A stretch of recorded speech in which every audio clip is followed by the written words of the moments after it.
light. Look at the light, no. The light. No, but I have somebody inside.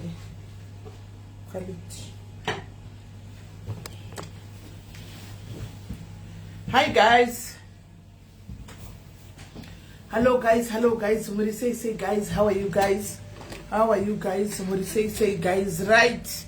Uyai tida kuti tifambe nenyaya dzakati nyaya dzakati wandei nhasi. Saka tida kuti tifambe nenyaya ndambozomukira guys kuti ndimboenda kundabva kudabva kujimu ndikauya ndikambotaka kuwacha bedding kwakudziyaka kuri kuti panotoneziwa panzapa katika ndichinje bedding ndimboiwacha. Saka clean. Hi Kathy, Tafi Kathy, how are you? Right. Hi guys, muri say guys, how are you? Eswinit, how are you? Rochelle, ndiripo wangu say Natalie, ndiripo kuri say ande ine tifambe tuone tongonzwa kuti baza baba for it's a lie. Anyway, I set up child. Anyway, how are you guys? Hi Nomsa, say Pinky Chabuda. How are you? Netimutari, say Maslin Takaruza. Judy Chibwe. Guys, move a manuza tashka tiriwangani. Funny as tuntariza. Mutarize kutiriwangani. 21 viewer, 21 person watching. Is you have to 2 people watching. Nemo andro atakaita waya. You've had 1 person watching.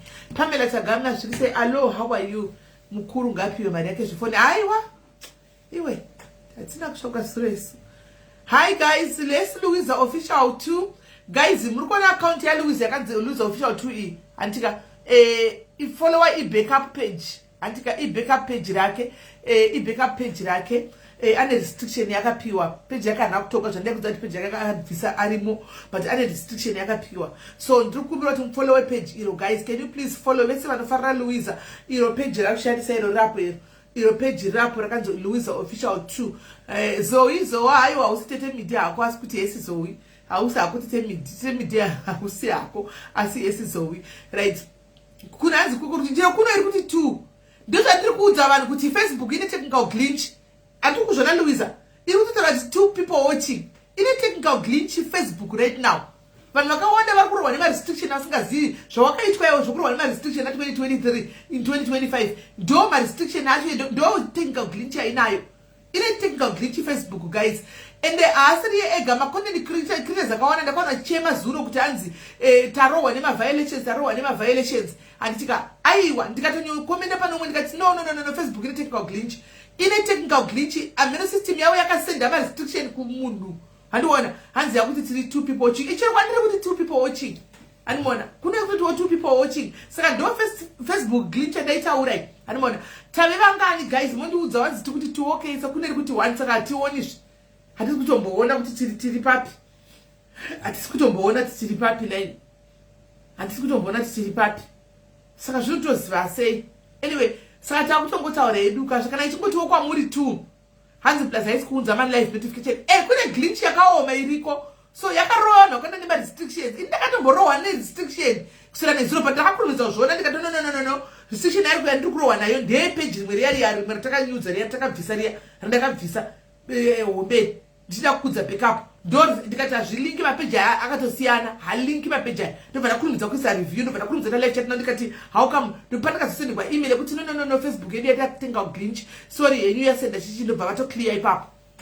Animona saka kwanzi kune kuti 35 ndeyako wega Black Sedes kwanzi kune kuti ndo glitch yana ndichikudza iwe kuti kune technical glitch saka iye zvino yakuti ta 3 yakuti ta 4 iko zvino yakuti ta 4 manje yakuti tava 4 saka tiri 4 guys handeitioni tiri 4 panapa handeitioni uya 4 handeitioni hanzi pafoni pangu kuti 3 kuno kuyakutoti 4.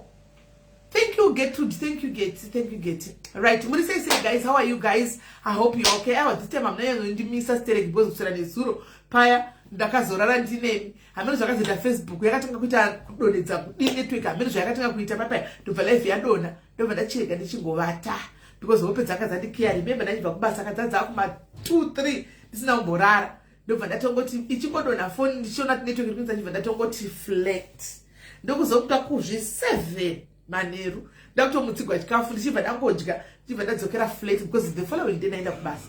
Saka hamuna kundimisa zvekudaro, asi tinenge tine nyaya patinenge tiripo pese titozoudistable nekutomboenda kugym tozodidiri apo because gym it's a priority.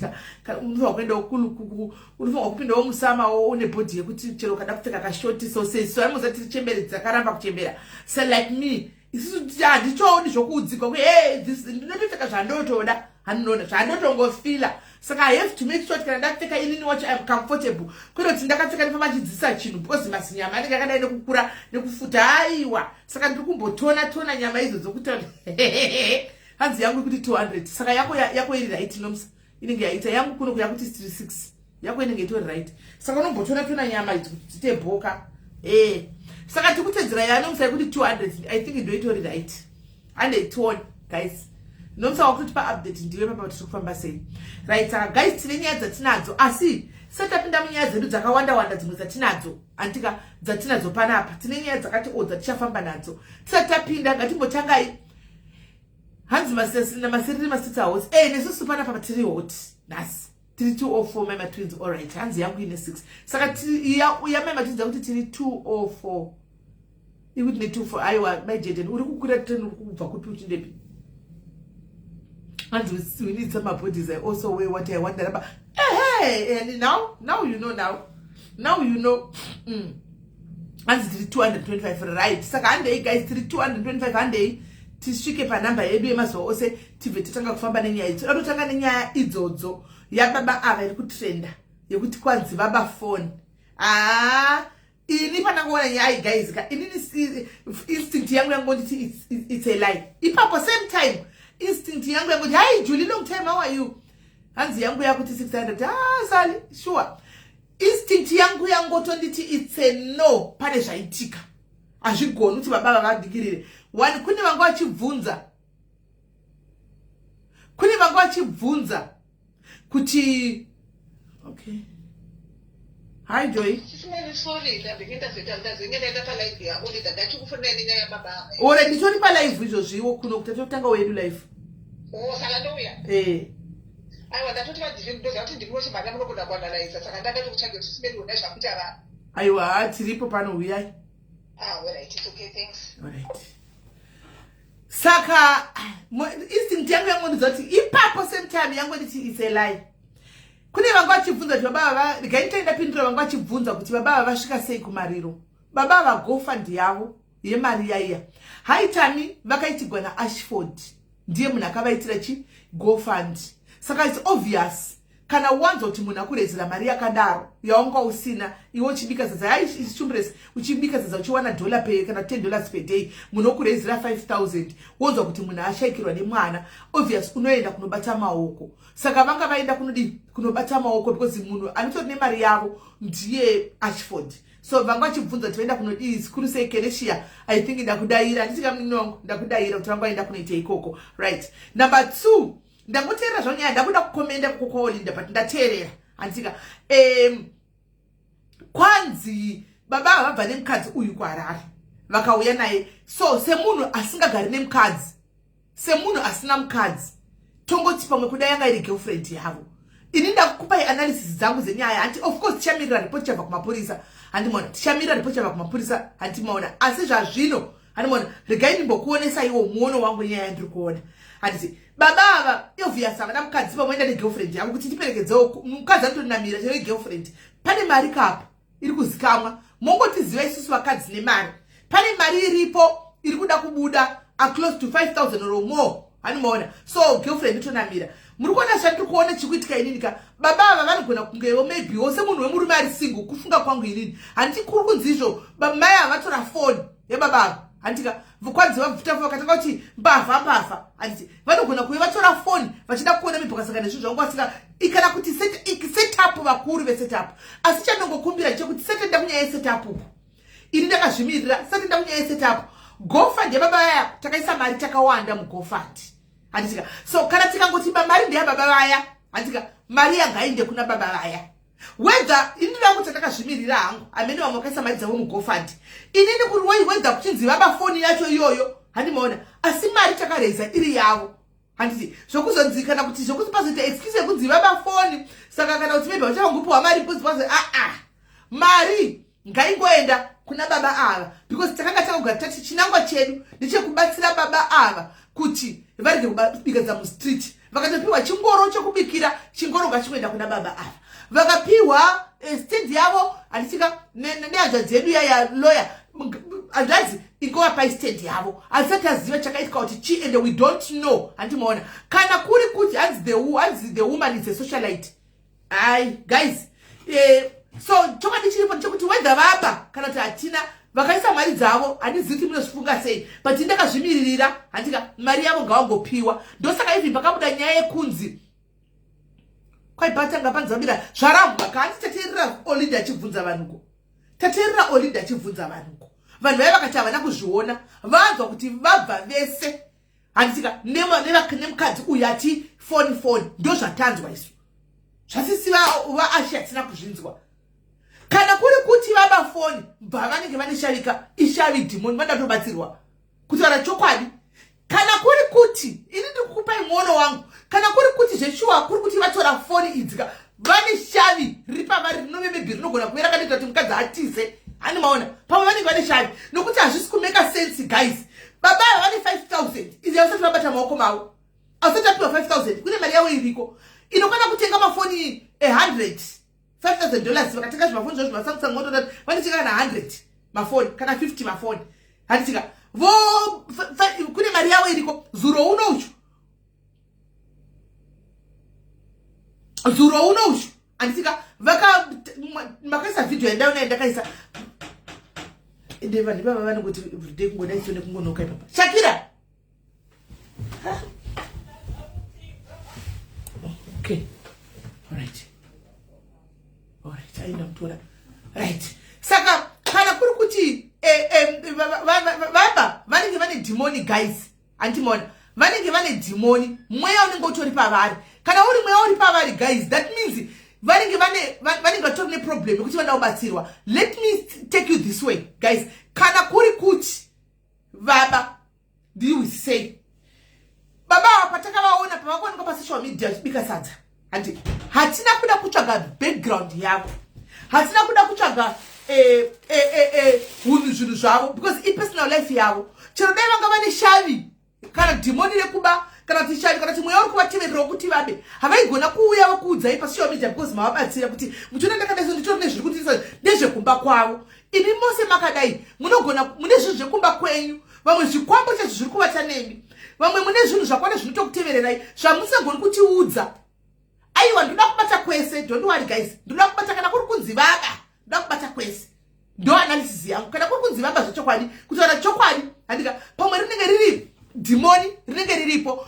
Imi mose apa mune matambudziko mamwe munenge munawo ekuti mune dzimwe nyaya dzamusingakwanisi kutaura chiro kanzi waenda pahositi yakadini, you never say that. Kuda kutobvunza kubvunzo kuna kuti pass because you are not comfortable saying it kuvanhu. Animaona, you are not comfortable saying it kuvanhu. So kana kuri kuti vaba animaona, that means vanoda kubatsirwa. Anditika nokuti rinenge ritori dhimoni hazvisi nomaoka kuti vane 5,000 yavanaye. Baba is a professional teacher, science teacher for that matter. Mukadzi wavo wavanga vane vana vavo anotori munhu akadzidzawo aitoti I'm a what? Mukadzi wavo akati chii guys? Akati chii? Mukadzi wavo akati chii gara zviya? So analyst mukadzi wavo akati kuti achaziva mukadzi wavo akataura basa ravo kuda kuti vanhu ava vaitori vanhu vakadzidza vakasangana vakadzidza vese. Handimaona vaitori vanhu vakasangana vakadzidza vese panguva iyoyo yavaidi yavakanga vakaroorana. Handimazvona ndi-science teacher baba vavaya. Kana kuri kuti vakaba vane mwe pane zviri kuitika zvemusha, pane mune mhepo dzavo dzokucha kwavo dzinovemebhe kuti chero ndikahwa kuti vakaba ndipo vasitya yeye vazodai nokuti chero kweduwo dziriko nyaya dzekucha kwedu dzimwe dzasingadokuudzi dzasingandogoni kudzitaurawo pavanhu. Handimaona dzefamily yemusecret yemba medu handiti mazvona. So aiwa naku Facebook glitch zvinoya kuti tine 1k iko zvinoya kutodza tiri 1k. Handimaona. So apa patinoda kuti tenge kubata nyaya chokwadi tinetsa kuisa nyaya kungoti vari mukadzi wavo akati she's an economist. Mukadzi wavo she's a professional economist. Handimaona vanhu tu vanga vakasangana vanhu tori nemaprofessional vari right. Handimazvona. So kana vakaba aiwa zvagona kuti zvabatwa maprofita ayaya mapostori muchibatsira hanzvadzi yedu asi mari yeGoFundMe kuna baba stand yavo ngaangopuwa isitakawa pamwe nenzvimbo imwe nechikoro nezuro kupine house mwana unongoenda kuchikoro despite the any outcome yekumapurisa unongoenda because 5,000 guys vasati vapiwa handimaona baba ava kuti vaonekwe vaibika sadza mustreet sadza mustreet $1 guys $1 sadza mustreet ari mashona so hazvisi kundibeka because kana vari mbavha chainogona kutongoba vaingotorama nekuba mafoni ukaba foni unogona kutengesa foni yako $70 handifi kuti vaimbotengesa $70 per day poto dzavaibikira makadziona guys poto yaisingabudisi $70 zesadza ya yaisingabudisi kana $30 zesadza unless vabika miri rutatu poto yesadza ya handimaona yaigona kubudisa probably $15 poto iya handimazviona so kana kuri vaibika sadza iye vachiwana mukana wekunoba mafoni hazvimake sense guys because kunoba foni right now kuzimbabwe vane mafoni guys vanhu vane masamsung vanhu vane maiphone iwaya malatest vaingonogona foni but mustreet mako kagara vachibika sadza vanhu chainototi ticontribute pagofund inyaya yekuti takawadzisa kuti munhurume agere pamustreet achibika sadza chaiche kumona sadza neapron munhurume pakati petown zvisingabvumirwi vanhu vakaita come together kuti no let's help him kana iri passion yekubika vochagira pekuti vabike pakanaka tikatozona kuti aiwa havasitombori chef ivo vanitori ateacher ascience teacher mascience teacher anotonetsa kuchikoro kwedu kunyika kweduko anditori mashoma handimaona mascience vamesi teacher haana kuwana zvekudaro so vaigona kunoenda kunamira kana kutenderedza kana vachiba kumarufu vaingotedza marufu zvekuri kufiwa everything kuzimbabwe kwarari kwava kune rufu voenda kunonamira mafoni ikoko voenda futi kunonamira futi mafoni ikoko handimaona voenda kunonamira mafoni handimaona so ini zvokuti hangu kuba foni ka pane zvaitika zvisati zvabwira pachena let's wait kwativatyika tichavadedza pano we will call him here ini ndichavafonera pano ndovafunga kuti hanzvadzi yangu chii chakaitika handimaona so that kana vasina kuba we help him clear his name kana vasina kuba kana vakaba tongotaura kuti hanzvadzi yangu tongodza chokwadi ati if someone loves you they will tell you the truth hanzvadzi yangu tsvagai rubatsiro it seems as if vane zvinenge zvichinetsa vananotaura kwavananobatsirwa kumberi kokoko handimaona so anzi calm down musapopote kuti zimbachi ari kupopota ndiani ari kupopota ndiani ari kupopota ndiani 90 so yanonzi ndisi uri ari kupopota ndiani ausiwe pano asi watanga kuuya pano nhasi you don't know me watanga kuuya pano nhasi watanga kuuya pano nhasi vepano vari kutoyazondinzwisisa zvakasimba iwe ndiwe munyuwani wavhunduka kuti voice rangu hauziva nano voice riri pamusoro havaziva nanotaura seniwe havazivi wamuona wani kana wanga usingamuzivi ndini so guys kuona kwangu baba vachaka pane zvinhu zvaitika right now kuvafonera varuma seuzaniti varuma vatorwa nepolisi asi let's try varuma purisa right now tatati tichanzwa ripoti yemapurisa first tigozonzwa kubva kwavari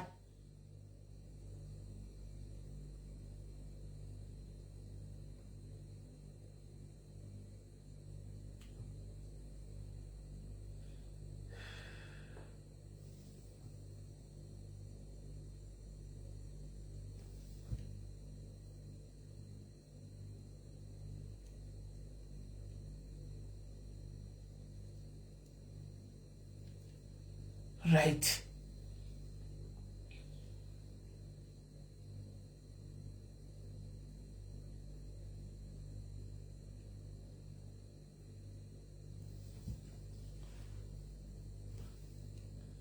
ndinoona sokuti izvozvi pamwe asi vari kumapurisa muti tinovabata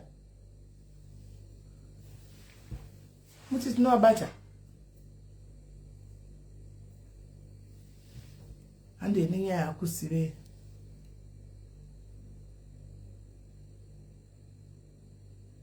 ndona soti vachiri mapurisa ini timbova patime handiti vachangoenda kumapurisa timbova patime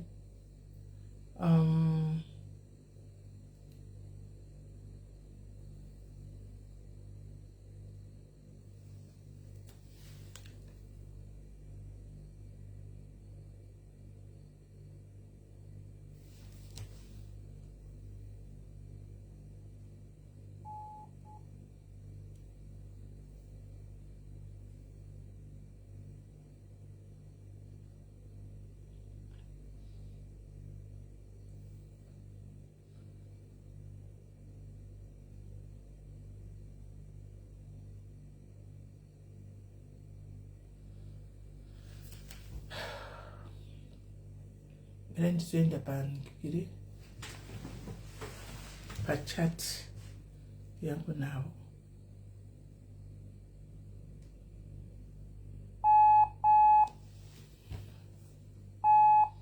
Pane zvaitika pai, pane zvaitika, the truth will come out. Pane zvaitika.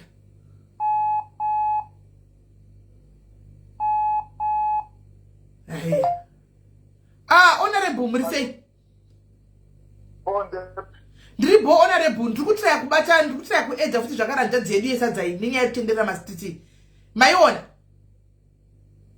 Ndaiona, but we are trying to verify kana tiona kuti tawanyurura sei. Musati mavanyurira honorable, chekutanga toda kusati vapa phone zveshuwa here. Whatever, kana waba kana wasina tongowanyurura tositaura vari panze. But handisanda confirma kuti vaita sei. Handisika ndosaka indatongozati vari vatogwa nemapurisa, but ndafunga kuti ndikangofona apa vanogona kupinda pakoli ipapapa. Saka mini ndise kuti maybe phone havana phone yatogwa yavhagwa nemapurisa. Haisikuita kandosaka yarega kupinda. Alright, saka imini itai yamunoita kuti tivabatsire hanzvadzi yangu sekutaura kwandamboitawo pano kuti kana kuri kuti zvechokwadi baba kureva kuti vane honorable, kureva kuti munhu ane problem yanayo, ane dambudziko, because hazvimeke sense kuti vane 5,000 iri kuuya voba foni ivo vachikasazotenga mafoni 20. Ndifunge kuti zvine chokwadi kana kuti kana iri mweya yetsvina yacho inenge iri serious. Ndosaka ndati kana kuri kuti vatora zveshuwa foni, aiwa honorable, tototemba imimi koko kuti motovabatsira, because hazvisino zvinenge siri normal. Clearly panenge pane dambudziko ritoripo ravasina kwanisa kutiudza, because isecret yavo. Haungafamba uchingodza vanhu kasecret yavo unenge unayo. Animaona kana kuri kuti baba, but zvakangodaro still nyangwe neniwo ndiri kudhauta, because nyaya yacho kunzi mukadzi uyu vabva naye, vabva nemukadzi uyu kuHarare uko, mukadzi iye ndiye asati ndaigwa zvefoni. So hazvisi kundijekera ipapa, hazvisi kunditira pane zvaitika. Mirai tione kuti tinoita sei. Ndikufunga tiri kuda kuenda kuchinhoi kwacho tononzwa kuti haufa. Good, musamondibata mondiudza. Alright, mondiudza kana masvikako. Good, right. Saka vati honorable ava vari kuda kuenda kuningikiri, vari kuda kuendako kuti vanodini, vanokwanisa kunobata, vanorwisa kuti nyaya iyi zviri kufamba sei, chii chaitika. Hanimona tiwane chokwadi chizere. But ina ungatongogara ndati whether kana baba aiwa pane mhepo dziri strong, handika dzitori strong sekuti munototi no vangavabatsirike. Pane zvandapotaura zvoita ndikati guys, imimi izvozvi right now munototi masecrets ekuti ndinotogona kuti ndokuzivai, but handikuzivi because munenge mune dzimwe nyaya dzamusingatondiudzi. Handibona, because ndedzenyu, chero zvikati hamutauri. Animaona. So the same applies kune munhu wese. Pane zvatotosefa kuti zvinhu ndikazvitaura zvina basa, izvi handizvitauri tese. So we will hear kana vadzoka honorable, gaitiwe honorable wacho kana vadzoka ende zviri kufamba sei, totangira ipapo. Kana vanzi vabaiwa votongo vanongotsvaga rubatsiro, handika pamwe mweya unenge utori kutotoera imhepo dzinenge dzichitotsumuka. Handibona, because clearly speaking guys, hazvimeke sense. Vane 5,000 iri muroad iri kuuya, isati havasatotomboigamuchira mari yacho, vofana kutoda kuzvinzivanzi baba. Haiwa guys, hazviiti, hazvigoni. But anyway, ndo muono wangu. Kana vari pamwada kuti vataurewo muono wavo, fonai mugare matsotso. Toda kuenda mberi nenyaya tinenyaya dzakati vanoda kuti vataure, fonai mugare mataura muono wenyu. Kana kuti joinai live mutaure, toda kuenda mberi. We want to move forward. Tine nyaya dzakati toda kuti chikipedza topinda yemuparliament. Handimona tichinda takadaro. Hai andijoi. Aiwa kuti vaba inini mwoyo wangu uri kuramba andijoi kuti vaba no, instinct yangu haikwanza kukuta pane zvaitika, pane zvaitika. Handifungi kuti vaba pane zviri tichazviwa. Asi kana kuri kuti vaba aiwa pane mhepo ndaimi guys, ndakambova vakuru vachiti zviri nani kukadzi kuroora mukadzi anoroya, pane kuroora mukadzi anopa rudo kumunhu wese amai ndaramba, because kuroya mweya ishami idimoni. Hakuna munhu anoda kumuka achida unoroya. Munhu anotomuka achida unoroya asingazivi. Saka varume kana vachiti zvina ndiri mukadzi anoroya pana anopa rudo rwangu kwese kwese. Anoroya anozoti anofamba naye. Mweya uri paari handiti hatoudiwo. Anofamba naye obvisisa shavi reuroyi. Hani mazviona. Asi anopa rudo chinhu chake kumwe munhu. Ichoice kaiyo. It's by choice. Ichoice. Hello Kola. Yes, it's Mary Jukbasa again. What gaga? Mungona question yangu yekutanga ndeyekuti ndakudoiridza severa ndotora chinhu changu baba kana zvichinzi baba sei vazobira munhu wavabva naye. Exactly. My question one, hazvisi kumeka sense sesimeli vakomana vaya mukatarisa facial attrition yavo iri motikari ikuratidza kuti vari kutozivana vakomana vaya vari motikari vatoudzwa zvekuita. Baba ava vangadai vabira munhu ari panhamo vavaona panhamo kwete munhu wavauya naye. Hazvisi kumeka sense. Vangadai vaba panhamo ipapo kana vanga vafambira mishini yekunoba vaifanirwa kuba panhamo ipapo ndopavanga vari kubira vanhu. Baba ava vatozivi kuchinoi vatouya kuzotorwa nemukadzi uyu. Maybe I agree with you zvamataura kuti maybe woi girlfriend semunhu asinawo mukadzi. Saka girlfriend yako noti munhu uyu ari kupiwa mari kuda kungomuyumilata chete. Saka hazvisi kumeka sense. Ndikumbira masocialite muite noise. This is not making sense. Sismeli, I trust you on this one. No, atikadi kutoka kumaya kuti noise. Pane masaidi maviri. Andika mawazo ndataura Kola. Noise yekuti mupopote noise iyo yamurikuita yekutaura kuti. Murikuwa mawazo ndataura ere Kola. Ndati pane possibilities maviri. Andika kana ndikafamba neni Kola musati mambonzwa kuti ndakaba amundizivi mafamba neni. Ndomuka kune chigwere ndakamboya panapa nchiti ndine musikana ari kuisland wandakanga ndichagira lawyer kuisland uko. Anotori nebasa rake rakanaka. Akabva kuAfrica. Akanga achindudza kuti akapinda even mushopu. Anototora kana kashaya chekutora asingaoni. Anotora kana chero chaanonga. Chero chi. Ipapo pakazosungwa kake chi3 aimboregerwa kuti akaba perfume ye 15 chimaeuro. Ukona payslip yake ane 3000 euro. So ndosaka ndati zvazvino tomirira kunzwa mapurisa kuti tinzwa kuti vanoti kudini. Kana kuri kuti kudani that means ishavi mweya unongosina kutonaka vanongobatsirwa. Inini imwe futi ndoda kuti vanhu vazive kuti mari hanzi yatopiwa manager waMadam Boss handiti haisataitwa hand over. Okay. Sismeli, I trust you on this one. This is your calling. This is where you should act. This is where you are supposed to act on this one. Baba Ava, I'm telling you, this is a setup. Okay. Thank you. All right. Thank you very much, Kola. Thank you. Right. Muono wa Kola. Hanzi inini ndikufila kuti it's a setup. Baba avana kutora mari. Vato it's a setup. Aha. Right. Paiswa new update. Mawasa ndataura. Mandinzwa. Paiswa new update. Yeso na Olinda 8 minutes ago. Irikuti. The sister has been in touch. Apparently Baba isn't well. Mawasa ndataura. Ndakuti ichi yapa. Hanzi Baba isn't well. And he has been hallucinating. I don't know what to believe. Mawasa ndataura pekutanga paya. Hanzi Babuda. Mawasa ndataura pekutanga paya. Kuchikana kuri kuti vatora phone. Murukunzwa update yaisa na Olinda adizivi. Ndikungovereka zvandatumirwa munhu kuseri. Hanzi the sister wavo aita in touch na Olinda. Akati apparently Baba isn't well. And he has been hallucinating. I don't know what to believe anymore. We'll still go ahead and pay him in full. I hope there's something going on with him. And kukunzi varkunzi vanga vaita is unwell. I mean, no one is you. I don't know. Why he is unwell. But it's still, I mean, guys, pamwe zvinenge nguva we kuti zvinovabata anomaona asi pana patakatora navo he was okay. Baba vaya handisi we spoke to him. Baba vaya pano he looked very much okay. I don't know to so wow. Hello Kola. Hello Sismeli Magasimbere. Did I say Kola?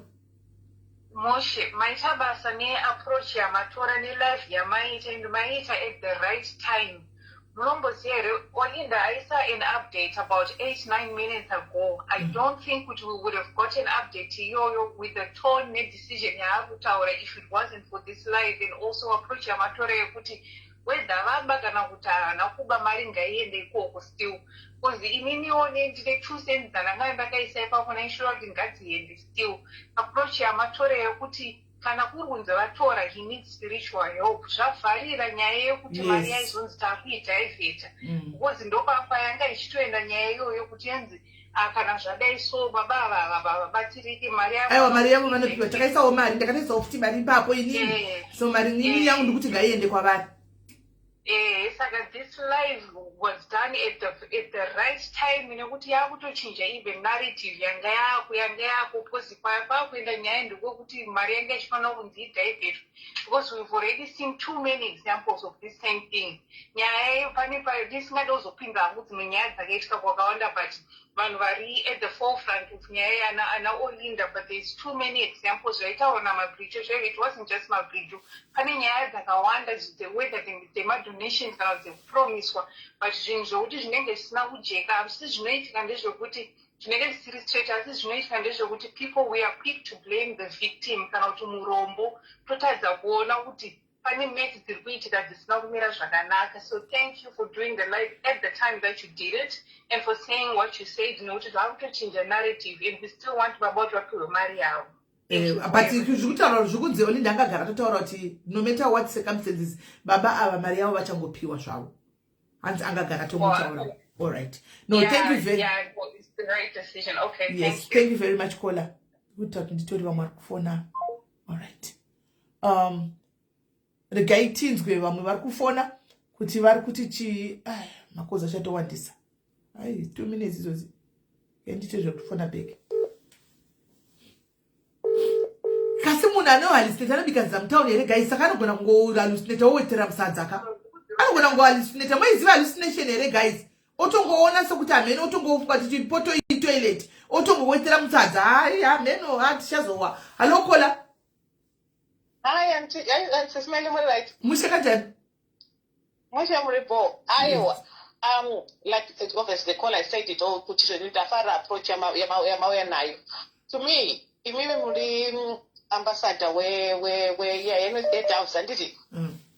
What? You know exactly.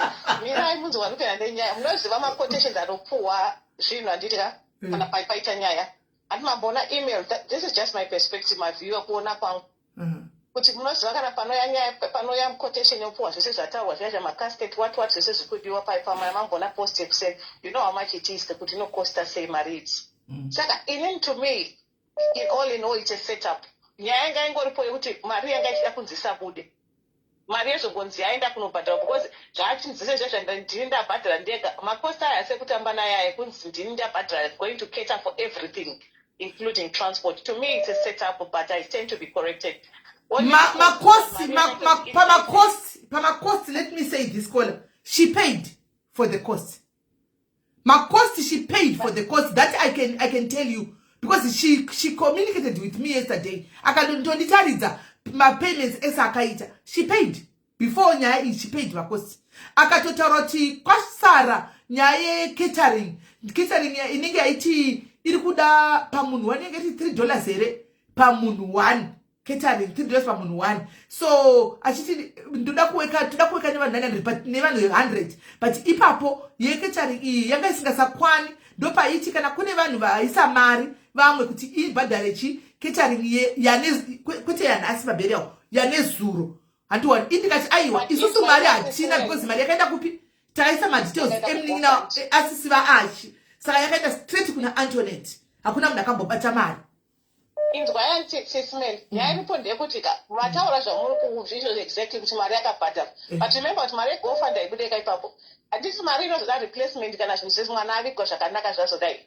Kuti idzoserwe mupoto payatorwa. Handiti. kana mimi mune cash ipapo ini ndikagura dambudziko munoti alright chimwe ini ndikubhadharira then kana mari yazobuda wozondipa wozoreti munhu akaita gofund yacho ndiye munhu awirwa nedambudziko saka pachazoita settle down wozodai mariyo inozodzokera kupoto yatorwa kuti ibhadhare mapost enyaradzo. This is just my view because anything else is not making sense. Even my hallucinations munochana nayo mental health my hallucinations apinda papi pakuba ndozvakuti panyaya tonoti kana pakubuda hallucination ka vanhu kuzotomamira mupotoka vachifunga kuti poto ichemba hallucinating imi guys ndosaka ndati no for starters exactly and for starters vatorerwei kubva kuchilungwisa aiwa vatorwa vaindavoku wakondaita kuri kudzeba vaindavoga nti achindianga chivarongera gofandi saka vanzwa kuti munhu ari kuvabatsira ashakirwa nemo exactly vakuenda ndobatsa maoko semunhu anga akushanda naAshi wacho mimi ndokuziva ikaburicheziti wedu pasocial media I know kuti muchabuda nenga ichabuda zvega regaiti aiwa chokwadi chobuda regaiti chokwadi zati muri FBI ichabuda yega yacho but at the moment asika it doesn't take the fact kuti baba vapunzwa kurohwa vedu vega vanhu ngavasadaya kana vanhu vekuZimbabwe vari kwiki kuda kungomhanya kurova munhu kuti vasasanzanya especially kumarukesheni ikoko kumarukesheni ikoko kungomhanya kurova munhu usati vanzwa iko nyaya yakazobudikidza vana kubai varova munhu akanzi azotyoka something imagine pakati mamurozonzi asi abafoni. Anyway, gatipa vanhu kumukana vataurawo. Right, thank you very much. Thank you. Vari kubhaza vese ndokufonera ibheki ingo musafone ingo bhazai I'll call you back mese ndokufonera ibheki alokola Hello. Joy, I'll call you Joy.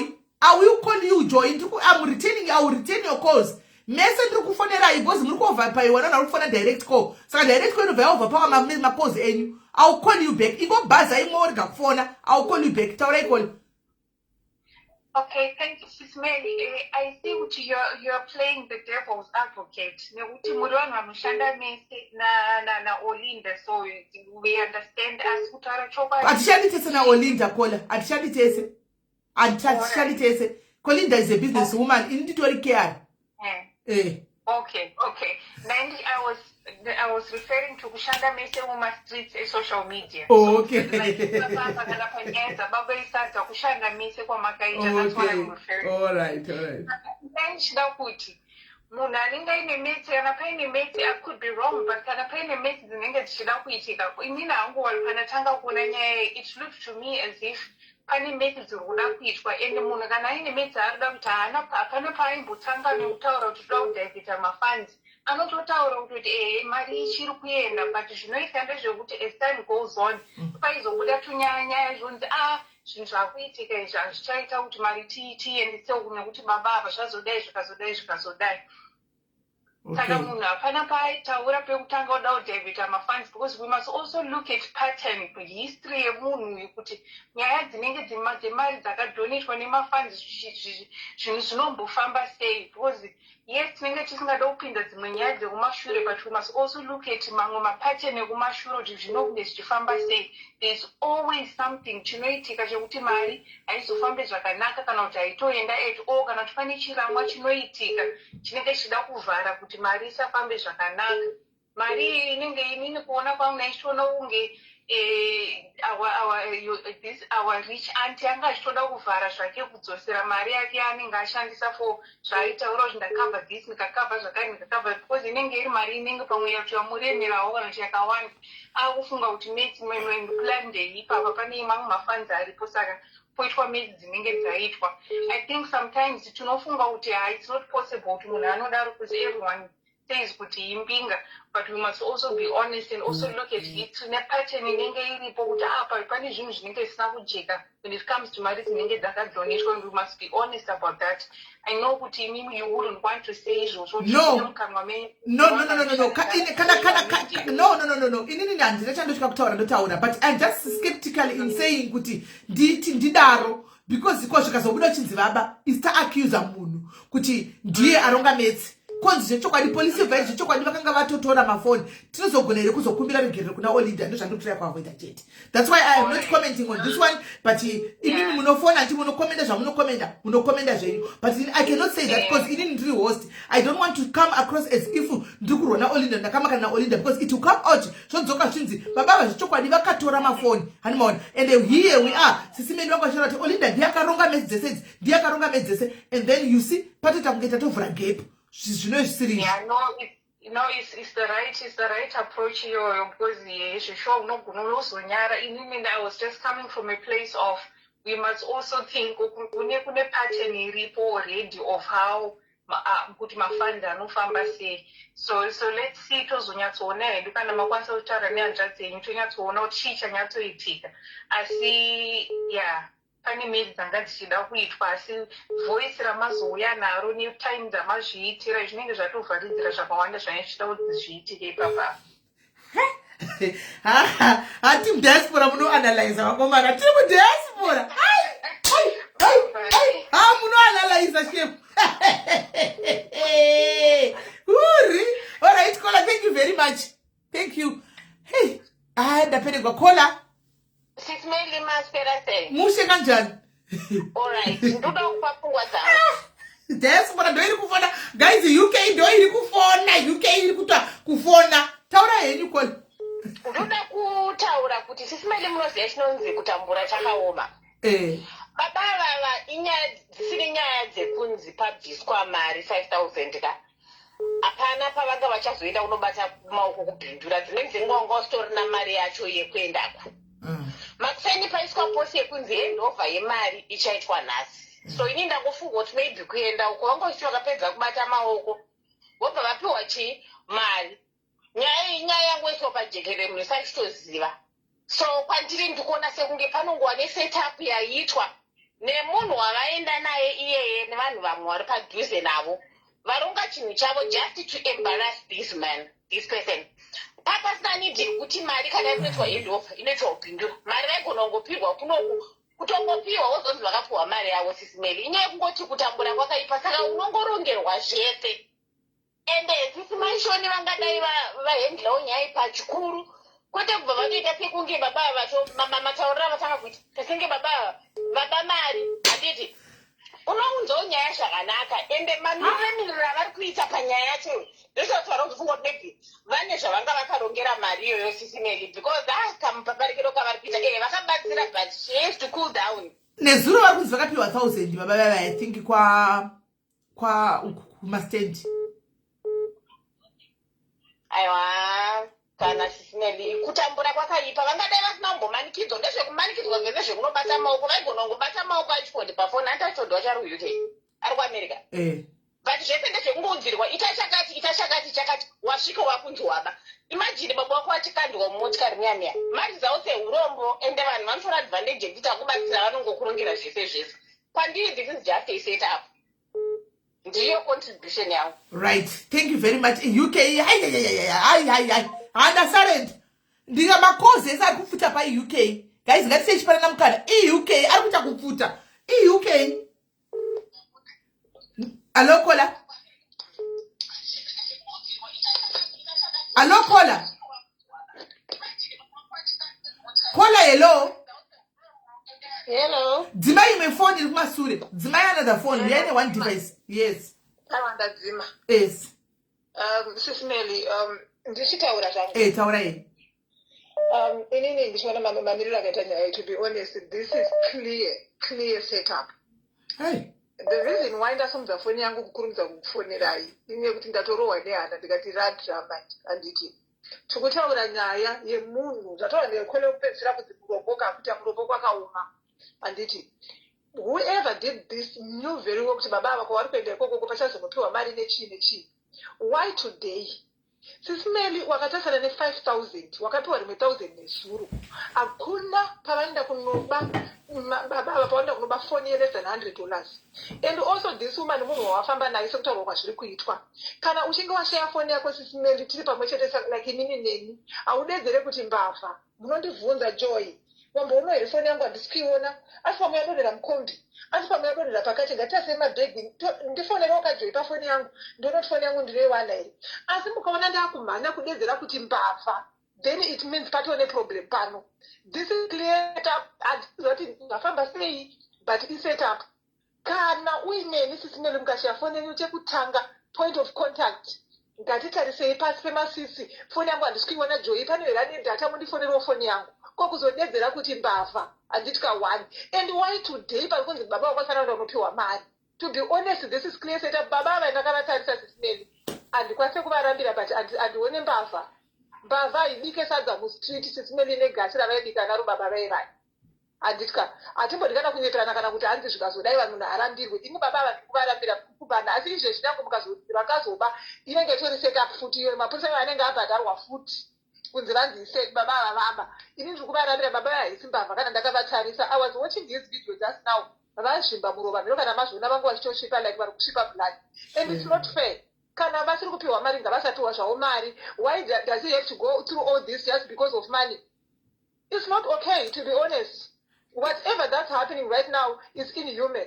Tofana kudzidzisana kuve vanhu vechokwadi zviri kuitika pana baba vahandizvo asiro maitiko azvo. If he's not going to get that money ngavaendawo vasina mari but ngavasashungurudzwa.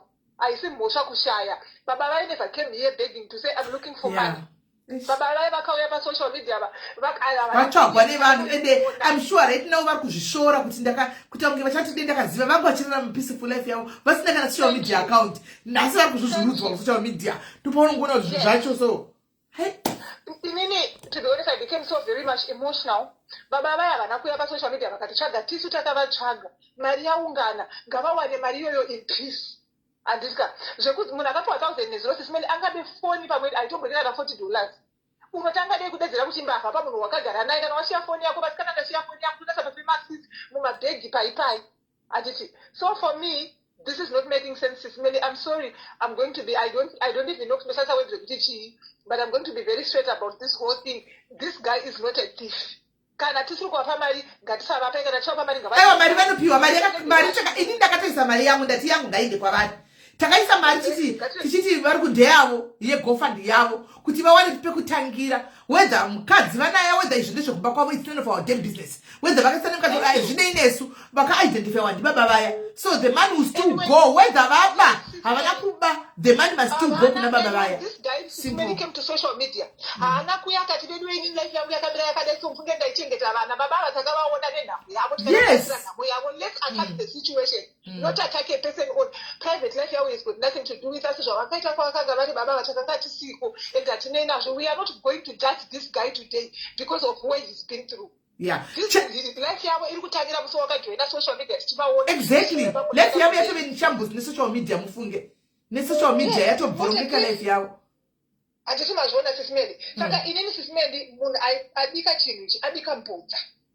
Mari yababa vaye ngaende kuna baba vaye vai. I think ndatombozviona kulive yaulenda akati ari kuendesa mari iyo ngaende kwari but unoona joy pamwe pandave waridhi napoka mari iyi havachafangu I don't know kuti zvikaitwa sei kuti vapiwe mari iyi baba vanga vavhura account mari sio maakaunti mavo honestly speaking kuipiwa keshi vanogona kuregwa mari iyoyo kuzimbabwe kunamira zvakanaka with chatotanga kuitika right now kuti baba vachapiwa mari keshi mumaoko gaizika ina handisi kuona zvichita meno kwamuri kuti vapiwe mari mumaoko handifungi kuti zvichaenda kuzi vanhu vese nedzimwe mbavha dzekunze kudzotovatageta kuti kune 5000 ichauya zvikutozikanwa kana zvaigona baba vane chitupa chemuzimbabwe vanovhura any account mari yavo iswe maakaunti moko.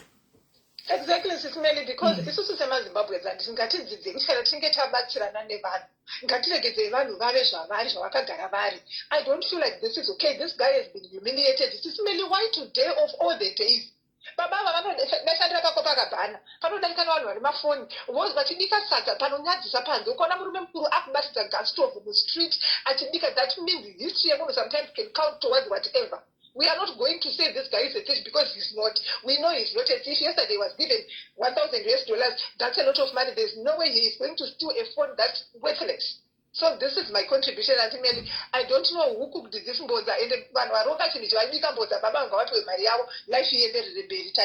right. Thank you very much, Kola. Thank you. Hanzi baba vangapiwe mari yavo apapa ini tikuona sekuti isetup ndikola wo vari kudaro ndikuda kudzosera makozi kumasure but hey makozi enyakawandisa ndituchape kutangira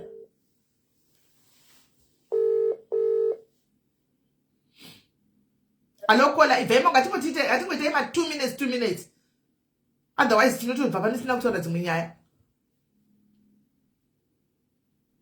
Taurai call. Hello? Hello, yes, Taurai. 2 minutes. Yeah, in Fukona Sekunge, this is just a setup. And also, yekuti vanhu vangotuka kuti Olinda angani chitsotsi changa chida kuita. Mari kunzwisisa kwataita kulive yaOlinda ataura kuti mari yatosvika kuZimbabwe already haisisiri mumaoko ake, haisisiri mumaoko aShort. Saka vanhu ngatigoregere kupomera kuti Olinda anga achida kuba mari kana kuti anga achida kuita sei. Tingoti mari vashapiwa vadzi vanopiwa mari yavo. That's it. Right. Thank you very much, caller. Thank you. So let us straight to the point. Right. Hello, caller. Yes, caller. Hello, Maswera says Sismeli. That's what Maswera say. Sismeli inipandaona kuti chinhu chidhirika kana paine vanga vari kuTikTok. Olinda pekutanga ngachitoita sekuti ari kutoti baba ava vapa. Like kutoti ari kutova accuser. Then vanhu vekuTikTok makoments section ikabva yamupandukira ikabva yajamuka ikatoti azviko baba ava vana kuba. Atombotaura statement rekuti hatingapimba afa mari yenyu saka atoita sei. Which means mari vanenge vangoda kudhaifita mafans aya. Ende ukatarisa gofandi rese rinenge rina Olinda rinongopera nedrama. 1, 2 chii chaamhanya kunoposta mavhidhiyo achiti baba ava vaba like patori neevidence iri serious. Saka izvozvo zvega ndatoona kuti something was planned kubheki. Baba ava vatoitirwa set up nozvega zvandaida kutaura. Right. Thank you very much, caller. Thank you very much. Nemono when you right. Hanzi ku TikTok kwambo buda imwe version. Saka dzima imwe phone iri kumasure. Dzima imwe phone. Right. Hello, caller. Hello. Hello. Yes, hello, caller. Sismeli nyaya ndaibatsira pamusoro because ndandimbori peso kubasa. Nyaya iyi haisi kumeka sense kuti baba vangazotange kuba nhasi munhu ari kupromiswa kupiwa mari. Pese apa dai yanga iri mbavha inogara ingori mbavha. Ingazotange kuba nhasi nenyaya yekuti kwaita mari here vari kuzopiwa. Hazvi kutombomeka sense nyaya dzawedzi.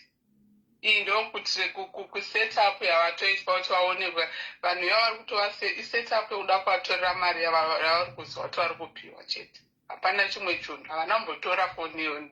Mwoyo wangu uri kuramba kuti baba vaba mari vai. All right. Thank you very much, caller. The guidance you are. Thank you very much. Right. It seems as if majority of the people vari kutaura kuti no panenge pane setup yaitika hapana mari yabiwa. Right. The guidance you are. Hello, caller. Yes, caller.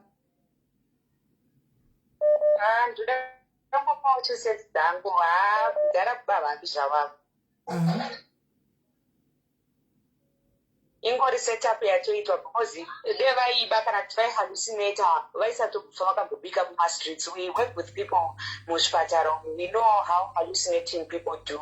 Even on interview yaOla akatotaura kati ndikutobatikana kuti ndasvika panapa. You know, the way he spoke, he was well-mannered. Zvekuratidza kuti he can never go kunoba foni yemunhu. These people, they planned this thing. And above all, zvatokurumidza kutongodza mari yaya yakafana kutoidhaivheta baba kutofonera kuti ndiwo friend yacho tiri friend yacho yemunhu apirwa fonda nditori naye panapa. There's a lot of things are off in this case. Okay. Right. Thank you very much, caller. Yes. Thank you very much. Nemono wenyu. Yes. Right. Hello, caller. Caller, hello. Guys, ukadavira phone ibva wangoti changa mchanga noti makoza chakawandisa. Caller, hello. Right. Kaiti ndi kune umwe vari kubata.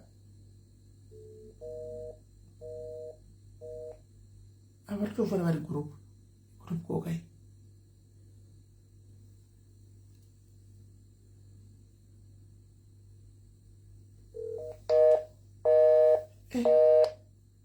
Makoza chana kuta kupindana achasindofona sei guys. Makoza kuta kupindana kudai.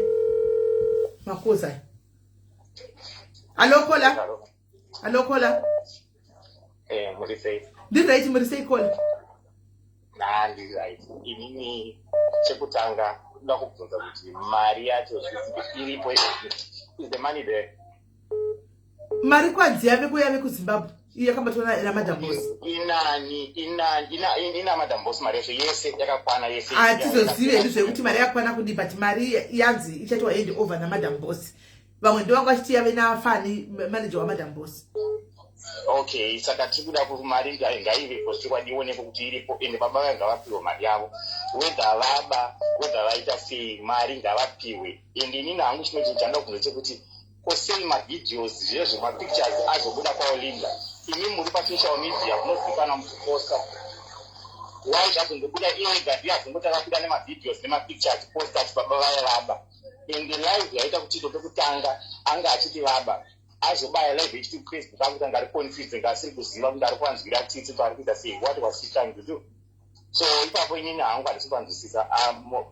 Pane foul play yaitika. Chokwadi, and that's not right. And kana kuti pane foul play yaitika, I think baba has to press also charges, defamation of character. Vakaonekwa kunzi havana kupa zveshiwa, we need to open another case again, defamation of character. Ndo imwe nyaya yatofana kufambirawo kana kuti havana kupa. Right. Ndo muono wangu. Right. Thank you very much, caller. Thank you. Pakaipa. Thank you, caller. Hello, caller. Caller, hello. Makosa acho. Kana kuti ndotangira kudzokera apa pakaipa. Right. Ndikatofona ndikawa kuti ripa ndikiri pa uyu ndotoenda mberi. Ndotoenda kune munhu. Hello, caller, ngatiti wangu fast changam. Yes. Tipe mono. Antimbori kuTikTok, Olinda ambotanga taura kuti anzi baba vavapira sister ya Ashford foni rezolibiwe chinjinozodzoka utanga utaura kuti zvoni vabira munhu wanga auya nawo. Saka izvi zvinhu zviri kutonetsa. I think changori chisetup changoritocho. Okay. Right. Thank you very much, caller. Hanzi kuTikTok nekuFacebook masamba asiyana. Kwambotanga kwanzi kwabiwa foni yaningikiri ya Antoinette. Zvazochinja kwanzi abira vamwe vanhu. Right. Hello, caller. Mushe makadii yenyu? Ndiri right kanjani? Mushe. Ya, ini ndandiriko kuTikTok. Ini hangu zvandoda kutaura zvangu ndezvekuti maina ndivamhanya. Nokuti mashoko avatanga kutaura vangu vachitoaccuse baba vachiti baba vaba. Saka munhu tingabatsire sei munhu anoba aenda kumarira kunoba munhu anga achimubatsira kukolekta mari. Ndo statement yandisina kufarira zvangu pakutanga pataura. Nokuti apa ungataure kuti munhu haabatisa tanzwa police report. That's number one. Saka number two, futi kuTikTok vanhu vazotaura kuti aiwaka mari chero kuri kunzi baba vaba kana kuti chii. Vanhu vajamuka vakati baba vanga vapiwe mari yavo yakakontributiwa nevanhu. Izvo kuba itozodhila nazvo nokuti zvambotaurwa navamwe kola kune nyaya dzakadaro dzemari dzakatongeka kuramwa munhu akatozoshaya mari yake. Vazogadzirisa avo nyaya iyi kuti anzova mari yavo, but pakutanga vanga vanzi mari havachatopiwi. Ini ndanditoriko kuTikTok kuchitaura. Chinoitika manje mari yepublic caller. Mari public, you cannot make decisions for people whether ndindatanga kuita GoFundMe antika chero ndikaita GoFund ini ndango initiate GoFund ivanhu ndikaita GoFund create iro kunzogo vanhu vanoisa mari dzavo antika in the event yekuti maybe tikuisira munhu GoFund anditi tasira munhu GoFund maybe munhu ya offer asatapiwa mari yake asi mune mari yakawanda. It's not up to me ndakavhura GoFund kuti mari hatichamupi because munhu afa. Andi unodzoka bheki kuvanhu sezvo zvaita guys munhu ngachida kupa mari yaya ashaya andika tine GoFund 10,000 panapa toregedzera idzo GoFund yodzosera bheki vanhu mari kana kuti vanhu motoita brainstorm pa new one vanhu votsaka kuti no kune mumwe wataona asina ziso ari kuda ziso madi kuti yaenda ikoko vamwe voti kune mwana abuda pakati vanhu kusvika vaita come to an understanding. That's what I know nema-public funds. Aiwa ndizvo zvochaizvo sisimeri but mari yenge yatotaura kunzi yenge isikasachatoenda nokuti ini ndandiripo ende chero even kumhanya kuisa maposters ababa vaya that was wrong because hatisatanyatsoziva kuti nyaya chii chaitika. ipapo mainandi vakanganisa zvavo ndo 2 cents dzangu dzandachida kutaurana. Right. Thank you very much, Kola Maita Basa. My international cause Nasi Mama Wana. Hey. Hello, Kola. Hello, Stephen. Yes, Kola. Mushaka Jan. Pane clip nambona Desmond. Achitotuka baba wewe vachifeka Olinda. Saka ini ndikufunga kuti pane zvavaita vanhuvo wewe. Maionepi? Yakairipo manje paningirira Desmond. Yeah, Desmond achoita video yake manje so achitotuka baba wewe achita dzapa mari echiya vamwe vachida kupa 1000 aramba vachiviri saka tona pane game yavatoita pane game iri kuitika naOlinda.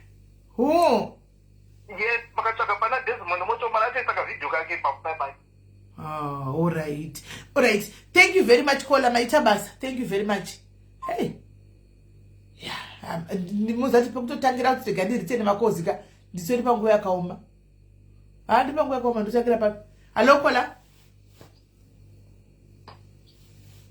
Hello, Kola. Hello, Kola. Hello, Smell. Yes, Kola. Yeah. Inonzi chi ini ndoda kuya nemwe engo ino pamwe ndichaita unpopular. Ini nikuona kwangu muri kuona kudzorerwa kwakaitwa Bruno Mari. Chigemi chakatotanga kudhara.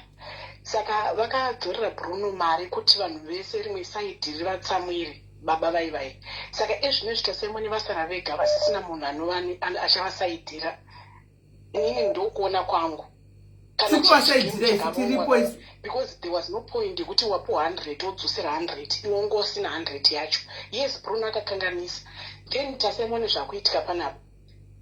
Zvekuti dai anga vari good books na Bruno pamwe Bruno aitoenda onomira voenda kwaari onomirira manje akasisina munhu anovamirira manje kuZimbabwe. Aiwa vari vanavo havanawo vanhu vasiri vasitori zvavo papublic mahonorable chaivo vati baba vanza chiita kutoendapo variko. All right. But to connect madotsi here panyaya yepaBruno yacho iyi to connect madotsi.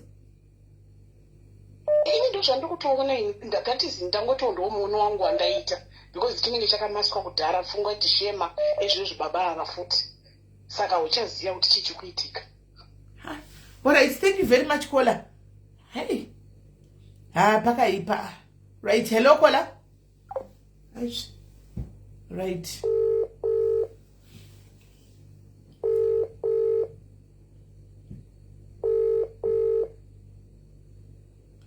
Hello, Kola. Sis Mary? Yes, Kola. Yes, Sis Mary. Yes, Kola. Isusu, hi, Sis Mary. Yes, Isusu tirikuti senyika sezvinhu zvinongonzi zvese zvinaOlinda zvichipedzisira zvichinetsa. Olinda ngaamiswe, handiti ngaachengete mari yake, please, because it's an embarrassment. Because haungati baba vevai, why is it she was the first one yekuwana mavideos iwayo yekuti baba avabva mhanya bati baba avapa mari yegofund havachapuwa havachaita sei sezvinhu zvake zvese zvinongonzi zvina all sympathy zvichinetsa.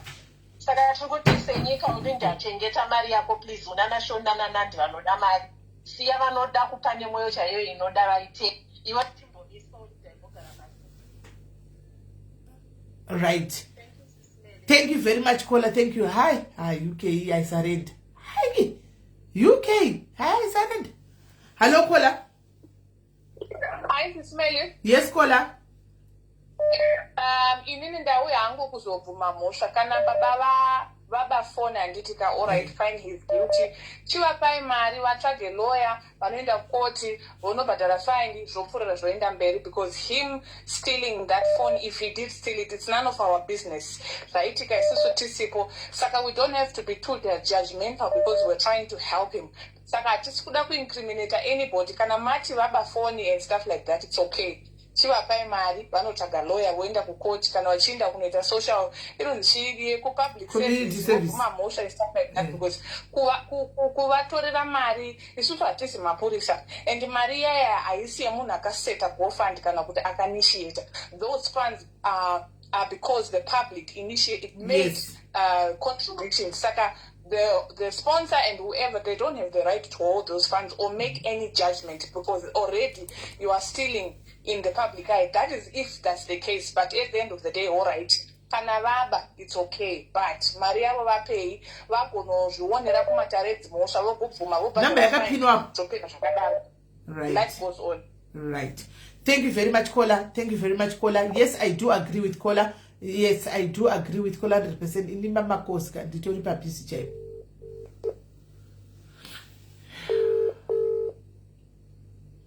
Hello, caller? Yes, caller? Yes. Yeah. Sesimele zvingese zvinaolinda mukati azvinombomira zvakanaka. Olinda ngaamise ngaabude mazviri. Ngaangopa babawo mari yawo. Ende asiriye ega akaisa mari yakaiswa kofani hainakiswa nemunhu wani. Why is it iye ndiye anoda kupa final decision? Ndo muono wangu ngape babawo mari yawo. Iye ane dzake wani dzanotombonza akaba. Atidi vanhu vanobhula vamwe. Right. Thank you very much. Thank you very much, caller. Hi. In the UK, kana kasa kufarira ikufarira 9. Hi bo. Hello, caller. Hello, caller. Caller, hello. Guys, we are in a phone 1-1. We are in a phone 1-1. Hello, caller. Hello, Sismeli. Yes, it's my phone. It's my phone. All right. Hello, Sismeli. Yes, caller. Yes, ndandinoda kutaura nyaya yekuti vari kuhallucinata apo. Panyaya dzekuti hallucination, I think zviri kuitirwa baba vakashata because munhu ari kuhallucinata anokwanisa kubika sadza ari mutauni oenda onotaura interview achitaura zvakanaka. I think most probably yangove way yekuti vasapiwe mari because vakapiwa mari ko vanenge vatiri safe kuti vapiwe mari because nyaya dzehallucination I don't think nyaya dzakanaka. Plus nyaya yakaitika yekwana Bruno yaya it's even less than zvavaitwa. Ndaona video vachipushwa vachikandwa mumota ende ndabatikana kuti dai vari baba vangu vari kuitwa izvozvo zvinofamba sei. Saka pamwe vanonida counseling vanogona kuzopedzisira vakuzvifudzawo futi because pressure yacho yanyanya. But I think he set up that was orchestrated, but the deal went wrong. Right. Those 2 cents down. Right. Thank you very much, caller. Thank you. Finally, South Africa. Finally, first call of South Africa. Hello, caller. Yes, Sesimeli. Ini nangu ndilongotaura chilimbo. Mabloggers taneta nawo ninyi yekutamba nema-feelings edu. I think this was just a skit. Because munhu ari paground ubotanga achiti sister yozotaiwa friend yangu. The next thing wangu. Skiti remunhu achikandwa motikari achibata sezvarafu yatoti skiti. Iskiti Sesimeli munoziva kuti hakuna zvinhu zvakadaro. Skiti yekuendeswa police station. Kola. Rekuenda police station mapurisa utamba uita skiti. Mapurisa uita skiti. Muchaona kuti pachaitwa live broadcasting yefuneral. Ndizvo zvinoita ma-socialites like vanotamba nemwoyo yedu. No, live broadcast obviously chaitwa, but ndaramba zvokuti muri kuti skit because baba vakatokuvara. Baba vakatori mukati savari motikari vanotori neconfusion kuti chaitika vachibatwa vachidini kurohwa kwese uya motanzi skiti. Kutamba munhu mukuru akadaro obvuma kuti wa skiti guys zveskiti ndaramba. Zveskiti tseno vakatanga vaita skit vachizopedzisira mozongoona kuti endi nyaya aiwa baba notina baba vaya vayakola notina baba vaya havasitori mune social media notina baba vaya ndezvazvo vamwe vanhu taiti skiti but baba vaya havasi mune social media. Sisemeli skit rachoka ratoitwa nemukadzi wabva nekwarari ndo skit racho ratoita kuti vanoisa foni muhomwe voscream. Saka isetup ngatitaure kuti isetup kwete kuti skiti drama akakola. Skit is a drama ratinoronga tikuita maybe inikikiri set up yes. Set up yes. Skiti hai. Baba havana chavari kutoziva but vari kutoitiswa skit izvezvi Sesimeli ndinotokuudzai. Then pachaita live broadcasting yefuneral. Irikutoitwa izvozvo hanzi it's live kuYouTube right now. Yes, ndo zvavanga vachingoda kaskiti kekutoti munhu abva nevo kuHarare ndiye atospoita because you cannot scream kune munhu wabva nekuHarare kuti abafoni hazviite Sesimeli. Alright, thank you very much caller. Thank you, but zveskiti ipapo ndazviramba. Zveskiti ndaramba. Hello caller. Sisimeli. Yes caller. What do you say? Mucha kuri say. Inini ndangoti Olinda naStana kana zviri kutaurwa zviri zvechokwadi ngavasaite unge GoFund yanga iri mari yavo. Takatobisa mari dzedu nekudawo ruzhinji rweZimbabwe tichiisa mari kuti baba vabatsirikane. Whether vabafoni, whether vaita sei, hazvinei neGoFund yababa ivavo mari yavo ngavapuwe. Because takanzwa tsitsi zvavakaitwa nekanzuru naUyev akavatora picture muvidhio muWarring Street. Ndozvatakabisira GoFund. Zvekuzoti vaba kana kuti hazvinei, hazvina kana nebasa rese. Ende Olinda wachona akatombobofu takanzwa kuti akaba mari dzemaCOS. Saka hanzi asina kushita dzonga akande dombo. Saka Olinda naStana ngavanyarare. Kana achishoshwa ngavabise mari dzavo dzavakaisa ivo. Hunga akazisa 1000 yaita njovapa 1200. Ngavabise iyoyo. The rest vaendese because isusu vaneZimbabwe tinoti baba vapuwe mari kuti mwedu izorore. Maita basa Sisimeli. Thank you very much caller. Thank you especially nekushuta nekukata time. Right, hello caller. Hello. Yes caller. Inini ndikufungidzira kuti skini kai ine chekuita na Mainland. Why did Mainland get the video first? Munhu aita access nenumber dzaMainland atanga kuvatumira video. Vari wanepi? Ndikufunga kwangu inini. Mainland semunhu angachi organizer chitumira mara chitotora nevanhu vekuwana Ashford. Ndikufunga kuti paitika zvinhu izvi ndo vatanga kupiwa video nevanhu vekuwana Ashford. I still question that very much until Mainland vavurisa some screenshots. We know Mainland is vanochengeta my receipts. She has to show us. Alright, thank you very much caller. Mainland and varifana vamaburitsa achienderana netime because ndopa nenyaya yese papo and why vatanga kubuda video akaita video yakagara achiseka kuti zvinoita here kupa munhu mari aba mari avafoni zvinoita here kuti apiwe mari because they knew kuti vari kuziva chigame chavo ichichi. Right. Thank you very much. The guy pane video ndatumigwa. Thank you very much caller. The guy told.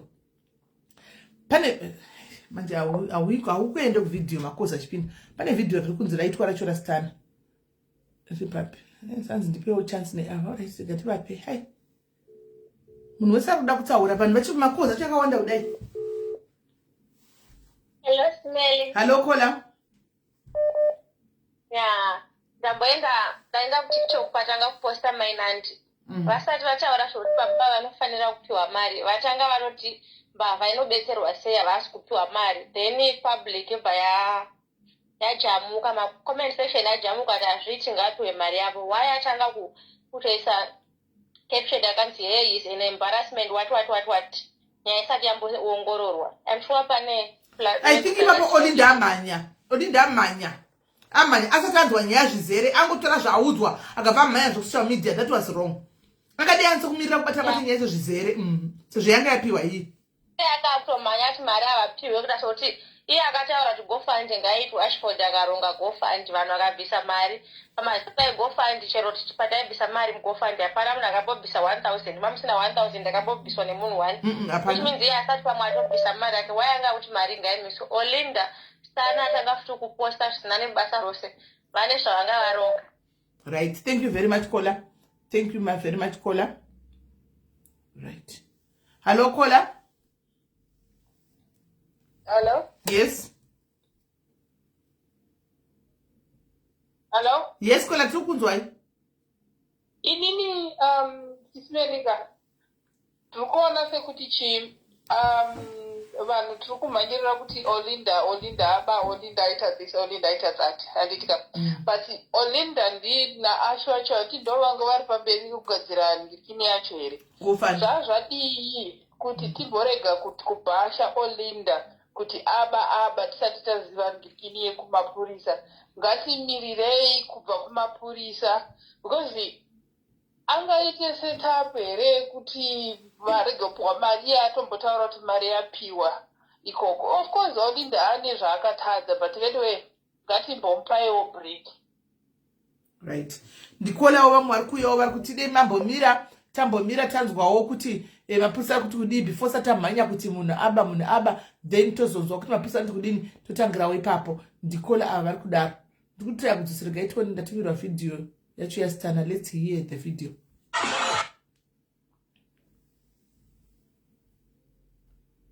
Ina volume see.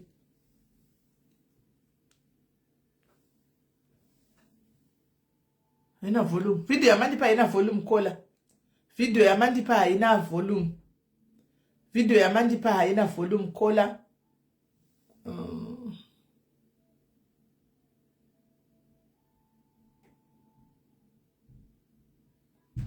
Video yamandipa ina volume kola. Hello kola? Hello kola? Mushe kanjani? Bobo, inga nchida kutaura kuti Olinda panhau iyi anopinda papi. Kana wakabatsira munhu wakapa munhu mari womupa zvapera. Kuti azoba, kana azouraya, kana azoita kwaita ikokoko. Ndizvozvo yatoimwe nyaya. How are the two related? Ndaregere kubatanidza nyaya. Kana munhu wamubatsira zvapera. Zvachazoita after that, hazvineinewe, you are not even obliged to be involved panyaya dzemunhu just because wakamubatsira. Ndizvo chete zvandoda kutaura. Olinda hapana panopinda pakuba kwababa. Akavabatsira nemari zvakapera. Bye bye sis Mary. Right, thank you very much Kola. Thank you. Kola vane muono wavo. Right, hello Kola. Hello Kola. Hello sis Mary. Yes Kola. Yeah, sis Mary ninika. Murukona tunyedza sangana anditi. Pana osi ukatasa kubva unyacho payatanga anditi. Pana Shema akazviita ndobva yaShema azozvisiya. Iye zvinezvi yatsaime kuti uyate mari nezuro zvainzi Olinda apa about 4 to 5,000 kuna Ashford for funeral. And then zvirangori neka tricky. Is she not trying to get her money back? I don't know. It's very weird, sis Mary. I don't know. Yeah, but the way avarubata murumo iri kurwadza. Right. Thank you very much, Kola. Thank you. Hands the timing in a Kola, the timing is too coincidental. Kuti parkudai zova zvadai. Vambofona ngatibo pei vamwe vasina kufona mukana ka. Tibo pei vamwe vasina kufona mukana tichienda takada. Makuza chakawandisa.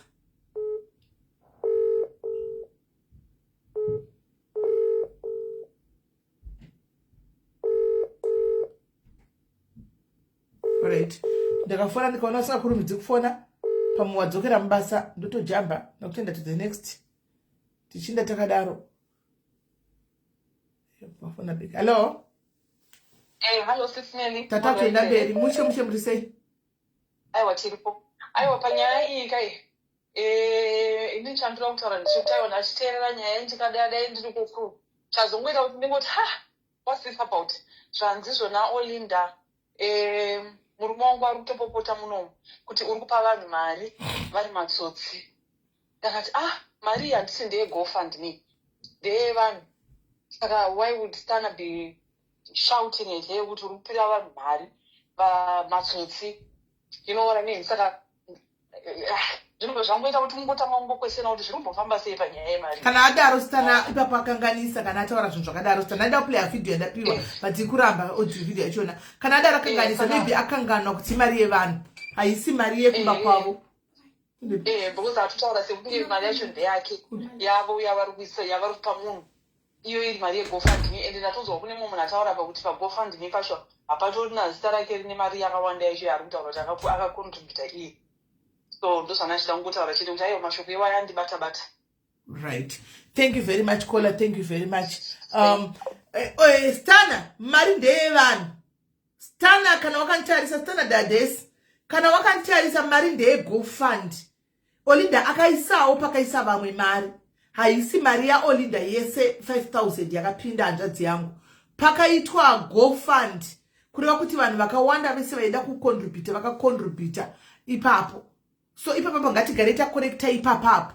Because I think ndo pamwe pari kubatsira vanhu kuti mari azopa vanhu mukadzi wangu apa vanhu mari. Mari ndaya vanhu. Asi Olinda akaisawo mari pamari yevanhu. Pamari paiswawo mari nevanhu akabva aisawo yake. Yeah. Kuti paite clear ipapapo. Toda kuti pajeke. Right. makoza acho ndipewo mukana sisi ndokupa mukana kaka ndinenge ndichi zvacho.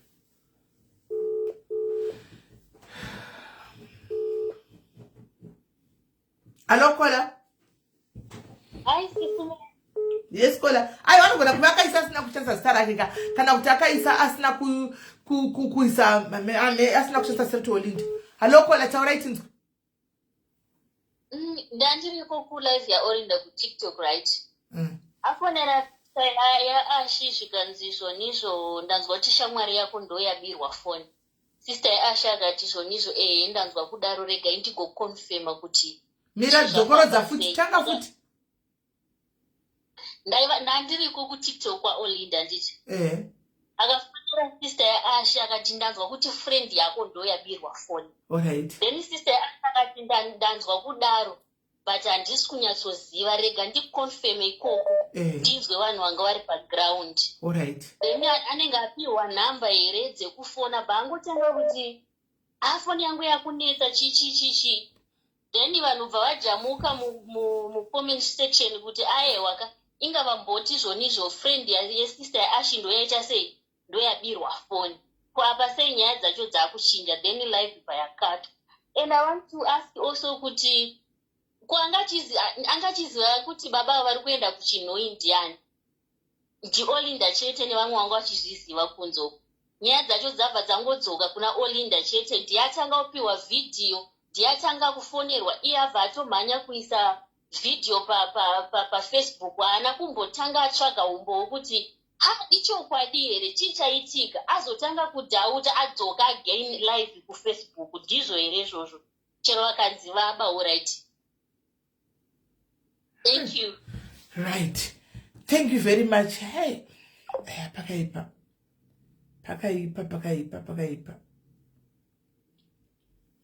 Mandangoteverera makoza mufoni wayo ndidzokera kumasure. Ai kwenda kuitiswa nadi masiri ndoitiswa nadi. I'm just hosting a live. Ndoitiswa papi. I'm just hosting a live. I'm just the host and people they are coming here to say zviri mufungwa dzavo zvanofunga nezvenyaya. I'm just the host hapana pandoitiswa. Hello Kola. Yes Kola. Ndaida kuti pane mukomana uya wekutora video wakatanga kutora video iyi ati anzi ndavafonera babangu. Saka ndaida kuti pamwe mugona kutraya mugona kuita laki. Wokutora video upi? Iye akatanga. Wanzi ndavafonera yaita? Pamwe mugona kutraya mugona kuita laki. Ngandi try tone. Saka vabuda kana vachitonzi foni yakupinda zvinoreva kuti saka vabuda. Alo Kola. Hey Pati. Uri sei Sisimeli? Mushe kuri sei?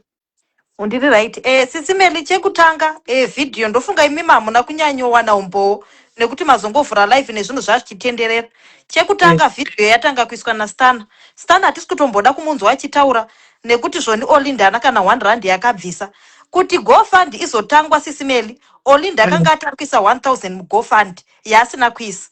Mukatevera futi machatsa anezuro akazodilita post pakashaika mwana wa uyuyu we friend yacho yanditi akati hanzi my priority right now is this family. Kureva kuti iye 1000 yakatita lead on isusu because GoFund takaita shungu dzekubvisa mari ku GoFund through Olinda angati atobvisa $1000 yasatapa babava yasina mbobviraisa mu GoFund. Saka ndi muri kuzviona kuti kushandiswa Sisimeli. Chechipiri ndo vanga vakataurira na babava isusu semhomo yeZimbabwe tatisiri kuzviziva kuti babava vari kuenda kunhamo ya Ashi hatisi kuziva kuti vanga vataurirana kuti kudini kuseri koko we don't know anything. Saka chinhu chatiri kukumbira Sisimeli whether babava vari kunzi vaba kana kuti havana kuba tiri kukumbira kuti Olinda ape Olinda na Ashi vape mari yatakaita yeGoFund first agoisa 1000 yacho yaakataura iye pamusoro nekuti ndiye akatitisa kuti tiite zvinhu izvi achiti ari kubatsira nemari asina kana kumbobviraisa. Isu vamwe tiri kutambira ma 1000 rands tiri mamedzi muno muSouth Africa but akatomabvisa 100 rand. Iye akati she is a millionaire in pounds. Saka tikuda kuona umillionaire wake in pounds achisa mari asaita lead on mhuri yeZimbabwe achinyepa. Takunyatsobatanidza karamba achida toda kunyatsodzibatanidza takangomirira kuti afushire mwana wake achingopedza. We are going to follow Olinda nokuti Olinda itsotsi in the name yekuti anenge achizviita munhu ane mari.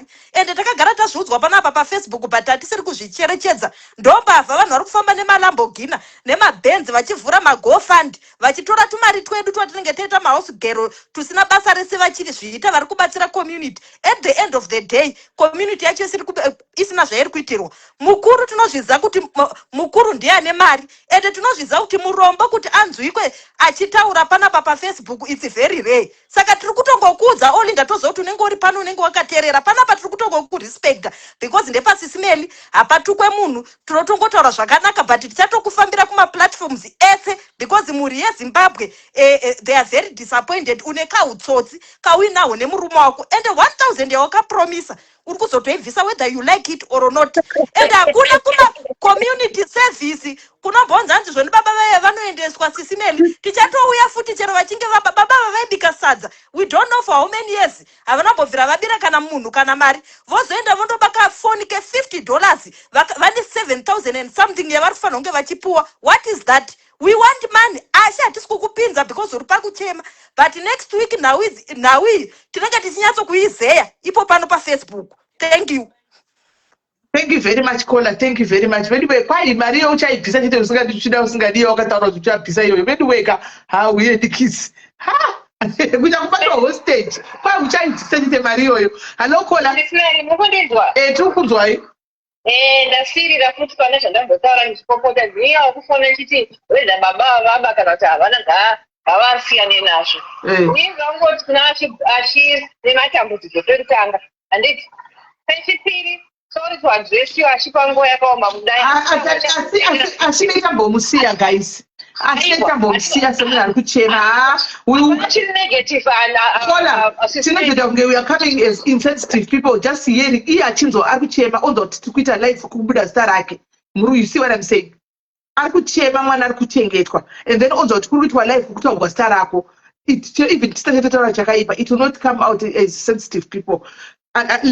Sezvatagwa namwe Kola kuti regai acheme kana azopedza kana mune zvokutaura achauya zvinenge chasiya ticharake. Kuti sisimeli nda kutaura ndikuti Olinda nekarume kako ako kaunochengeta kudai munyaya idzi ndapota asi akavhura ega GoFundMe nekuda kwaepeduro neZimbabwe isusu tagara tichivhura naye magofans hauna sei iwe Olinda paGoFundMe haufana kutombotaura kana chii kana chii takutoona kuti uri mbavha GoFund yashema iyaya wakati andoshema nhari yadakutora marege wosvika isiko uri mbavha yemagofans Olinda siyana nemariya ine imwewe ini baba yadayavapadzi vakauraya munhu takabisa mari nekurwadziwa ini ndakarwadziwa ndekunyero ndikabisa mari yemukadhabwe wangu warwadza ndibise mari baba wabatsirikani saka kuti tizwe kuti tichagadzikana vatanga aendesa mari nakaisa mari ashandisa mari yakakwana wedha vava paira vaita sei hazvinoite isu Olinda nekakumeka komunisikuya munyaya iyi ndatenda. Right, thank you very much Kola, thank you very much. Nyaya yacho iri kuita kupfuta chayako naye saka tichataura dzimwe nyaya ipo pano nhasi yaitione old video yacho. Ndwazinziye akuitwa gofa mazuva ano kuita mavhidhiyo vana nanyazogara zvakanaka asi mazuva ano kuita mavhidhiyo. Mukurimemba blaza unzi wasongwa tonazi vachibika sadza ndwazinziye akuitwa gofa ndichichichi munhu vachitukisa tsaza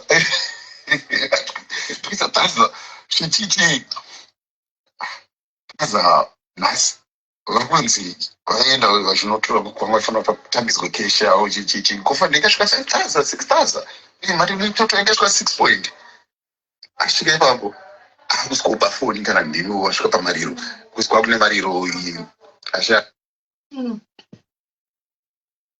vanhu vari kudisturba nekashaikewa kuti mwana abili matambudziko asi asvika ipapo akusikopa foni kana ndimi wakaisa akutobvutanidzwa navanhu akashai racho munhu ari kuzotora 6 gida usvikopa foni ameno zvenyu naanana anozanipese wefinisha nabruno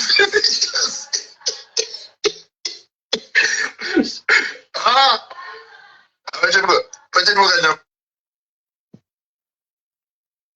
Yabona Bruno Fernandes ukuthi wafuna alright.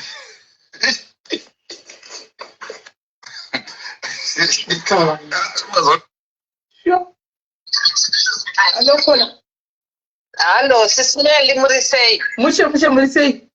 Tiri right ndindafono ndida kuti Olinda ndamiswe. Taneta nazo nezvekuti seka achipa vanhu mari kuti aone kuvaseka. Akamboisira Shema ningirikini GoFund na Shema akati yeye anichamupa mari akaivhara. Taneta naOlinda ndabatse makaradhi yake. Kwani takubatsa vanhu vatema kuti azovashora. Achitane mari yake ndaachengetesana na Titus. Kwete kuti asikuwa achishora vanhu.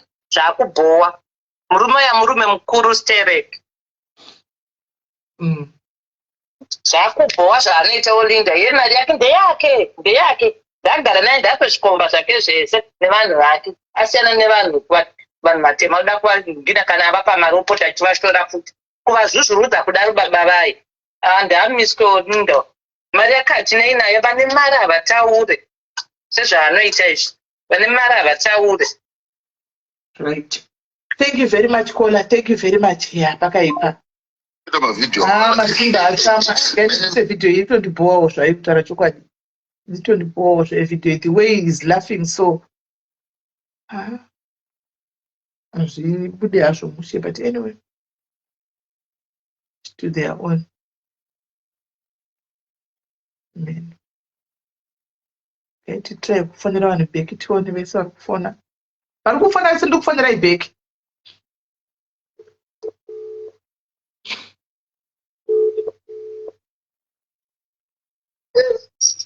Yes, 2 minutes. Tibatenda kune vamwe.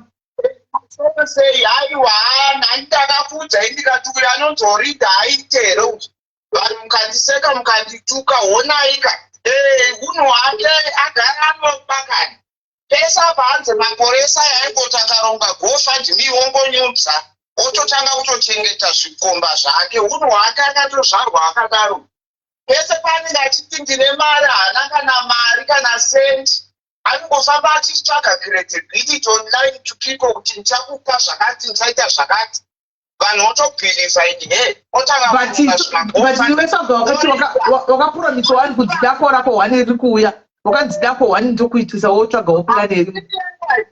Just like that. Inini ndichamugadzirisa kana haiwa. Uyu ndakamuudza ndikatorinda ndokusimudzira mhepo wakamba iwe. Uri mbavha dzosa mari yababa. Enhaturunga netukomana kuti turi kuseka kuti turi kuita mavhidhiyo. Kuti vaseke zviite unge chokwadi. We are not going to buy that. Chero vakabarega vape vane zvakuvanetsawo. Asi mari yavo ngaiende kwavari. Hatinei nazvo izvi. Asi mukati haasi Bruno here avarongera bababa. Bruno anosvita. Ine handizivi. Bruno hadimutebhuya. Bruno akatsamwa anogona kungoita yese. Alright, iri boss Simeli. Alright, thank you. Ndasimaona chingwa silver plate. Haiwa indagara ndinacho ndingachikwa changu. Ndakabata zvekudaro. Alright. Alright, pakanaka. Right, kwanziona na uyu zaswaga kuti Bruno moti hana zvaakaita nokuti akatsamwa anogona kuzviita. Auyaona umwe muono handisi maona. Right, Kola, hello. Hi, Sisimeli. Yes, Kola. Inini muonero wangu ka. Babafogi number yenyu iri papi? Where is your number, Babafogi? Ndipase, nyora message kuti Babafogi papi. Taurai Kola. Ndati zvazvati kuti mumbovhara nyaya iyi momirira kunzwa ripoti yekumapurisa because panogona kutukwa munhu ka izvo zvisipo. Ndikukuzwa Ikola. Zvinoita manje ndinogona kuvhara hangu asi tichingovhara kune kutonovhugwa kwachidhabhudhabhu. Yonovhugwa kwaSwag. Yonovhugwa kumwe. Saka hapana zvamunenge maita mangovhakitira ini chingwa asi kumwe inenge chinovhugwa. Hamboti muri pawise. Kola. Pardon. Kola. Muri kunzwa here Kola? Ndiri kunzwa. Ndinoda kungocontributa. Unoona Olinda 6 na 9. Olinda akauya achiti let's not disrespect our elders. what she did was very disrespectful tuna baba. Kana AI munhu anozokudzira nemunhu mukuru paine nyaya asati amwaya zvimavidhio nezvimapictures akuti hema allegations aregerei kutanga amirira nyaya yakuda ava nezvese but speed yacho yaamanya nayo toona kuti Olinda miswa iwewe zvokuti Bruno haasi kurespecta newewo nemurume wako miswa ikoko nadzira mari yako chengeta inodzirana kuvafundi vapfeka nazvanetsa. Thank you, sister. Right, thank you very much, caller. Thank you. Yeah, pakaipa. Right, caller, hello. Sisimeli murisei. Right, kanjani? Mushe sisimeli baba wa aidha raba foni kana kuti chii chaitika whatever mari yavo ngavapiwe. Vanhu vekuZimbabwe tine bhodo hatidi kuona munhu aitirwa chinhu tinorwadziwa so vanhu varwadziwa nekubudirira kwababa ende nyaya iri pachena chena kuti vaitwa setup hakuna zvakadaro izvo hazviko izvi kunyange vava kana vaita sei mari yavo ngavapiwe baba ava ndizvo chete zvanaita kutaura sisimeli vanhu vekuZimbabwe ngatisiyei unhu hwakanaka ngatiitei unhu hwakanaka titoo vanhu vakanaka vanhu vane rudo vaipera notaura kuti love one another hatina rudo ndekuZimbabwe tinongofunga kuisirana pasi all the time. It's so bad, really bad, so bad. Right, thank you very much, caller. Thank you. Aiwa zvokunzisiya ichingwa aiwa zvechingwa hachisiwi guys. Caller vati chivhara live tovhara live ndochinda kunookera kuna mamwe mablogger aengi zvingaita izvozvo titori pabasa kaisi mablog kaza kuti hatina mari here kora tikutoshanda tisi pabasa. We are at work. We are working. Hello, caller. Caller. Hello. Yes, changa kula chukurumize kufamba. Yes, kwitu. Mucha kuti sei? Nipo, ini naona ngoyone fact yangu one. Baba vanogara munyika mune vanhu sisimeli. Ende pane chirungu chinoti an apple doesn't fall far from the tree. Dai vanga vachiba, dai apashaye munhu wani nelife yenyaya kutosvika like an hour. Apashaye munhu wani angauye kwambura anofona achiti zveshoba baba ipapa vangamubva kana nzvuku kwakati. So judging into that yekuti hapana munhu atobopona shara anything bad about him. It shows kuti havana kuzviita. Ndo zvanangoti ningotaurawo zvangu kuti nenguva yamaita live yese yapashaye kana munhu wani akangobirwawo navo kumashure kwesoko. I don't know hangu but yeah. Kona bazi vakomana vaya vanga vachivabata hamuna hetimbobata vakomana vaya vanga vachivasundizira because you don't treat your elders like that guys no matter what. Hapana here akaza bazi vakomana vaya timbobabata ipo panapa timbovafonera kunyatsovafonera chaiko kutonyatsovaudza chaizvo zvizere. Hapana here akaita nhamba.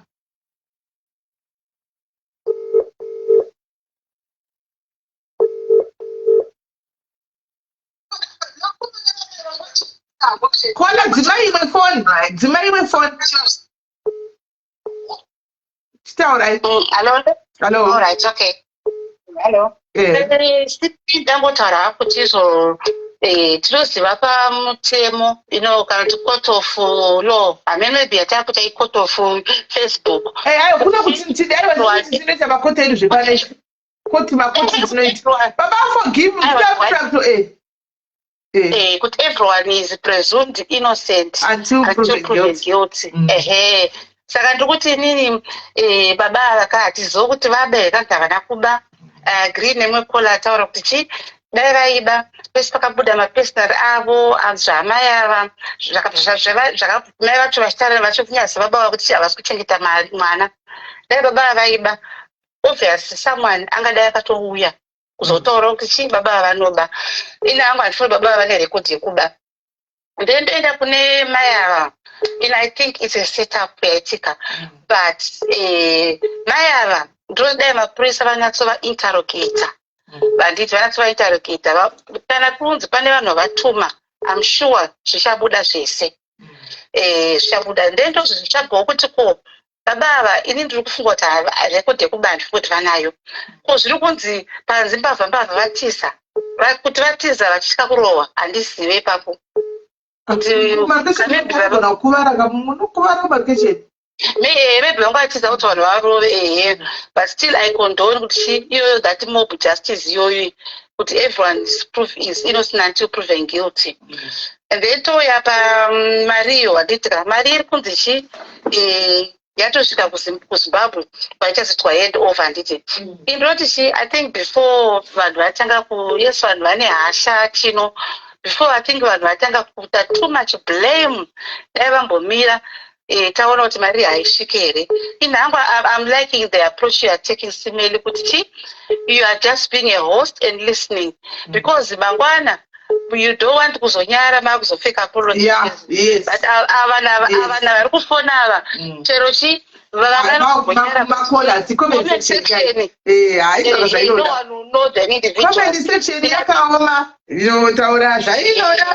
I like your approach Simeli because mama socialite uri palive yavo nezviri kuitika izvi vakade vatohakira kudhara vasohakira but mimi hamusi kuhakira. I like your maturity zvangu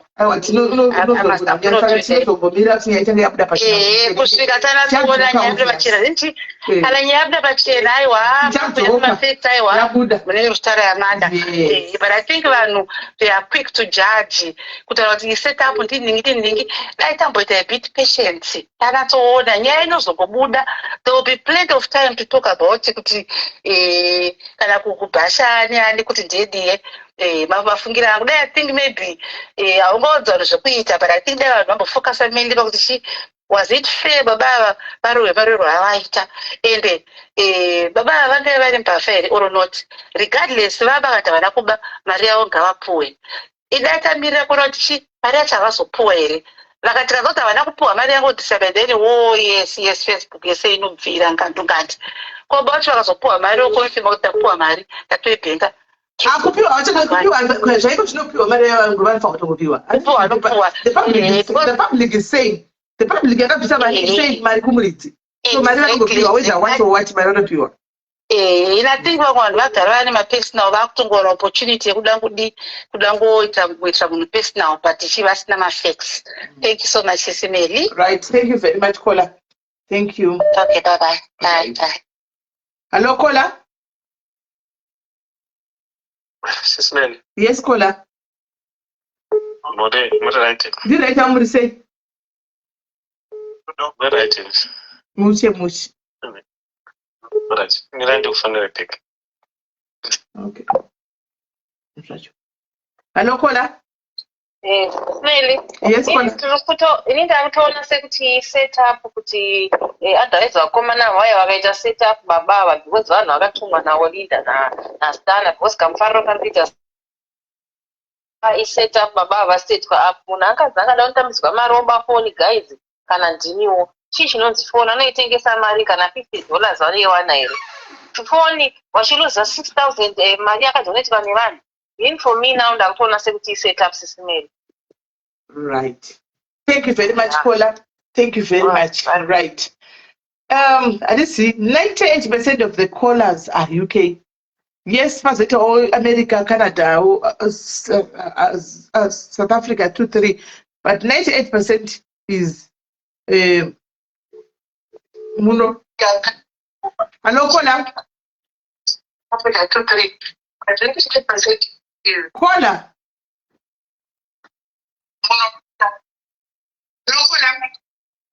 Caller. Yes, caller.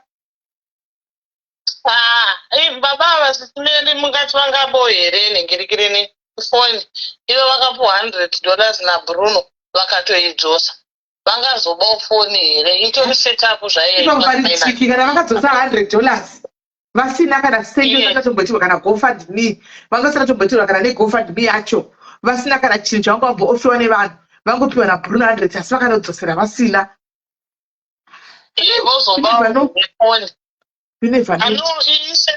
isetapo uyo mukaradhi atoda kutsvaga zvake mari dzekudzosera dzaangati ndabhadhara kurufuku chichi saka akuda kutora advantage yekuti akuda kutora mari iyi mari handati aenda kuZimbabwe wedza baba vababa wedza vana kuba ngavapuwe mari yavo chete pamashoko avo plus pamari apa kapa kutaura chokwadi kapa Zimbabwe dzika mari ngavachisigwa maakaunti Kuchapiwa cash mumaoko hazviiti. It's very tricky and risky.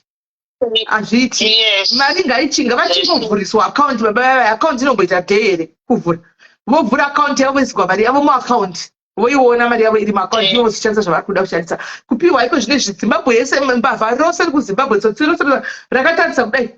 Rakatarisa kudongorera kudai kuti mari iyoyo chete vanogona kutorerwa mari yose iyoyo. Saka account mari yongotransferwa muaccount kana kuti yongodepositwa muaccount mavo. I think that's the best. Uyo stanayo angaasage basa. Kwete kuda kutsvaga basa rekuti akakwira Olinda ndokurarama kwake kwekuti awane kudya ararame achipfeka zvinodhura. Because masekero ari kuita baba vamunhu wechirume hafana kuita sezvaari kuita. Ngaadzikane. Mr. Chad vakapa mudhara ya phone. Mr. Chad vakapa mudhara ya phone new one yanga iri box. Saka amen guys, amen to get kuona. All right, Sisimeli. All right, thank you very much, Kola. Madam Boss ngavavhura account, ngavamudze murume yavhura account vaise mari muaccount. Hello, Kola. Hello, Sisimeli. Yes, Kola. Inini handisi kufara nazvo. Chekutanga, Olinda ati zvoni mari ichapiwa baba officially naMadam Boss kuchinhoi kurufu. Kana akondakta nyaradzo naMadam Boss kuti vaende kurufu kwaAshford. Then oti baba vanopiwa mari kuchinhoi. Vave vakatakura mari kubva kuchinhoi kudzoka Harare nematsotsi nemakombiyuta vanokwira. Zvazvaita sei? Kombiyuta reitwa ikangatokuwana vanhu vachingoda mari iyoyo chete. No, zvokuva pamaoko hazviiti, vapa kuti vaisigwe muaccount.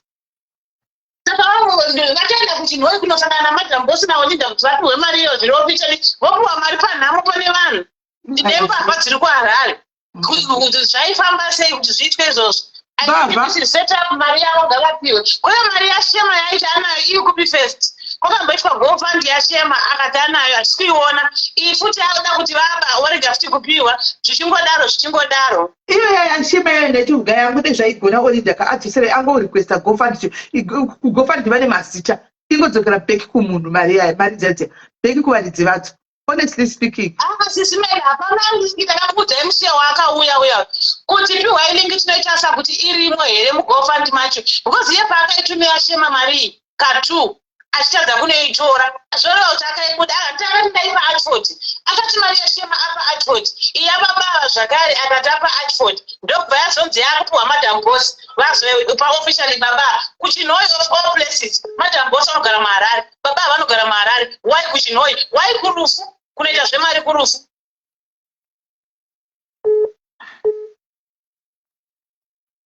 Okay, Sisimeli ndataura zvangu zvandiri kuda. Baba ngavapiwe mari yavo. Uye mari yavo ngavarege kuwa kurufu. Mari yacho ngaiiswe muaccount. All right, thank you very much, Kola. So saka kuhend over yakachita kunopirwa kukoko kunhingi kuchinhoi handisi kuzivawo ipapo. Kutopanzwawo panapa. Hello, Kola.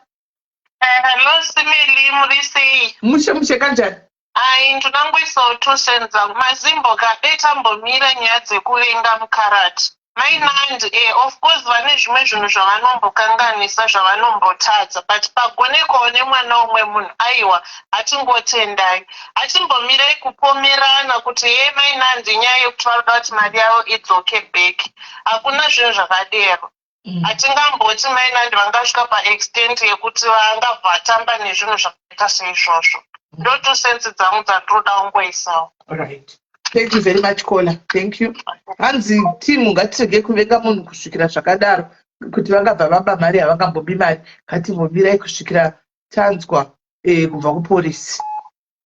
Right. Ndakutora tuve kupedzisira nokuti makawandisa guys. Tiende kumberi. Tingazvigona tikasaswere pano.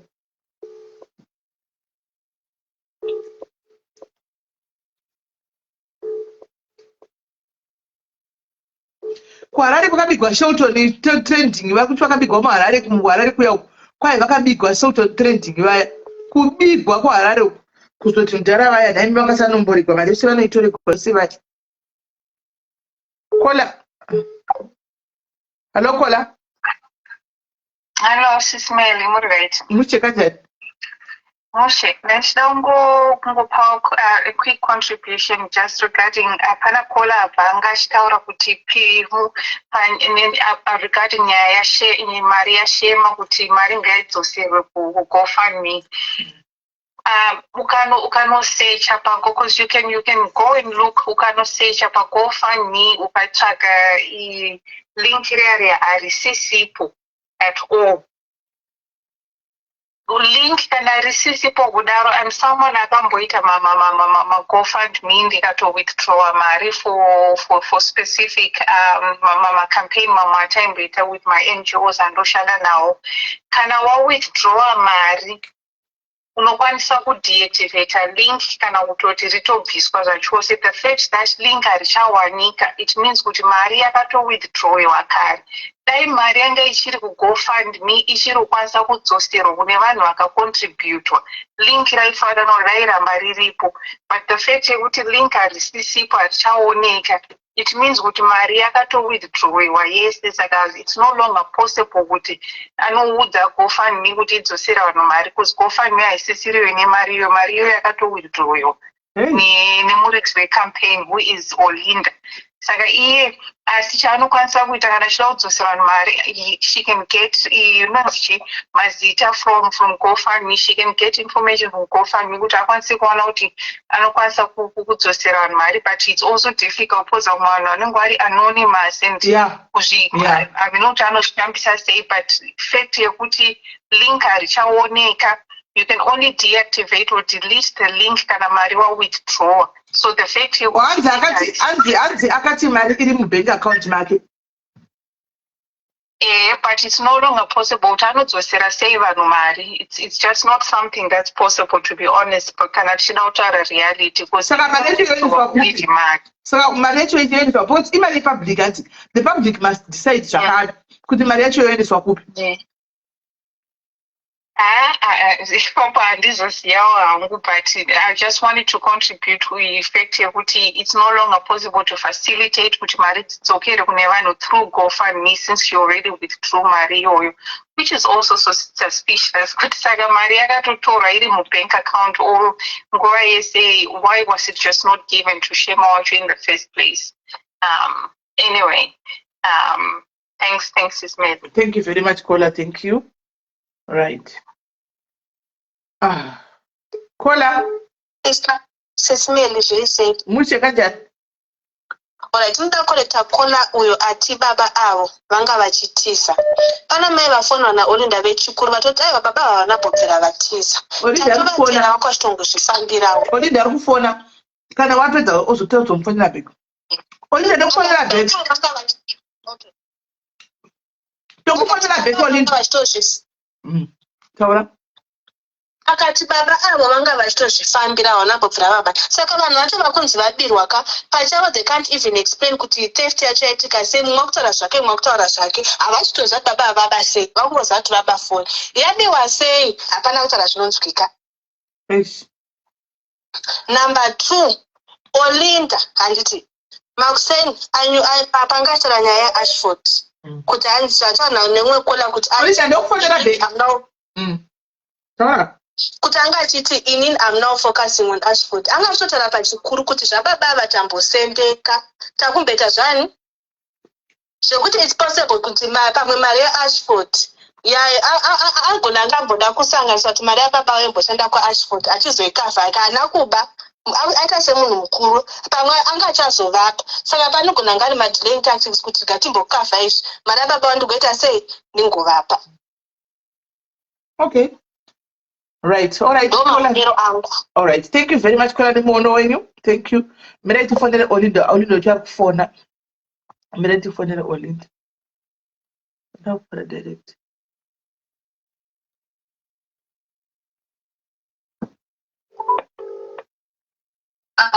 Hello, Olinda. Just one. Pamaria Mareza mkwanisa kupatara macaterers mangwana ere. Ini ndapedza kupatara nyaradzo. Vanhu vanoita live stream vangu vakati kupatarwa 550 ndavabhatira 550 yavo yakatova kuti vakolekte because vari kuita nhasi nemangwana. So macaterer Roshina akachabhatira macaterer but ari kuDubai, and now she's not responding to my messages. So I don't know whether it's time difference or not. Macaterers vari kubhatira $300 for 100, but then at the same time, kumba kwacho vari kutaura kuti vanhu 200 havazi 100. Saka ndangachimbofunza kuti soka vanhu vakawanda varipi because handisi kuvaona kupi kuchechi. I don't know. vanhu isusu takaisa kuna Antoinette straight ka Olinda tikabva tazoita kuna Antoinette ka straight and then tibva tazoita kwazoita GoFund rakamufurwa naMcDonald, so we ended up sharing hatina kuzoita GoFund isusu, we ended up sharing that GoFund rakatanga kufurwa naMac ndo riri kuiswa nevanhu zvoita naMcDonald. It's like mari kapfurikidza certain amount akuramba achiincreasa even if yapa 5,000 something aikwidza kuenda pa 9,000 yakavhurwa naMcDonald. Ati inokwidza yega GoFund, inokwira yega kaGoFund matarget ningirini ukasvika patarget inokwidza. Oh, okay, I didn't know that. But because if ndine mari vanachifanira kubatsira pafuneral ndo moments iri kudiwa, handisipoziva kuti pana Antoinette makamutumira mari. Vanhu vaingotumira zvatakaita izvo takangoisa nhamba kuti munhu nemunhu individually akande kuna Antoinette. Alright, so can ndimubvunze kuti vanayo $300 yekubhadhara? Yes. Mubvunze kuti yes, mubvunze kana zvazopera izvi then tozouya tiri palive tiri kumbotaura nezvenyaya yanetsa iyo yababa vako. Ndinozotaura nesister yacho, sister yacho vatotaura kuti baba vasunzwa mushe vakutondera kutamba hallucination. But kunyepa kuya Olinda baba vaya vakaita interview yakaita solid and sound kwaola uko. Baba vaya vakauya pano chaiko very very right. Zuro vakaenda kuchikoro kwatakwa panzvimbo yemwana kuPine House College. Very okay. What I don't understand is how zvinhu maitikira zvaita kunge zviri premeditated and too much drama. Yes. Question avanhu 5 vakasiyana. Yes. And pavanhu 5 vakasiyana ipapo ndechida kunzwisisa kuti pane consistency ndepapi. Because vanhu kana makamira east anenge achiona zviri west, akamira west anenge achiona east, ari kunorth anenge achiona south, south ari kuona north, saka maangles akasiyana. Chinhu one chandangobata chavataura vese that was inonzi chii consistent was vanhu vasvika zvine 3 to 5 minutes vangwari mumota vese vabva kwaRarare vese vachingosvika within 3 to 5 minutes mukadzi uyu agaridza mberi kuti ndabirwa foni. Mukadzi uyu chii chavaba asati akuziva kuti chii, hatisi kuziva kuti chii. Sababa vakabata foni yake kutanga kuridza kuti ndabirwa foni but mabva mese kwamabva vakati vadi kumufira kumubira hameno unoziva here Olinda baba vakapiwa foni nachadhi musuno. That's what I'm trying to say, kuti it doesn't make sense, but that's vanga vane mafoni 3. Imwe yacho ichi3 hanzi vatadza kuvhura inonzi chi pin number. Mafoni ayanga ari ani? Hanzi one yemukadzi iyeye, one iri kuita kunge yavo hanzi vaivhura iyoyo nepin, then the other one inonzi chi haina pin. Because we are trying to get hold of him, saka tatotuma vanhu vaidako. Kune vanhu vaidako. Kuna honorable vaitako kuti vanotora kuyeupa simeno vachinda kuti yacho yakamira sei. Ini ndinoda kuziva kuti mukadzi angachiridza kuti ndabirwa foni zvanga zvamboita sei. Haisi girlfriend yavo here baba yavo nendo vabva vose mota wakusei. Ndinoitika ndekuti ivo vatori vulnerable papoint yekuti vakadzi vacho vanogona kutanga kuvaningina. Kutovatrika noti zvazviri right now baba vaya kana vari mukadzi kuti havazivika. Munhu wese akuziva baba vemari vaya vakacontribute kwamari baba vesadza. Munhu usari kuzviziva. So people will try to play some tricks kuti vawane mari kubva pamari iyoyo yeGoFund iyoyo yacho iri kunzimba toisa kuZimbabwe. And Olinda chimwe chandachifunga panoka kuti baba mari vapiwa maoko ngavachitega kupiwa maoko nokuti all eyes are on him right now. Ngavaitiko account. Mari yacho enda kuHarare kudhara ipo kuHarare, we're just sorting that out. Inonzi shi. So it to me, like I said, what I don't understand is mukadzi uyu patanga kuridza mhere kuti ndabirwa foni inini normally ka and I think it's very relatable to everybody else kuti normal human reaction panenge pane inonzi panenge ukashaya foni yako handiti uri pane vanhu vekuziva, for example vangu vachizivana vafamba vese, you don't automatically say ndabirwa foni. Ine foni yangu iri pai. Yes, haina kuita mota here. Hamuna kubatanidzira foni yangu here. Pamwe vanonga mabatanidzira. Ite kungoridza chero paitoni yangu. Uchakuita confusion kuti ndapedzera kuiona pai. Yes. But within 3 minutes, 5 minutes munhu atoridza mero ndabirwa foni. Pane nyaya iripo ichabuda zvayo. Pane nyaya. saka between laini ndopangondita consistency that narrative yabuda kuningrini kuvanhu 5 vavo vataura the same thing. Vamwe vangatiti mafoni 2, vamwe vachiti mafoni 3, vamwe vachitaura ngini madifferent angles. Mumwe ndikatomuudza kuti angachitaiwa zvaitika ndiri mumba tikati iwo saka takangofanana tisuziva zvaitika because hatina kuzvona nemazedu tega. So I can't take you as a witness because you're basing this on hearsay yekuti wazoudzwa nevangu vari panze. Yes, honestly. So as far as I am concerned, it's not even here or there. I think the best thing way forward that we're discussing is Mario Chambers Papa Pink cards. Those Marie right now havasisiri safe kuti whether kupicture kuti kupi havasiri safe vane vanatogona kwatrela kumasure. Baba vaingova encourage kuti vakanofura bank account. More that tiri kuda card tipe account number kana account number yepo mari yavo isigwa account. Vona mari yavo zoita zvanoda ibva account. As people, it's very disheartening when I think about that because some of the talks Buddha is after the state after set up. Yeah, they can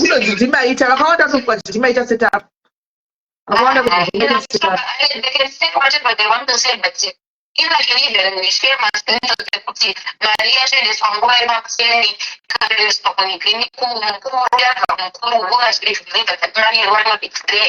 but I also Madam Bossa in safe got to you Akufra account of point day rate.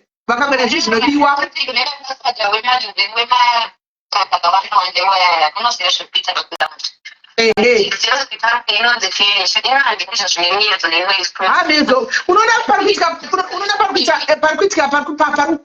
young only just from the life I took with her. So then she pick I didn't go was a lot of people are coming also on a life. Are coming here and say, Maria Shema Linga Kuchina. Where is the link? To the Maria withdraw. And the Maria Capitamari. No, they mustn't lie. They go back home family. I can log in myself. I believe if people by sharing the login details, people will then have to pay out methods. Iripo payacha ione paita wane kutsvaga saka inofa honge yakatorwa ndopanenge yapanzilika kuchina What you need to and take a screenshot of that.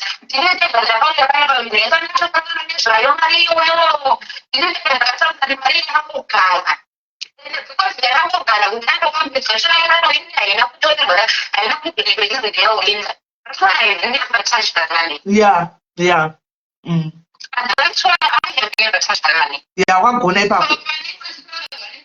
It's okay. You don't understand. I don't know what you're doing. Aha.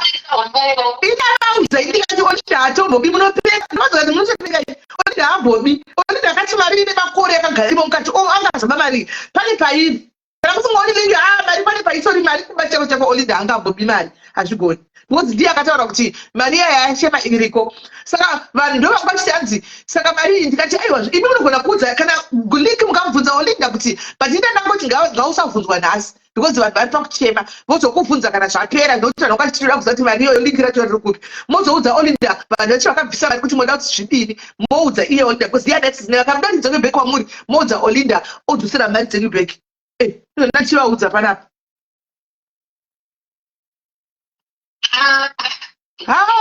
Dzosera zvako mari Olinda mini wangu aiva dzosera dzosera vanhu mari inokusimudzira mhepo dzosera zvako vanhu mari baya linki baya paya panobayiwa kuti bank to send bank kune mumwe nemumwe kwakaita mari network yako yakunetsa network yako yakuita chibreak network andimene paari ndofana network yake kunetsa network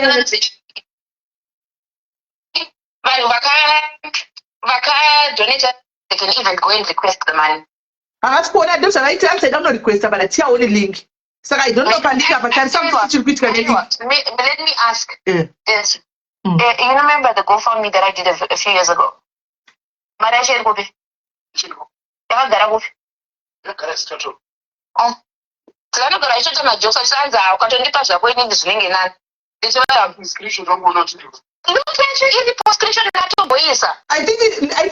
share link Olinda. Share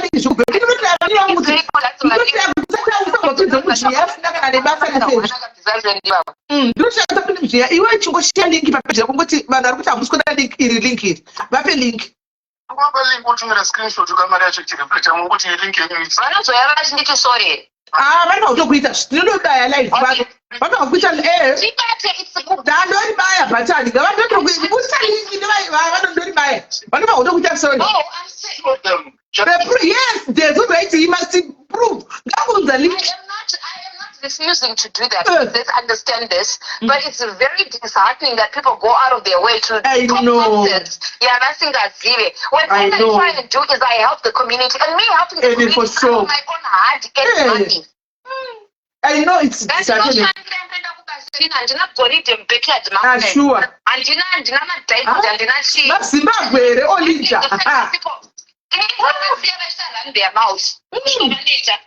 Mazimbabwe haiti vanopedzerazozabatsirizimba kungozvipedza kungoti link papeji vako iyo link muri kuti hamusi kuona hero link remobaya muone then todzoka pano ndobaya live voya moti aiwa shuwa so taona then mochironga navanhu vaya kuti oraiti mari toita sei kana ichinzi yoiswa kune vamwe vanofamba kuinida mowirirana kana kuchinzi ngaidzokere kuvanhu vanhu vachiorikwesta mari dzavo bheki maybe ndokuti zvikubve because kunzi bava usina kubva kudya kana sendi zvinobhuwa singaiti usina kana chawakatora kana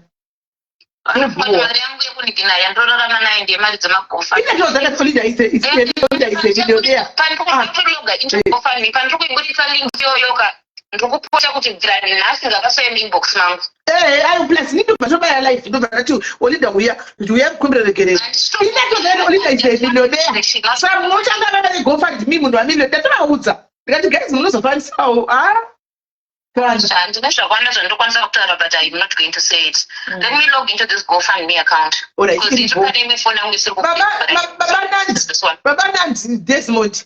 Baba Nandi maisa video. Baba papa kwazondirovesa very well.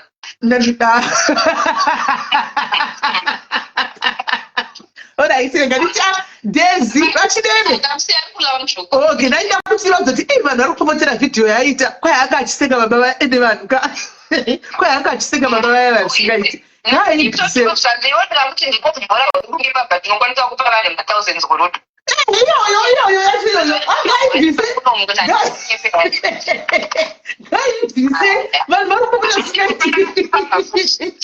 ngaibvise video yavanhu vari kupomota sikati kwai akachiseka baba ari kuseka nyaya isati yapera ari kuseka atokongutatira baba vanhu vakadzidza kutedzera muzoimajukusika ndopa vachazosununguka nezvanenge achitaura mukamutomutora serious mimira ndimi muri kutopenga vanhu vaja havazozivika vanenge kutotora serious kuti sitana angachiseka kuti papa yatenderera yawo ngaadhilite asati anotukwa ngaaidhilite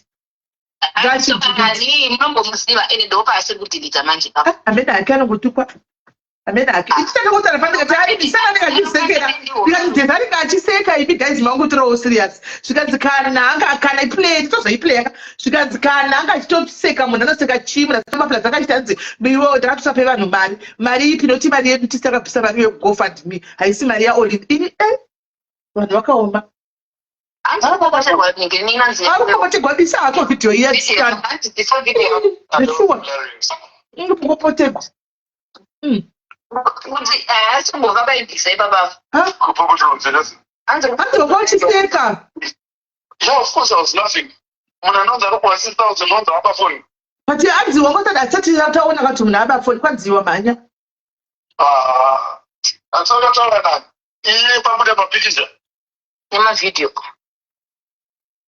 Let me try log into this link. But I look at it on this website. But I don't also the also the share link or the share kuno. In the pin, I think the pin. Unombokamana ningrini inonzishi ma login details. Iyo ndapandaibata. Ubonishera link 264 kwa ma details that really mumoposta yozologa nevamwe unoita sei. Aiwa link aiwa stana handisi kuti kupinda link kuti vanhu vakwanise kunoona kuti iriko nokuti vari kuti mari yakatorwa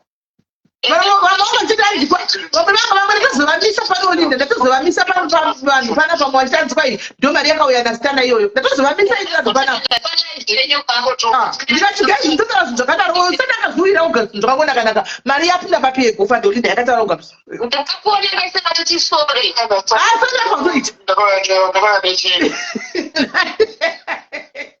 zvako iwasta vanhu vanopeka ndikukutumira screenshot yaifanike nepanosai nepawhatsapp ako nepaipad pamwe ndiripo ndikuda kuti live yako yese ngavabva wakuturimidza kuti sorry right now ngavandikumbire regerero ndikationa chimdipe zvako ndiki vachokumbidza kumbira regerero muri kukumbira regerero musingadi kuchida nai tione link pawe have screenshot okay screenshot mina ndisedate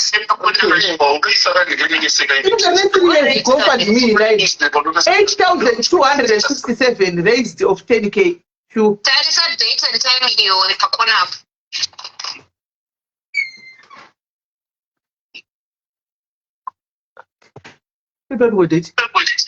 o 18 macho right ona kuti screen yandakavhura pagofundme kwadi kuchiva pari link nayo linda vangonopinda vaone ndozvandizoda kuita copy and paste from vape link unomaziva kumutaudze screenshot wangotora screenshot yakudhara tora link yese kuti link iro vanoona ti zvirimo anda withdraw iyi mari guys iyi mari irimo mari yamuripopotera irimo all right I'm doing it up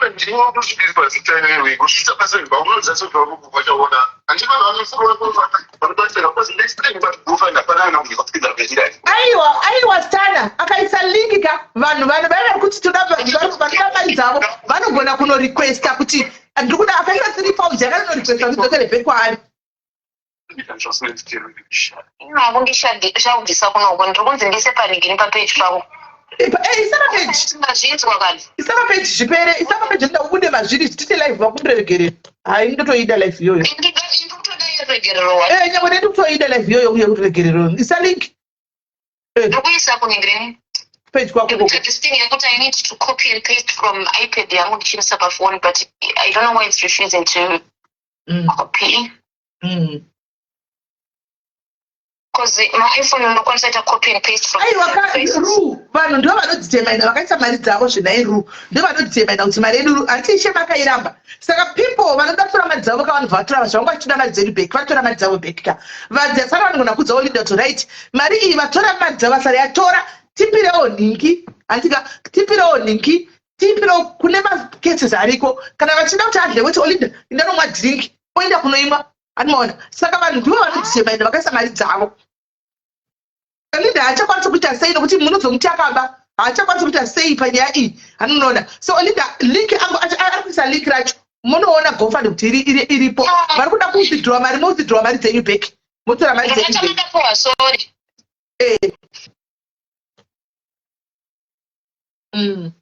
right now I've got it on this one hold on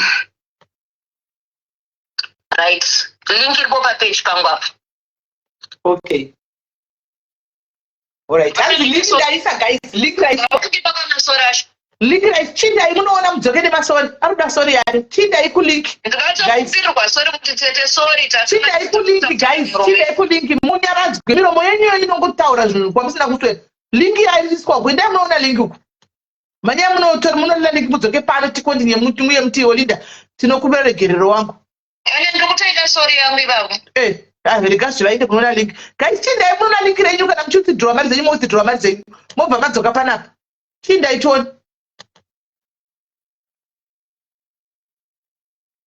iri link riripo iraiswa link iri honestly the link is there link riripo guys link ndatobayawo link iri ndabaya link iri ndabaya link iri iro link iro ndatobayawo ndabaya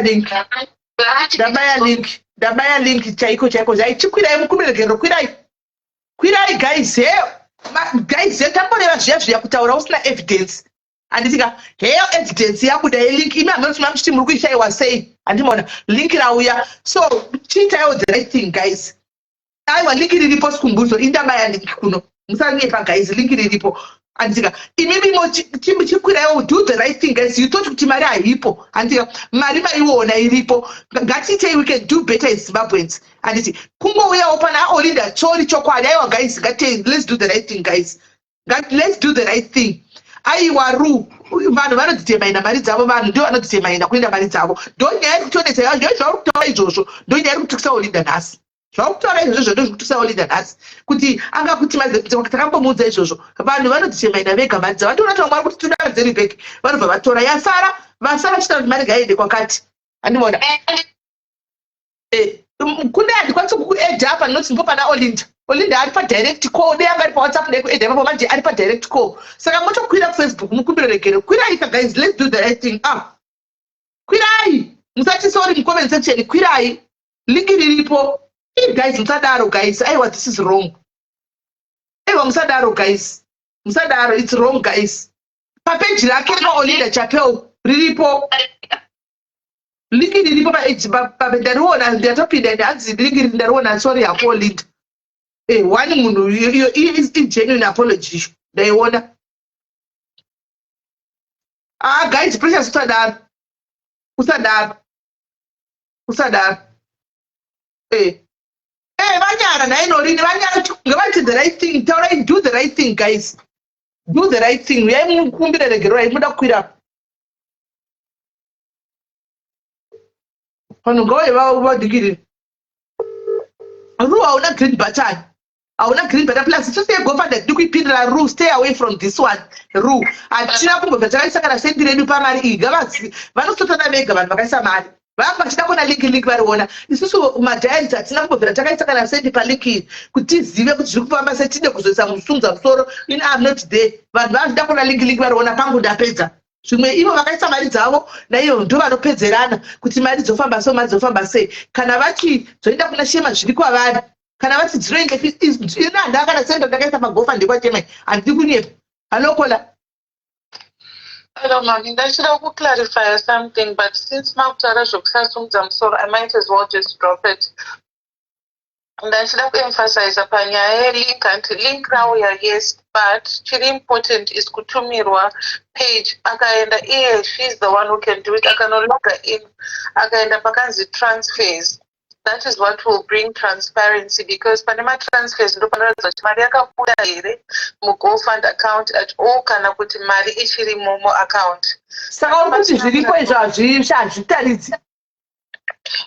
Hazvitaridzi because link is just taking us to page here GoFund and it mukato open a link, it's only showing the donations kuti mari yakadonatwa nani yakaitwa sei, but it's not showing kuti mari yakabuda. I can send you screenshot inoratidza zvandiri kuexplaina. Uyaukwira kuFacebook Olinda akufona, uyaukwira kuFacebook.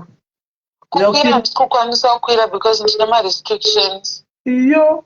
Ndakuudza kuita ma-errors.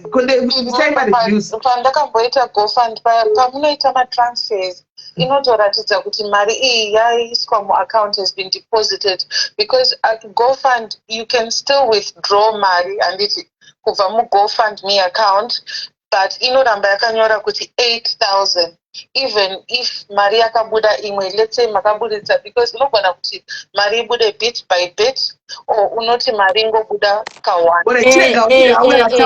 First and foremost, if that money was withdrawn, that campaign would have been shut down.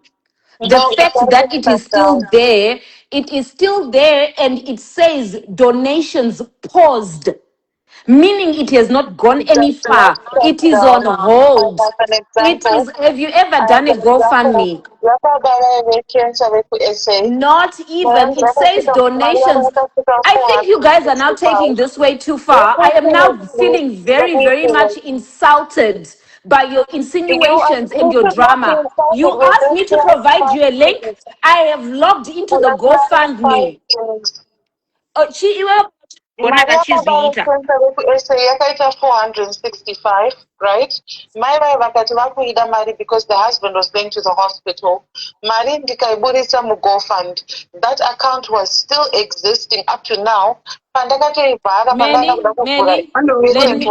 me log into the Ningrini, into the GoFundMe, and I will send you a screenshot that shows per withdrawal. Could any money that was withdrawn because the paper trail is there. But I am getting very insulted by the fact. Please don't speak over me because I am speaking. I You're allowed you to the one speak. who's speaking over me, I honey. allowed you You're the to one who's speak. speaking You over me, want and you're the answers one from who's me. You agitated. want answers You're the from one me, who's but you're not agitated. willing You're to not get supposed those to be answers. I agitated. do We're not having a engage conversation. in such We ningrini. are And it's having a and I believe in conversation. evidence. I believe in You cannot evidence. talk over And me because whoever you're you the one are, who's talking you are the over first me. If person you want that to be I will come for respected, you because have this to is now learn to respect defamatory. other people. You cannot This be is now commanding becoming respect. very You speak defamatory. nicely. Oh This my has now goodness me. become very defamatory. I'm repeating myself. Oh my goodness me. Refrain Get from over calling me yourself, names Olivia. and Get from over insinuating that yourself. I am stealing money from anybody. I'm just saying something. I'm saying vanhu vachazopedzisira vasuwana apa vanhu Please vachaguma come correct when it vasuwana. comes to me. Especially after I prove myself. These are becoming very defamatory statements against my persona.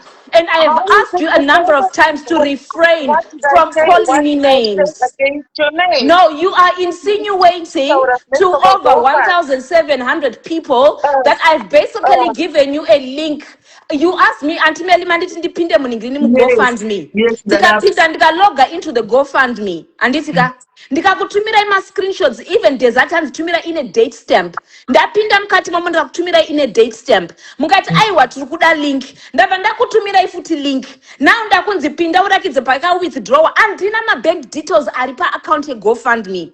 Shema ndakamupa ma-login details netimu yake ndikati chiindai mukati mamo munoisa ma-details enyu kuti mari yomuda kuti iende kupi. I handed that account over to them because that was the first and last GoFundMe I ever did. Vakairama mari iyoyo ndikati kana mairamwa ini ndakungoisiyawo iripo. I've got no need to withdraw it or to take it anywhere. Vakadoneta mari dzenyu, you've got the right to request from GoFundMe to I think reverse those funds. I think ndizira hangu kaka ameno mari kuti ngaingoenda kuna Shema kwacho dei angowanikwa Shema acho nangotora mari yake. Handi mama mbomuitira zvakanaka dei angopiwa zvake mari yacho Shema.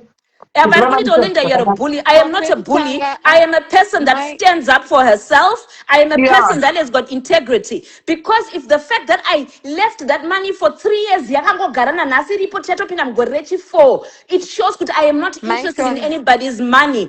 I'm a bloody fucking multi-millionaire pandiri panapa. Machi unoenda kwidza revenue yecompany yangu by 1.1 million. Aiwa man. Mungandidze 8,000 ndichitakura bag re-8,000 inini. Ndinotakura handbag re-8,000 inini. Mungandidze kuti 8,000 ini mari kwandiri here inini. Nonsense man. Munekamwedza kuda kundijairira kamunoita vanhu vekuZimbabwe mimi. Begiroga 8,000 miswai.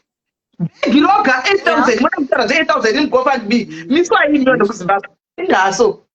naishoni saka Shema wacho anga akairamwire mari gaingodzokera kwakwaari kutaura kwacho kupere kana zvichiita gaachingoipiwa mari yacho because vanhu vakutoona kunge mi muri kurarama life yenyu nemari iyoyo gaingopiwa kuna Shema nyaya yacho ipere.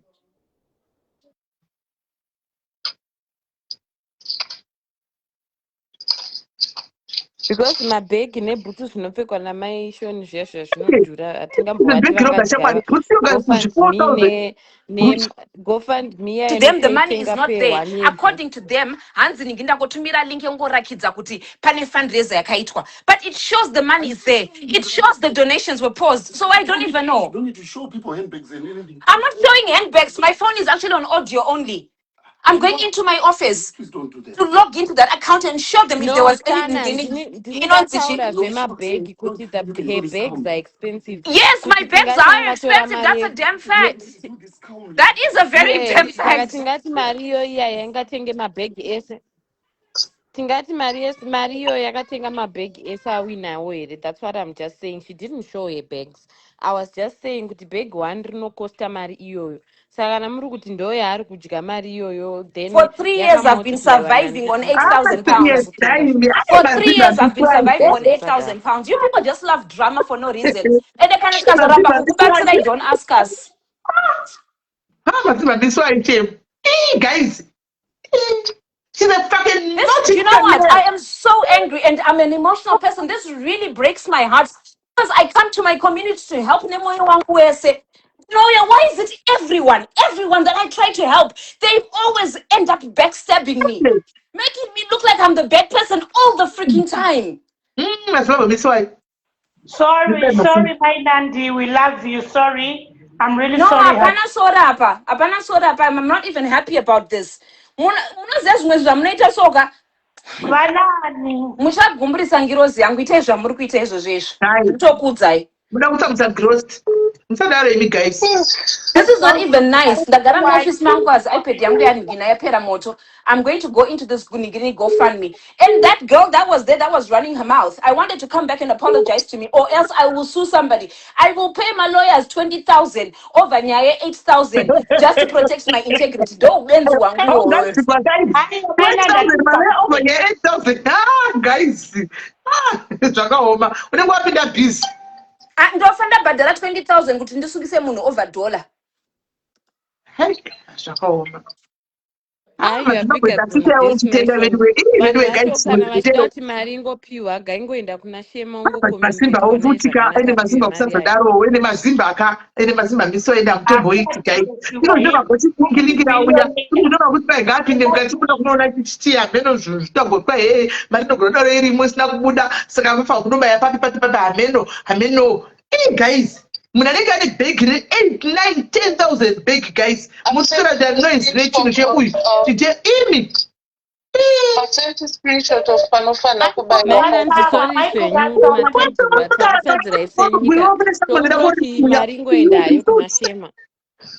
you be sued. Ukutotaura hako Ngirozi yatamwa, multi-billionaire. Manje sisime aramba kasori yacho. I wanted to say sorry, ati mamudzwa andi rafura. Agumbukozve kuti muri kuti kwai amuramba achingonobaya achingonopinda mugofanda achingonobayawozve abatikana sure mungangoti pinda mumoti kwai mutatipinda uchidai mazimba kutitiza ndokwamunobhodai kutitiza ande munoda kutitiza anyway aiwa gofa dilikira uya pacho pakati kiti toda kuona ipapa ande mukati mamo maona zvandiri kureva kamukacheka screenshot yandakutumira iwenyu paunoenda uri wakavhura gofund for it zvinozonzi nevanhu its transparent unenge wabaya apo mukona pakanzi transfers apo mami ndopaunoopena ipapo patransfers ukapinda mutransfers muyama inoratidza kuti pa400 yatumirwa nevanhu yese 400 has been deposited kuaccount inoperana chakuti iri account yaningi so you know kuti mari yakabuda here ndindombovisa hapana chandombovisisa ipapa so zvari kutotaura yei kudai kana chimwe chandibvisa hapana zvari kutodedzera ipapa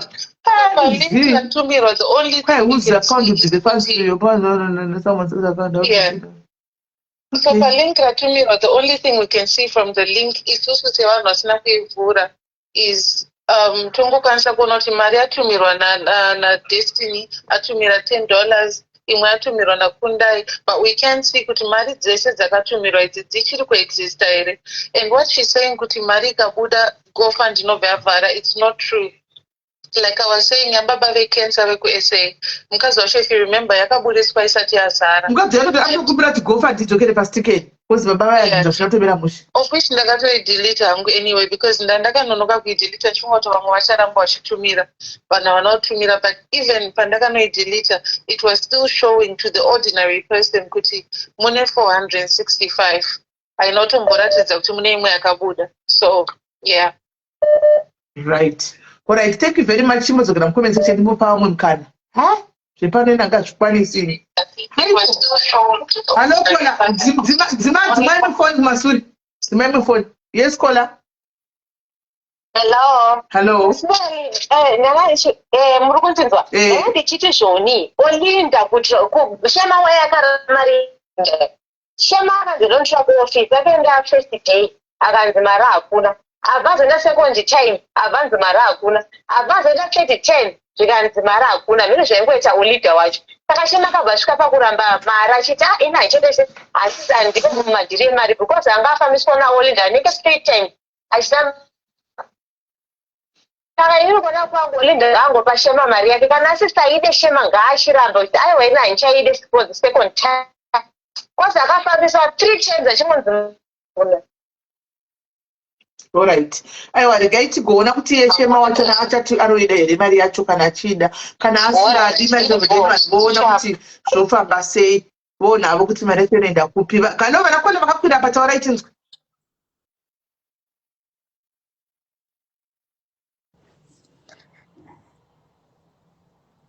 Hello?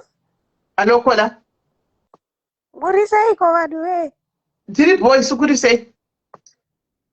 Bo, ada kukwira zvangu kuti ndingoti sorry zvako Linda. Aiwa sorry ndizvo chaizvo. Shuwa sorry hakuri ndinenge tariona. Nekuti Kola vari kuti anofanira kuenda kuma-transactions. I think handisi kunyatsoziva zveGoFund, but if something is paused, zvinoreva kuti chii? Something chiri in progress. Muri kutidzwa? Tikukunzwa hedu. If something is paused, it means kuti something is in progress and nothing was withdrawn. I think that's common sense, anditi? Man.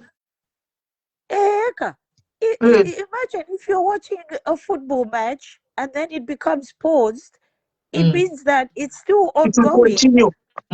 Exactly. So this is Apana Maria Kaba plus Begra Kerro costa 8,000. Saka Apana. All right. Thank you very much, Cole. Bye all right. Bye bye. Hello. Musha muri sei? Aiwa ndiri right. Ndasitombokomentawo zvangu kuti maZimbabwe ngatisabvume kuramba tichiitwa gaslit nevanhu handiti chiri nemuririro wayo haimbofa yakauregera. Hatingati every time pane nyaya dzemari the same person anenge achingotaura the same things. Moya monyeperwa moda kuti vhara isusu kutange takapusa ChatGPT hanzi GoFundMe ine ma-transfer deadlines. Hakuna mari inogara muGoFundMe for this amount of time. 3 years. Mafunds yelink rinogona richitoripo even mari yakabuda. Ngatonotarisa paGoFundMe. Saka zvekuti hanzi vanhu munditi sorry, aiwa hapana sorry inouya kusvika mari yabuda. Because why would the money be sitting in kuGoFundMe for 3 years? Hazviko. Dai GoFundMe automatically yakasisira mari kuvanhu after 1 year. That didn't happen. Apa zvazotaurwa futi kunzi mari yakanzi iri mubank account mangu. So which one is it? Kukuzwa mastori akasiyana-siyana. The same person akataura kanzi mari ndakaisa mubank account mangu. Now zvakunzi iri kuGoFundMe. But GoFundMe iri kutaura kuti hazviite kuti mari igare for 3 years. Zvazvira zvizivo zveGoFundMe zvino. The guy aburisa mari ngopa vanhu zvipere. Vanhu ngavape masters because muri kugona zvamuri kuhosta. Vanongopa masters kuti zvitarisa mazivano iwaye padhaya. Ini mazivano epadhayaris 1,200 stars. Chiwanepo anagara pano. Giving you fresh bread from the oven. Guys. Fresh bread from the oven. Igoisa masters guys. Let's go say what mushke pa 20k. Kaura zvako kola iwe. Good luck you kola. Thank you. Chimbopinda position mbono kada wako. Zvimwe guys I think enough is enough and it cannot be the same thing every single time. Aiwaka ngatichitawo tichitangamuka avafira vachitaiwa musajaje munhu musatini hatina kukuza ende vanhu vanosvika pakuneta kuti alright one time waitirwa maexcuses but catch 11 aiwa zvichatomboita. And people need to be held to the fire because this is enough now. Unenge uchita lifestyle yako uchishandisa mari yevanhu. Woda kuita vanhu vacho ivavo still ma-stupid. Aiwa hazviko sisimeri. Hazviko tabu. But vese vari kuramba ngavangonotarisa paChatGPT. A simple Google search inokupa ma-answers amuri kuda. Link riripo riri live. But it doesn't mean kuti mari haina kubuda. Saka kukunda zvataura zvese ichokwadi. Right. Thank you very much, Kola. Thank you very much, Kola. Nani kwa inakola mundisire masters. Hamusi kuzviwa here nai guys. Kwa inakola mundisire masters. Muita mune musinga zvishita na kola sekwe comment section uko. Right, vakakura imita right nzwe. Hello Kola. Kola zvakakura. Yes. Sisimeli makadienyu. Tiri right kanjani? Mushe, pekutanga ndamboda hangu kwira ndichikomenda zvimwewo zvokumashure but handichadzokere ikoko. Thank you. Ndandoda kutaura Thank you. Handaiona. Saurai. Ndandirozama kuda kutaura panyaya yeGoFund kana mari ikazonzi iripo zvechokwadi. Inini hangu sekuona kwangu ka mari iyi vanhu pavakabvisa, remember kuti tomboti vanhu 1000 wakabvisa towards Shema. Pane zvawakafila maana mavo through situation yanga anayo by then. So munhu akasidha sezvamunotaura tiri kusidha, mumwe munhu akanamata achida kuti situation yake igosimuka through Shema achifamba nemota. Izvezvi Shema ari kufamba nemabhazi, ari kutambura achiita zvaanongoita. Mumwe munhu akaisa munamato wake 3 years ago. Pachapiwa Shema mari iyi ichasunungura umwe munhu kana kuti ichasunungura iye Olinda wacho.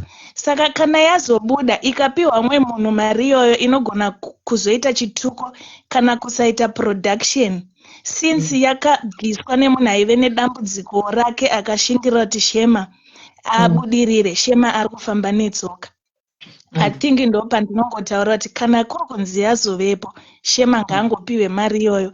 Shema haana kuramba mari nekuti aisaida. Those days Shema anga achangotanga kupinda pasocial media achita zvanoita zvimwe zvinhu aisazvinzwisisa. So pane vamwe vanhu vailidha vachitiita so ita so. So zvese zvaaita zvairamba, it seems like vamwe vari kuti zvaitadza kubuda mapinati uye ari wrong. Pamwe achienda achindoshayiwa mari. Akazoita sort of kukakuramwa kuti ndinosvikepi kana zvichiramba, because Olinda wacho anenge anga ane zvanga kutongotaurawo pamusoro pazvo. Ndobva azongoti kana zvakadaro rigandirege hangu nekuti handina kukumbira. Asi mari iyoyo it's not like haasi kuida. Izvezvi Shema ngaapiwe mari yake. Thank you so much. Alright, thank you very much Kola, muono wenyu. Batai makadaro varipo vamwe timboenda kufoni. Vari kufoni, hello. Kana mataura chidzika ichi tikwidze vamwe. Right, Kola murisei. Chemushe aiwa sisimeli Olinda miswa.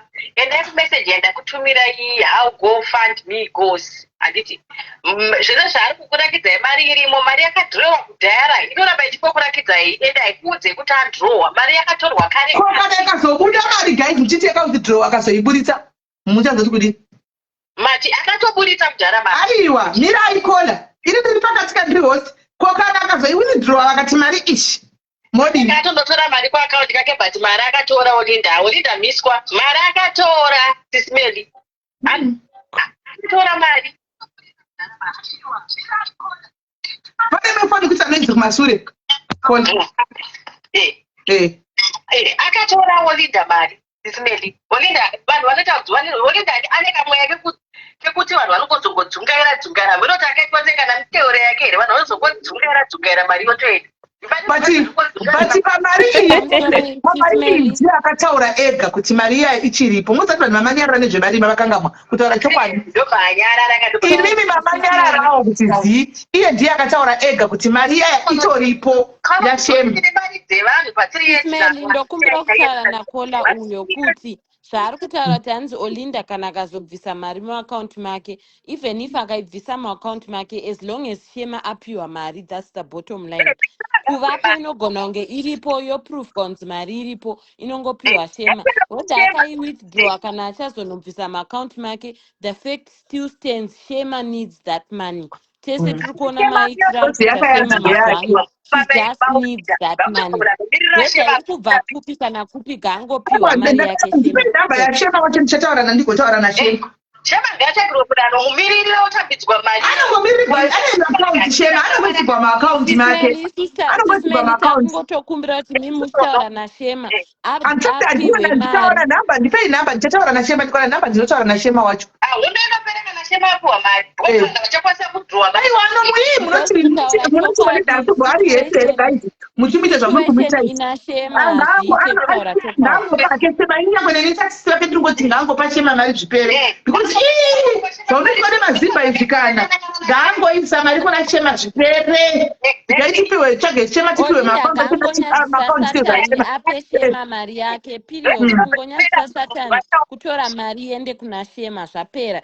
Shema wacho no pamwe pane zvakaitika those days sisimeli tangokumbira kuti mufonere Shema mumudzi kuti vanhu vachema vakasidha mari dzavo, Shema ngaaaccepte mari. Kana ndakaona namba ndichataura naye. kana ndakwana namba ndichataura naye Shema wacho nakushema mairiko tatenda because pakaoma. Right, thank you very much caller, thank you very much. Right, pana umwe caller wakwira here vani papa? Sisimeli muri sei? Mushe mirai panenge pakunzi paita interview yababa vesadza. Hold on.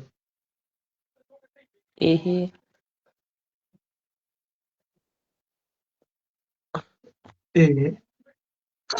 Hello, Marcelo, Mr. Sport.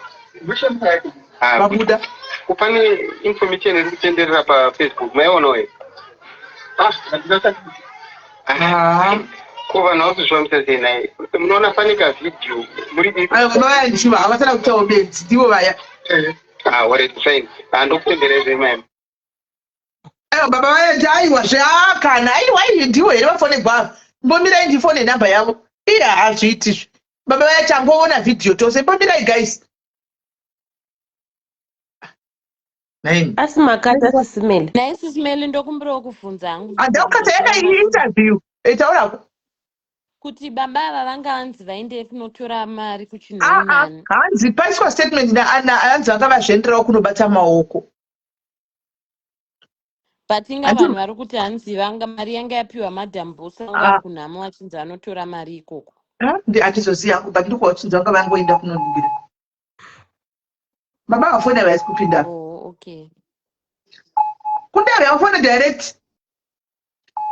Vasi vanhu vemamablog zvose kakona kutsvaga voice romwe munhu ndokuconnecta neAI iriko iyi.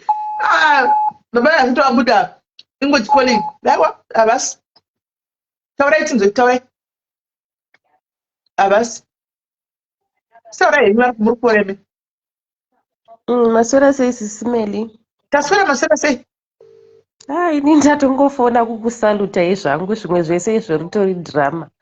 Ndatongofona kuti ndimbokusalutai semusoja anomiririra nyika. Tine tichingoti tiri kuita kuti handi tine tichingotandara chitobatsirana zvinhu zvimwe wewo pachena zvichifamba zvakadaro. Because aiwa munokwana kwese kwese Sisimeli hamuna kwamuri. Kwese munobhoronga muchibhobhodza. Hello?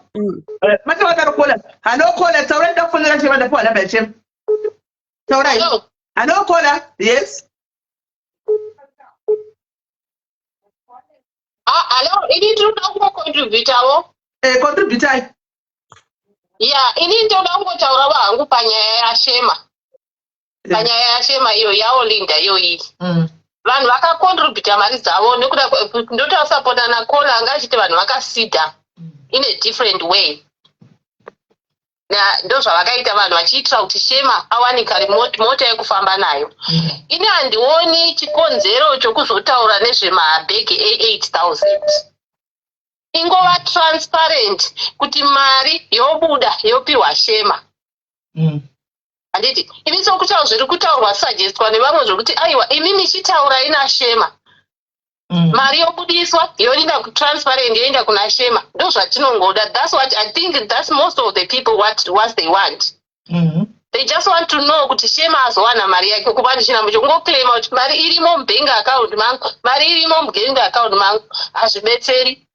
Hazvina kana solution azviri kupa. Uye zvokuzotaura kuti bhegi rangu rakazodai aiwa. Tese tiri vanhu une bhegi re8,000 ini ndine bhegi $5. Iwe neni tiri vanhu tese tinoenda kunomama tese. Iwo pone tova nevanhu vane mari kudarika iye. But havambouyi vachibrega because vanhu vekuzimbabwe vanhu vanocontributa vamwe vacho vanhu vasina mari vanenge vachitozviitirawo kungoda kusapotavo chinenge chiripo. Saka I don't see panongouya point yekungozoti bhegi rangu ndiri miliyoni zvose zvotodhakwa. Mari ngaingopiwa Shema zvatopera. Right, magona kukoleteka ndibododza ndibobata Shema. Thank you. Pamunoona Sisimeli kuti Mwari kana chinhu chiri chako ndechako after 3 years. After 3 years sure Mwari vangoita kuti nyaya isumuke. Ibonirai guys vari kufona makoza wanisa ndimbofonera Shema. Ndingotozododa. I hope anodai because I hope pane network.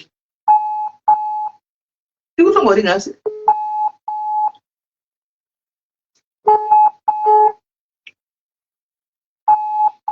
And the UK ine moto anyway. Do you kufona yego? And then mune moto mbrugwa wasikana. UK ya mune moto mbrugwa shemu. Maiwe. Mafonera cha mrukuita. Ushafonera chema guys. Asudavira pamwe asikutoiwa ari mumasango make mo. Pasi maina ndivadona. Kudhara. Totira kufonera shema. But kunetsa kungori ngasi kupinda manje. Right one. Emi yangu rapira kufona.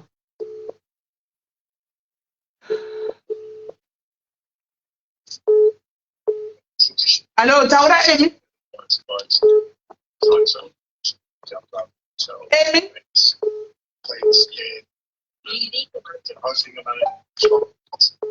Kuenda ku video. Emi. Sismeli. Tutaura ka. Alright. Ndachida kuti muri kuda kuzama kufonera Shema. baba vachikwavava havafonere because hanzi nafajiwo vari muchitokisi vari kuenda koti mangwani. Ko vari kufonerwa apa vari kubuda vachinzi vari kutaura pavoice ndiani ndazviramba tikati AI. Mheno but fajiwo andimomuziya uyo. Fajiwo marowa ndiye aiposta akati baba vari muchitokisi vanoenda koti mangwani. Saka makuona mablog akatogadzira voice ka. Zvinhu zvacho. Alright, saka iri boss saka tichaiona mangwana tongowa mangwana zvitwa HD. Tichaudza nafajiwa. Alright, thanks. Zvinhu zvacho baba vari mazviotwa vari mukati vakavharigwa. Pana bhudhi vangu vachita kufona vari kunditi fonai bhudhi vaya vaindepiko. Dzimwe dzinenge dzatongovawo mhepo. Hello. Hello. Yes, kuri sei? Kuri right. Ndisi Smedi. Yebo. Taura? Dia. Eish.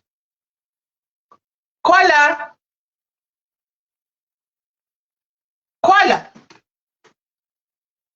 Ndizvakola kumani. Saka wangofuna kuti nyararere naikola munin'ina wangu chifoni chitaura zvakola. Pana baba wangu wachifona apa vatoisa message. Hello kola. Inenge network yake. Baba vantu vatiri kutsvaga vaindepi.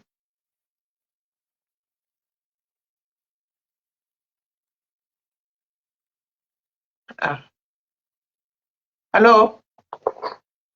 Hello. Yes. Okay, Smedi, sorry yazo.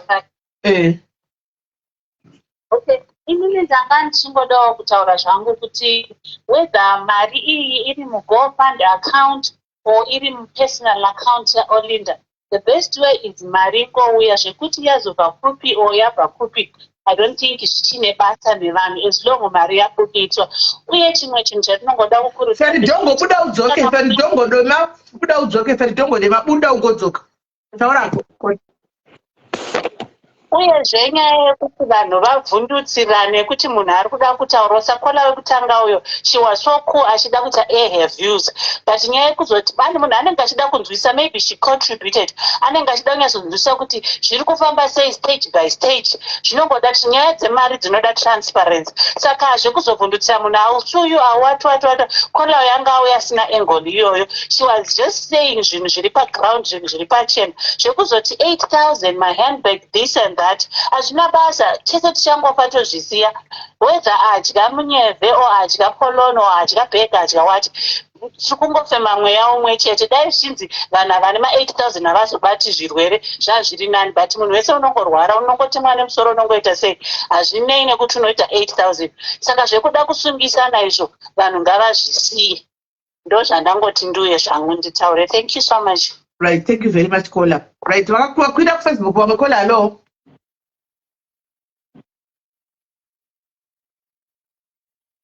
Kola.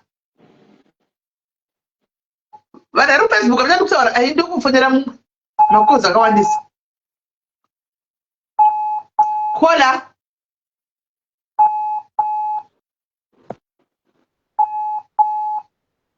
Kola. Hello, Kola. Hi, how are you? I'm good, how are you? I'm okay. Don't see Prof. Tagore. So, No, that. no? All right, Professor Eduza. All right, Okay. I wanted to check something.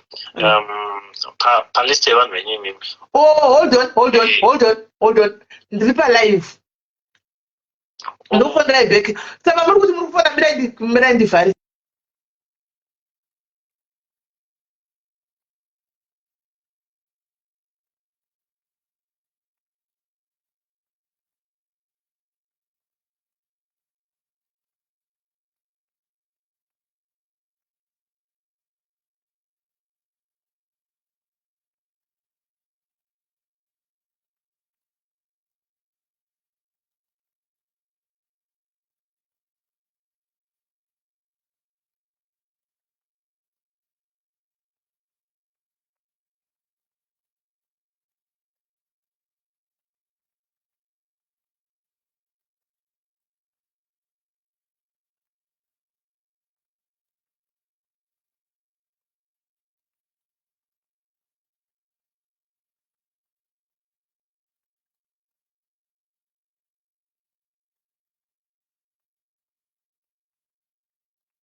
Right.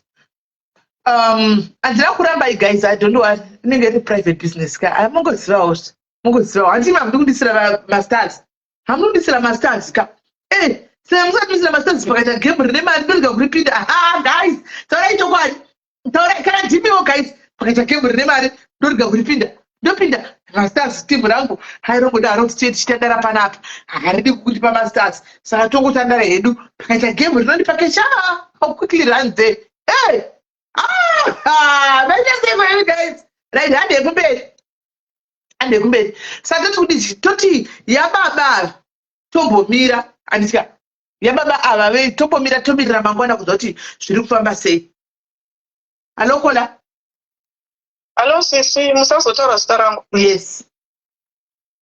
Inini ndoda kungotaurawo natete wedu venyikana. Ndava kuti inini kuna Olinda.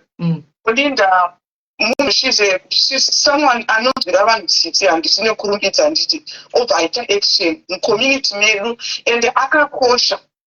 Saka chandoda kutaura kuna Olinda ini ndechekuti vateteka sesi muri munhu akakosha zvekutodaro ende muri munhu anotariswa nevanhu vese. Mukudzidza kuita transparent yakanaka because muri munhu wemucommunity.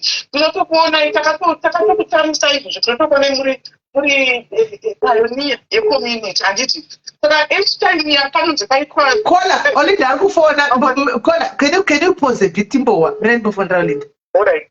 Manje Shema ndotaura naye manje Tasha Shema ndiyo mgeo wangu jeje ndotaura naye ndichakubudza ndokutaura naye. Uchaona. Hello Olinda. I think we didn't have any power. I'm okay with people running their mouth at me, but now the fact that they're dragging Ashford into all of this, it's very shameful. I've sent over my screenshots. I'm not going to tell Ashford kuma 10 UK time this morning. Panditumidzira proof of payment yemari yabva kuningiri ku GoFundMe. 5,069 ndo yapuwa. Transaction fee ngiri 271. Abva splita mari idzodzo into 2. one kumukuru, one kuningini ku limit because anga reach ma maximum limits ake. Mari yababa vesadza yatoenda kuZimbabwe. Yangu inini it's actually a cash pickup iliko ku office. Pandavaudza kuti ndinokolekta mari because mari yangu inokolekta kuma offices. And then inokolekta mari kwa kati. Where did you see the screenshots, Olinda, of people drinking Ashford? This life is just not good for him. If you wait. I didn't see. Comments, guys. Guys, pane munhu achava zvaashford because pane munhu akwira aita zvaashford ndatomustopa there and there. Ndatomustopa there and there. Guys, pane munhu akunyora zvaashford comment section. Pane munhu akwira aita kuti no. Kubva kulive ikoko vachinonyora macomments under link yashema yandaisa. I'm just waiting for GoFundMe kuti vaise number yangu nyowani. Okay. Ndaisa this verify code.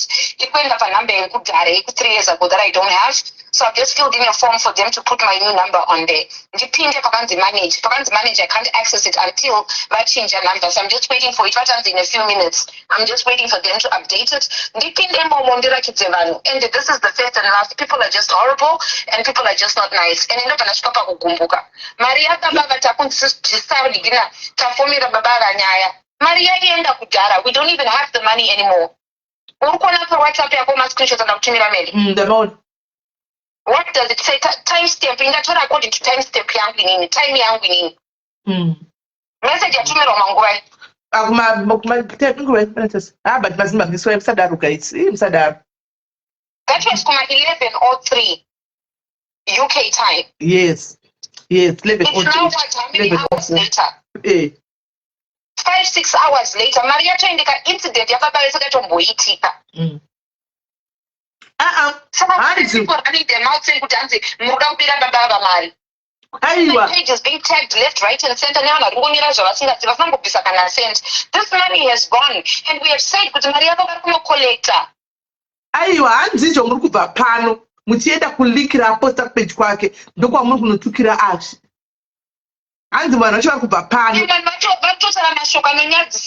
Hanzi muri kubva pano chinonyora kupage kwake muchitukira page kwake. Guys, stop it, guys. It's not even just me. Somebody's looking for his child. I've literally been running around in circles in the street, got this in the backs, I'm just drained. And at the same time, I also have my own family and my own business to be running. No, guys. Nditoreo ma-screenshots ka. Nditoreo ma-screenshots vari kunyora kana vari vepano tibve tatongotsiurana. Vepano zvoko ndovasiva. Vari kunyora ndipewo ma-screenshots guys vakutaura zvinhu zvakaita. Ingawani pano tataura kuti panapa ndagara ndakuudza live ichitanga ndikati please pamene zvakutataura live achapa kuchema leave him out of tikawirirana pano koma kunonyorawo sei. Guys, musadaro. Endai motasati ndendari kunyora guys mundipe mazita. It's wrong, guys. And how does she know people are coming from here? I don't know, but it's good they are coming from here. In the comment sections, your profiles are there. That's what you guys do. That's what you guys do.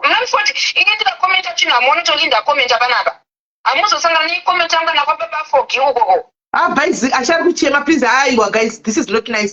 Tawirirana tikataurana pano kuti Stella acha harisi kuzokwana anyway. Ngatisadaro guys. Ndipe mazita choone. Ndipe mazita guys. I want to have a screenshot. This is not nice. But I have a screenshot. Let me see. This is just not okay. I don't need this stress. I don't need all of this. And then to come back non-stop. You guys are really comment section. You're the one that is gaslighting and putting fire non-stop, left, right, and center. Come on, screenshot yawandipa ina munhu ari kutuka iyi ende havasi nepana. Page pangu unoona kani. Let me get your screenshots. Yeah. Let me go and hold on. This is just so disappointing. Pamwe havasi kutombobva pano because yedzi kutendera masititika mumasiti mune malive akawanda. Pamwe havasi kubva pano. Mune malive opa ari kuitwa izvo zvemastreet umu. Naitione mascreenshots akaendine page called.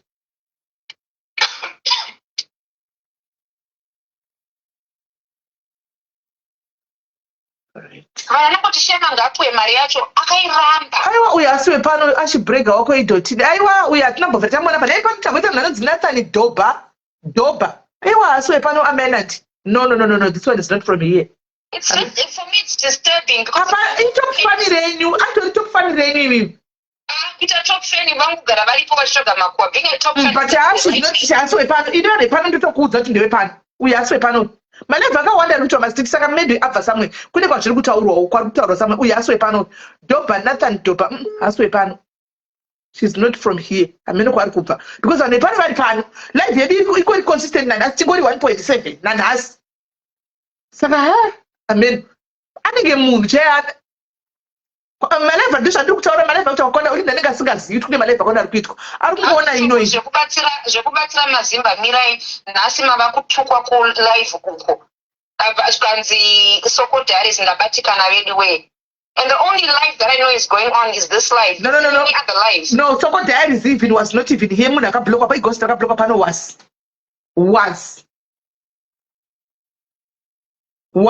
Soko Diaries, that means there's a live somewhere. Haisi pano.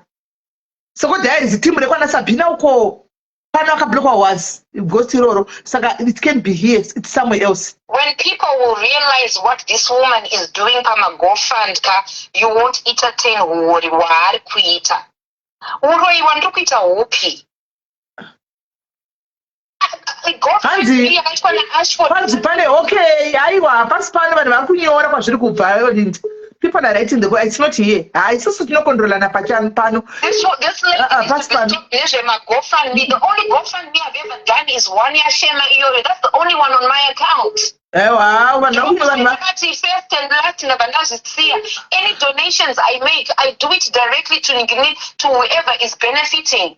That's why Baba Vanzi varikuya kuoffice ngava collect 1,200 yangu. Yeah, I think ndokwazviri ndokwanzi Stokorosis live Patricia Jackie ndokwazviri hapasi pano. Aiwa it's not here. Mazita ndowaziva mazita kana wakagara pana paulindo unotaza vanhu vese vari pana paunotonyatsovaona mazita andaona apa aiwa no hapasi pano. It's not here. Sorry, akumuningina wangu, but it's not here. Panapa vanhu vasaka vachitoda vachikumbira negero wainda vanhu vakwira vachikumbira negero sorry mainandi pawaisa link papa but vanhu wanga waenda mungafambise mudhara kuenda kuchinoi kunotora mari parufu hapasi pano hapasi pano vakakumbira kuti ndonobata maoko mari yakito then tobataendesa kuharare. How does that make sense? Hapasi pano hapasi pano public of my post that madam boss achanovapa mari aiwa hapasi pano Olinda it's not here kutokwai kutoa nedzimwe hondo masiptu kuharare vaenda kunobata maoko chete nai muri kuita nai vanasitoko muri kuitei nai siyai Olinda nai wePJ siyai Olinda vasikana kwaiteiko ende miswai vasikana munyare nai ivana Patricia Jackie vachakambobvisa kana sendi nai PJ kwai wakambobvisa kana sendi. I'm sorry to say but kana vari naPatricia ka ini ndiri kusungisa handitomboita zvekutamba. Let them run my name because they are ruining star rangu inini ndiri kusungisa vanhu ngavatozvisiya zvavo. Iyo nyaya ndakaitwa example in yecyberbullying ndichavaratiga kuti ndotouziva mutembo weboys ndakabhaneko avasungisa vanhu utenge kusungisa kamusana yakakwira pano kanga kamusana yakakwira pano pakachitaura kaya utenge kusungisa ndatokupa mazita ake utenge kusungisa kamusikana iko kaya God save someone. That maybe he has not Ashford for God save someone. Time. She's not a dishonest person. That's why ndakati achiita GoFundMe. Achatumira mari kuZimbabwe mari inotobvura maoko mangu. Aiwa ashabi ake atori kana chemunhu.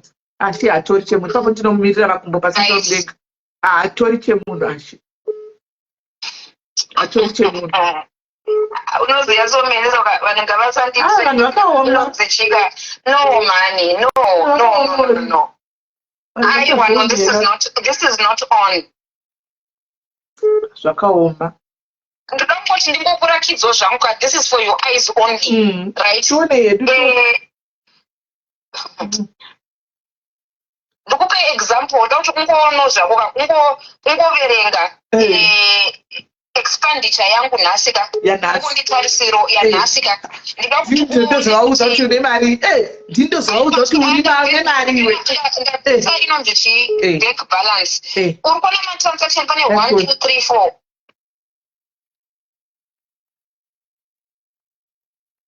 4 zuva renhasi uri kuroona unasi watobvisa 1,030 pounds ukabvisa Uber it's ya deliver kuZimbabwe. Okay, 120 pounds. Then Uber 20 pounds, 19, 20, almost 20 pounds. Manchester City 32,000 pounds. Yapinda nasi. Hey. Remember the 24,000. The bogatas. 32,000. Yapinda you. Manchester. The guys inside the only guy. Guys inside the only guys. I'm looking at the screenshots. Who wants to be able to see you guys?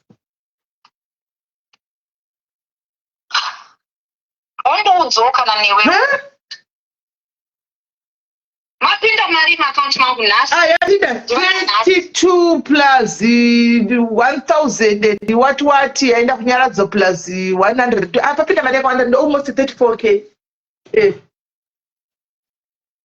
Almost 34k. $2 inenge iri mari. Akawandisa 34k isikuma 36k. I think my 36, 37k kuku. Ayo Maria Pint.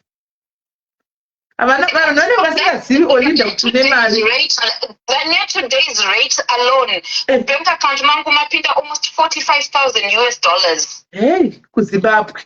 Zuvara nasi chete. Nsatambotenda kure. Hey. Both of you watola 8,000 pounds. That's why I'm not doing that. Honestly speaking. Hey, I don't know Terera go shame. I know Terera Sansiva. I went to comfort to Mulim Karadu fake. I was to sleep to Mulim Karadu jacket. What was Stevie? But you end up having to what you call this? To prove yourself. Hey, I sometimes you need to prove. Kutiva wana kutiva awasungo tamba na wanga. Because this one no dark.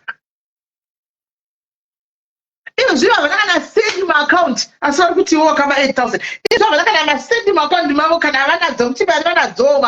I said, who took a multi-millionaire. Maybe she did not vote it. She would not vote it. I'm going to give you one last screenshot. No, and that's a pan of what was written. I'm going to say now. I spent so far. January. But you are for the something one day, Mona Tidico, guys, it's more than for this. What was say? January bank statement that I've spent from January till now, this year alone. Swearing to go to Gapa, you're going to answer one of it. You are never going to 1.1 million. 1.158,563.64 million. Hey. Almost 1.2. You know what? I'm doing Linda. From January till this financial year. Olinda. It's the 3 months of this one, 1.2 million. Because I'm investing in my business. And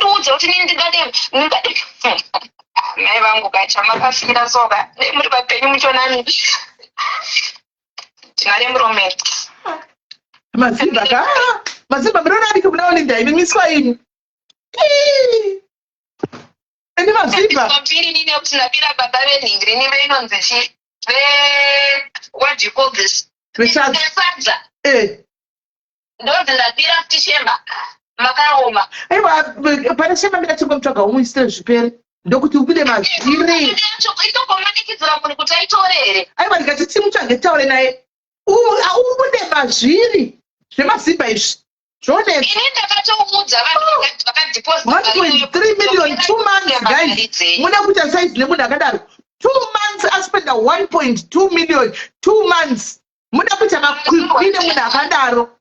Guys, kuda kuta mangange nemunhu akadaro. 2 months 1 2. Wazvionera nemazisaku. Andazvionera aya magorogoro. Ndazvionera. Ndonzi nini ndikuda mari dzevanhu. Akani.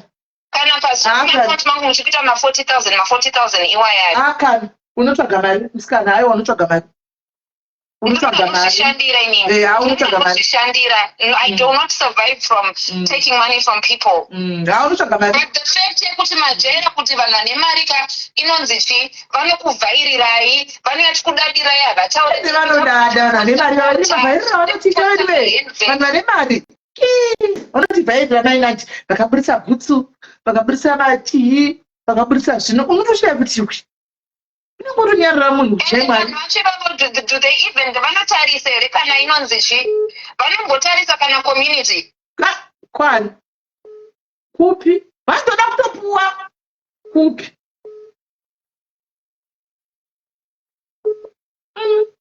zvakaoma so I really don't know ende kwazoona kuti mari andabhadhara kunyaradzo ndabhadhara kunyaradzo inini straight direct kunyaradzo 1030 or 1300 straight kunyaradzo in pounds ndavaudza ngati nyaradzo akabva zvese mapana palive chitanga ngati aiwa video streaming ndabhadhara $550 yacollecta kuoffice before vaenda kuchinwei video church ndikunzi catering yakwira from 100 people to 200 people imagine because ndakandiziva kana chafambisa mbiri kuti Ashford adya mari dzemagofundme it's going through so much going through so much ndaishaya kuti ndokuita sei nezuro manheru akaitumira mameseji achitaura munoziva guys you just don't know ndikatarisa Chloe ndikutarisa Nandi ndikatarisa Chloe ndikutarisa Nandi this is not okay what people are doing it's not you understand it's not okay unopindura sei kuti ningrini kuti munhu anonyora meseji kuti mainanti ndikati yes ndiripo svikanzi Chloe aenda unonyaradza sei munhu achitumira meseji yakadaro inonetsa inonetsa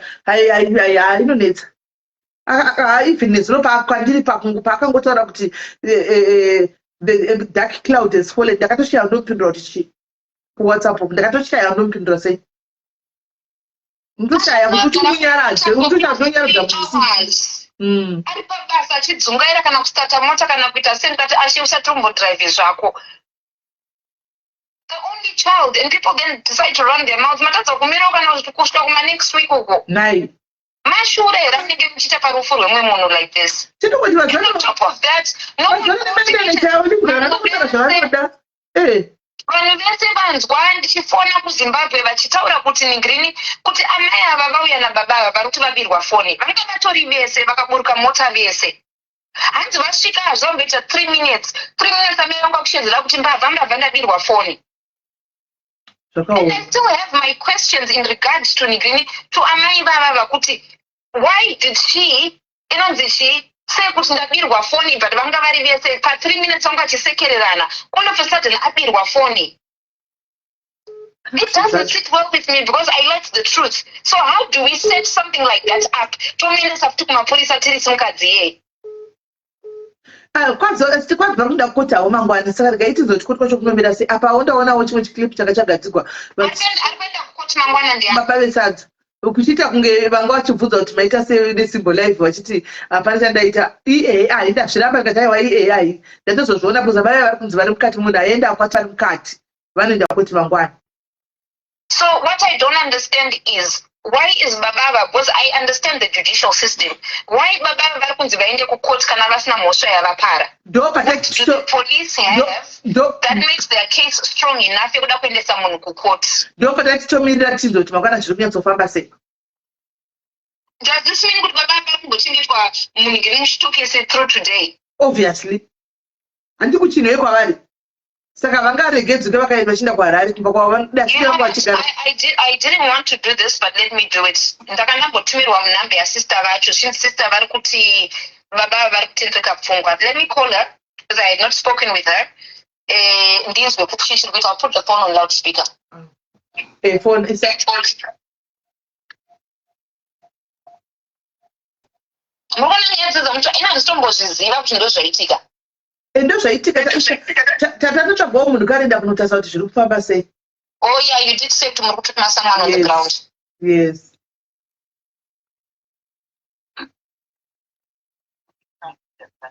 Iri kuti haisi kuconnecta macalls here. Hold on. Guys, ifoni yangu iri kurega alarm kudaro.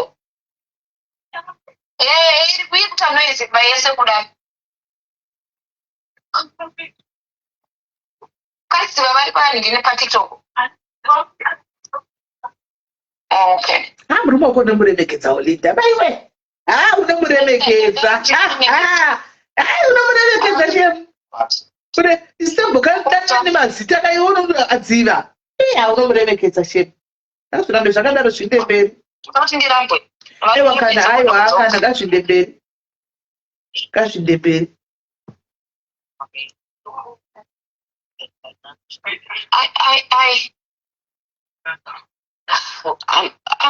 I'm now overwhelmed. I didn't see the time, so I didn't call the office. Can you go? Thank you. Love you. Hold on. I think we'll come to the All right. Karo tora mwana wake. So we ran is raka joka kanyorwa musana wese kunzi Dave neningire nemaglita. Sure. Wazati kana munhu ukaroora mukadzi chera nemwana wake ukakweva shanzi spend that through. Can I give you the number ya Tete Af? Deani. Ndeya Tete vacho vari kunzi hanzvadzi yaBaba Sadza. All right. Oh, babe, the keys are in my bag. Let me throw them to you. Hold on.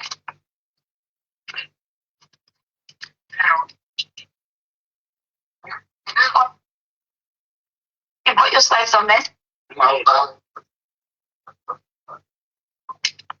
Okay.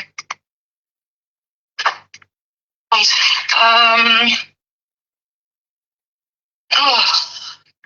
I explained that through my direct calls. Because I don't phone direct because I use my office phone to phone direct. Okay. That's the number. In number here, Anzwadzi yacho. Vafona vachiti. Kuna Ashi, because Ashi ndiye anipa phone number. Svikanzi vaudza Ashi kuti baba vasunzwa mushe. For some reason, hanzi vari kuita hallucinations. He's not himself. Remember, I even told you about it.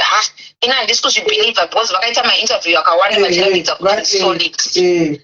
So I don't know what the sister actually does. Does she know what's going on with him? Does she have an update? Because if somebody is coming across like they've got a breakdown that's happening, and it's like, I don't think that needs to go before a judge. They need to be taken care of from what our face.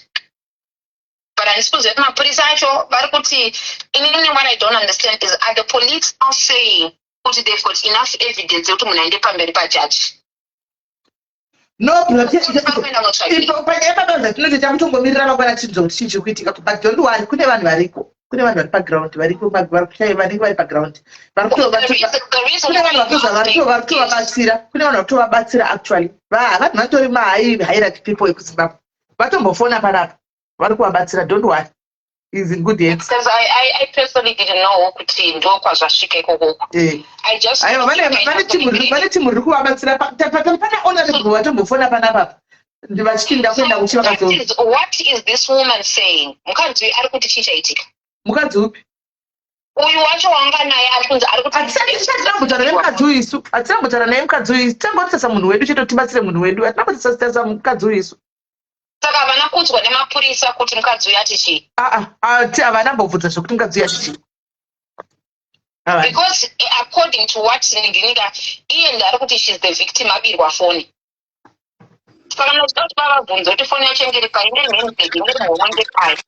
How did this man actually end up having access to that phone?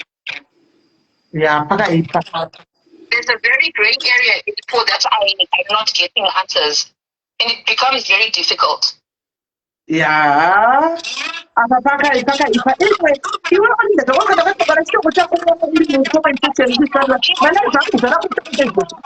People honorable,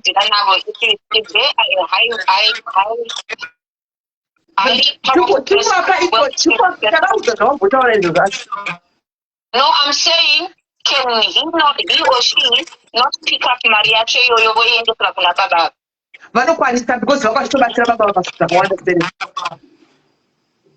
Okay. vanokwanisa but mari zati yakaonaka mari yakagona kuti kana vakabuda ngavaite account ise maaccount.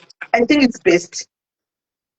I think we just need to wash our hands off this. You know, I would rather Rende kunokolekta mari yacho, and then since very close, they can monitor mari yacho, but whether they're going to open a bank account or whatever it is, but they're going to collect mari yacho, and if they are in a position to collect mari yacho first thing, I don't know where they're based. Are they based in Chinweka and Harare? Okay, so can they go and collect the money kwa Harare Mangwana Maxine? Okay, so I can make arrangements to office copy. Kushona kulita mari, but in the maringa to poor and in management it Zimbabwe, so they can just do the handover. Our offices could say collect the money, sign for it, mari, they've received it. If they do a video for you guys, what about poor mariacho, vapi and the assuming the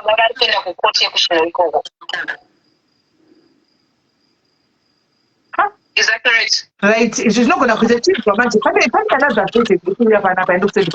Now, I'm going to find them and I come so up. And my echoes, pan, I'm going to please mute your phone. Mute your phones. My phones are going to stop. That's it. But I'm going to Facebook. We say something. I can also put on guys, you say my phone and mute your phone. Right. Hanzi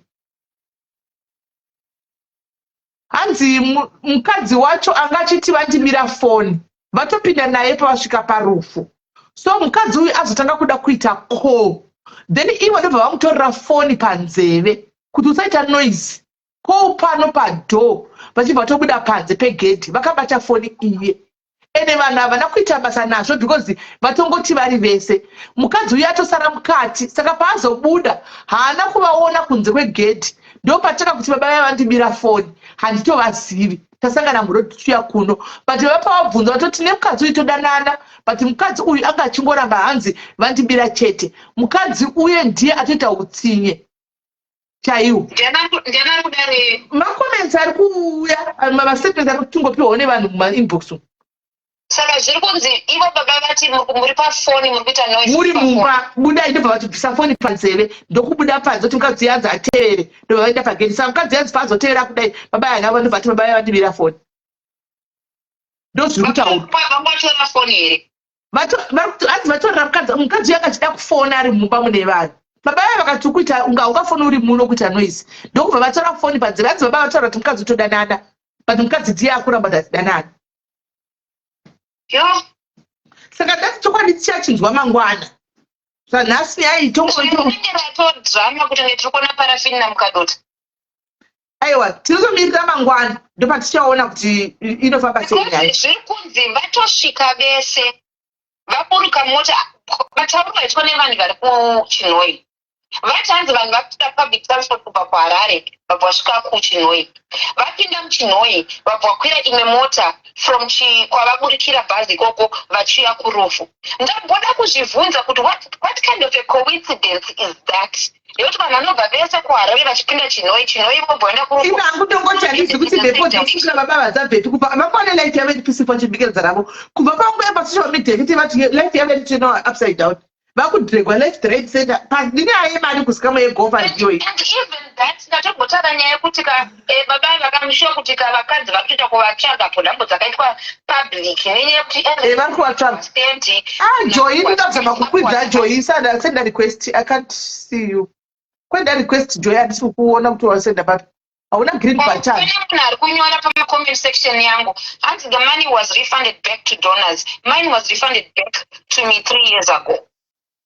Saka ndiripondeani kana mari kandisa yegova ndakatisuka kuwa. Saka yamuna chizvitarisa ndakachedzera kuloga ini ndiri kutongoiona ingori active by the link. Joinazama kukudza kuFacebook. Pamoenda uri kudari pamwe mari yakaenda kuvaridziwe. Inonezvichenga marini. Iyi screenshot iri apapa ishi. And this is not even a ghost account. Alright, vatakadaro Olinda timbopa vari kuda kutaura vari kuFacebook. Anova kwira imi taura itinzwe miraitotaura kawani ndobva ndangodzodona. Muri kuona kuti mainandi ndimiliyoniya vedu vemusadaro miliyoniya wedu vane mari and vanobatsira mucommunity. Olinda semunhu ane mari chibva ungoti ketu yashema opa sisimeli vanozivana nashema kunoko. Musachilini kucheke badirano. Aiwa sisimeli tungoita ilinkire pakati. Notini inotsvaga shema mirai inotsvaga shema ndotsvaga shema for us kuti tisvike patiri pana pazuva ranhasi ukunzwisisa. I personally feel kuti anonzi ani shema headbed advisors zvinoitika pana baba kutaura naye akatowira neGoFundMe yacho anditi someone came out of the blue achingositi ndimanager washema. And I could tell from the messages I was receiving, the tone of those text messages, munhu asikatongondifarirawo zvangu. Ndikavati, I've only done one GoFundMe. I will give you the login details. Kana mchida kuchinja ma details, mesa ma details, then you log me out. I'm okay with it. Mwapita momoisa, pay out ya murukuna. Kuti mari yese kupi. Shema ndi ndona ndeza akabva kuAsia here, anga ni country kuAsia or something of the sort. Zvikanzi mari nokwanisa kuenda ku account yakati akandira go ahead, mitese muise mari. Hamboirambi mari yoyo 3 years dzatofamba anoitora. Saka anoita middle part pakati penyu mimi na Shema Mario baendeswa mainandi anotsamisa mainandi zvishwa ndobva ndagumbukawo. Listen kuti tizosvika patiri panapa Shema akagaita 360 abaramwa mari yaiya akati handisi kuida mari iyoyo handiti inguva yacho iyoyo akampa nhasi anoitora munhu wochangoda kuromba nemunhu iye kuti tora kani people vanoziva nyaya yake that were on social media those 3 years ago that were following the story will tell you kuti Shema akaramba mari social media ndikanga kuti person akadonita mari yakawanda were people based in the UK ndikati guys Shema aramba mari yake as McDonald's you can actually go and request for your refunds. And vanhu vakano requesta mari refund urikona many screenshot ndinokutumira kumunhu atotaura kuti hanzi nyangu mari yakadzoka ndinoona screenshot choti mari pamwe yakanoita mari yakadzoka handitika so inonzi vanhu vakakwanisa kunoclaima mari dzavo they went and reclaimed their money back ndakosiya zvakadanika vanhu veinotora mari dzenyu aiwa balansi yakasara chinotumirai anotora mufunge mainandi balansi yakasara yeye mukamugotsvaga weye kuti ndakadzoka painternet ndabva ndaisa screenshot ndikati vanhu wepublic mari yayo chiri rangogara kunhini kugofund according to what I can see mati toita sendimakabvisa mari idzi toidaivheta here toendesa kune vamwe vanhu kutambudzika toita full accountability kuti pakuda mari yakati 100 yaenda kuna Susan 1000 yaenda kuna Thomas iyi yaenda kunobhadhara chikoro yarapa munhu yaita sei handitika vamwe vakati aiwa Shema ngaatore mari vamwe vakati aiwa akaramba mari. There was a debate that was going on. It is not my decision to make. It is not my money. Yes. You understand? Yes. I was simply the facilitator and I used my popularity and my reach and my influence within the women in UK kuti vadonate mari idzodzo. Aiwa kana akaramba mari mukaiguchi bag. I lost the akaramba mari yacho 8000. Handingaforce Shema kutora mari yaasingade. Anoitora. Ndichakuti mirapo kana wandakadona ndogoya chihoita. Rekeza ndidoni. Achaitora keko zvine zvanoitora. Inanzi really what I'm going to do now, ndoda kupa login into that account. Ndizvizivi ndiyo zvinoitwa sei. Ndokupa hwezi aje. Ndichakupa admin vanozvigona ndiyo loga iye handizvizivi. Akaramba mari kutumire yezvibhengere kuchiro. Admin wangu vechidiki vanotrust avo ndiyo loga upinda unodongorera yanga ndizvizivi. Must go for this. Chakupa admin wangu vechidiki ndivo vanotamba nemafoni ava onodongorera kuti munei mukati mupo. I'm giving you access to it for the sake of transparency. Yeah, I think chandingagoita Olinda kutsvaka Shema ndotsvaka Shema ndochimuudza kuti JD iri kuramba iri kudonha yega mboti nemakai ndomuudza kuti Shema mari yako iriko handimoda then Shema uyu oya otora mari yake opiwa mari yake chero mukazoti imoda kutipa kuti ndimusvitsa aiwa handina problem but iye abvuma Sisimeli. Hello, taura kupa into that account. Rekeza ndibotaura. Olinda, all right, taurako. All right, nawe kwa Shima Sisimeli dai matanga maverify kuti mari yacho ichiri kwere nokuti GoFund iri kunzi ndeye 3 years ago. Saka tange maverify ipapo kuti mari haina kudzokera here, mari ichiri kwere. Tozotangira ipapo tisati taunza shima panapa. Number 2, mari yatakareza chandinoda kubvunza Olinda. Takareza 5,000 pasina 1,000 yako 200. Saka mari yawatumira nhasi it's 5,000 and something. Where is your 1,200 nokuti haipo pawatumira mari?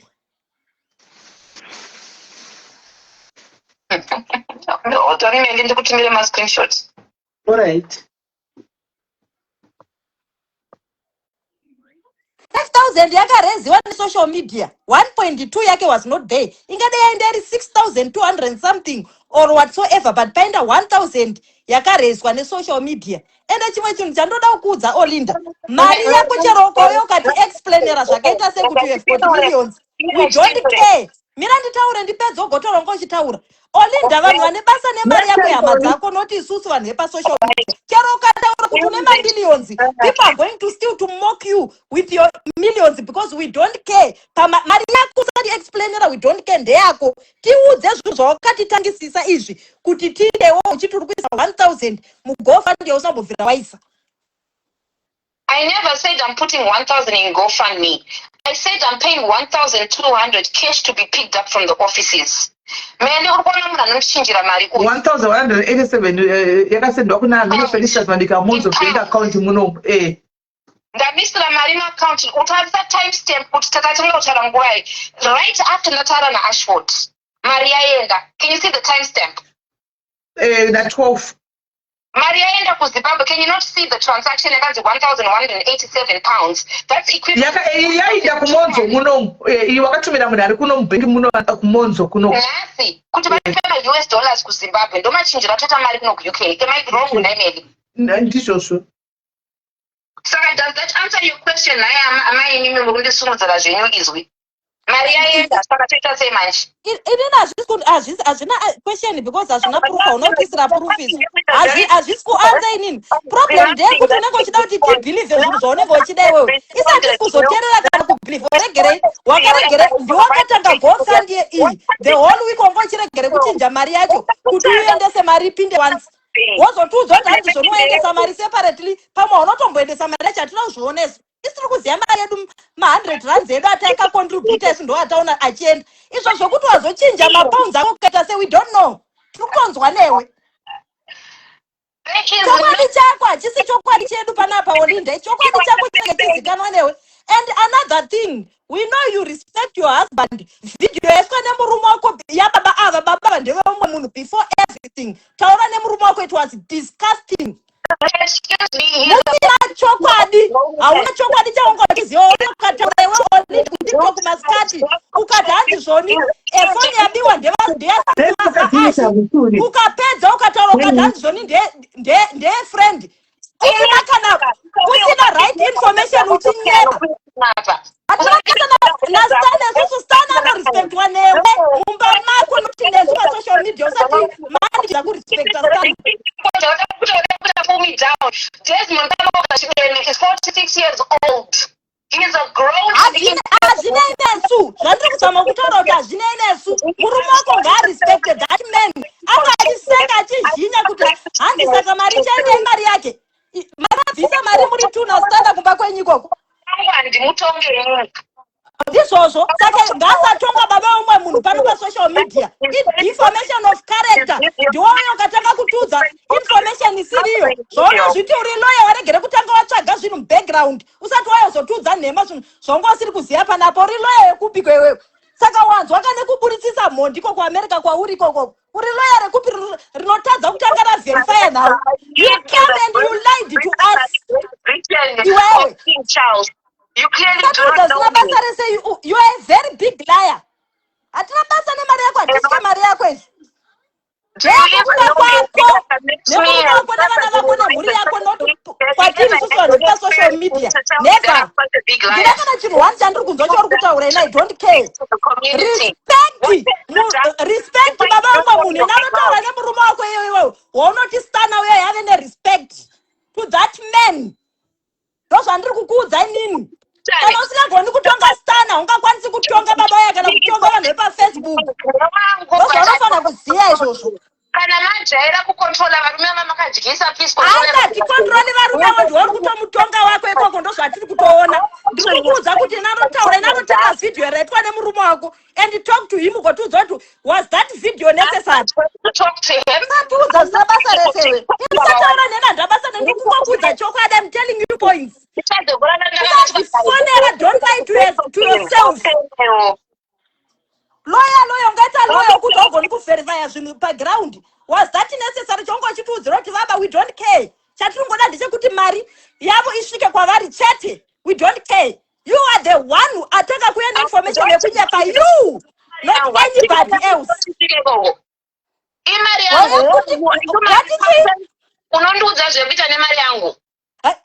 Ndiwe uri kuda kutotiudzira isusu zvekuita nemari dzedu kana tasapfura basa nemari yako. Ndozvatiri kukuudza kuti those millions that you earn, we don't care. Imari yako hatina basa nayo. Chibvisa 1,200 yori kutadza kubvisa mayusa only ndo yatiri kuda panapa isusu. Meli, ndatadza kubvisa mari here, hausikona evidence. Pane mari yaiswa kumonzo.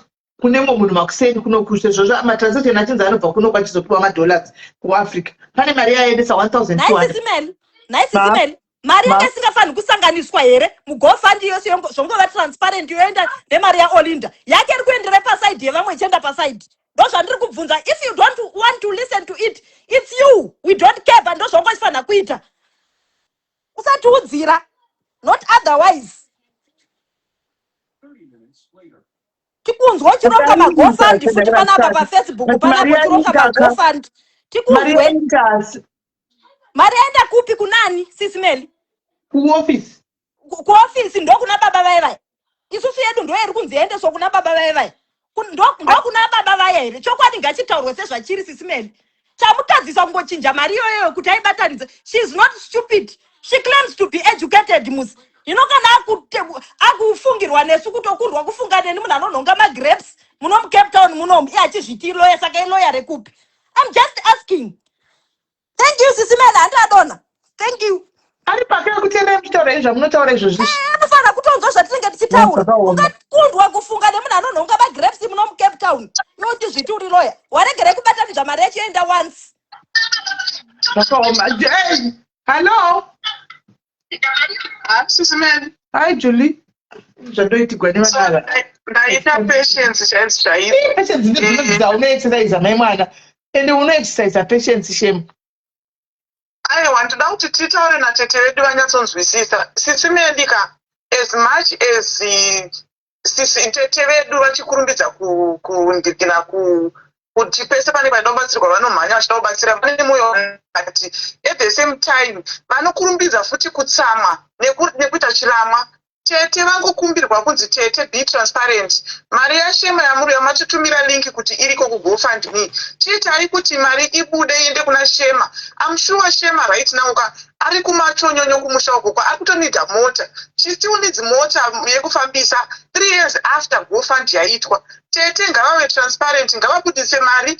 Apa ndaunzwa vangu kuti vanga vakutaura zvimwe zvinhu zvavanga kutaura but mukuremembere kuti tete pavambouya apa ndakateerera all this time vataura ivo kuti ndakapa madetails ese ekubudisa mari muGoFund kune vanhu vaShema and havana kubudisa. I don't know why vasina kubudisa. Apa vakutaura statement iri different. Saka tete ngavangobudisa mari yaShema ibude. Shema wamufonera otiudza kuti mari yabuda yasvika kuna Shema. Kana pachiitwa crowdfunding handiti iri kuitwa necommunity. Please respect community, respect vanhu vaisa mari dzavo because munhu wese anenge anzwa tsitsi, munhu wese anenge achida kubatsira. Munooresa mwoyo yevanhu vanoda kubatsira mangwana. Vanoregedza kubatsira because of that. Handiti saka tete tiri kukumbirawo kuti dai mabudisa mari yasvika kuna Shema mwoyo yedu izororo. Ine ndakatoisawo mari yangu ipapo zvinondibvadza 3 years after Shema haana kurisiva mari yake.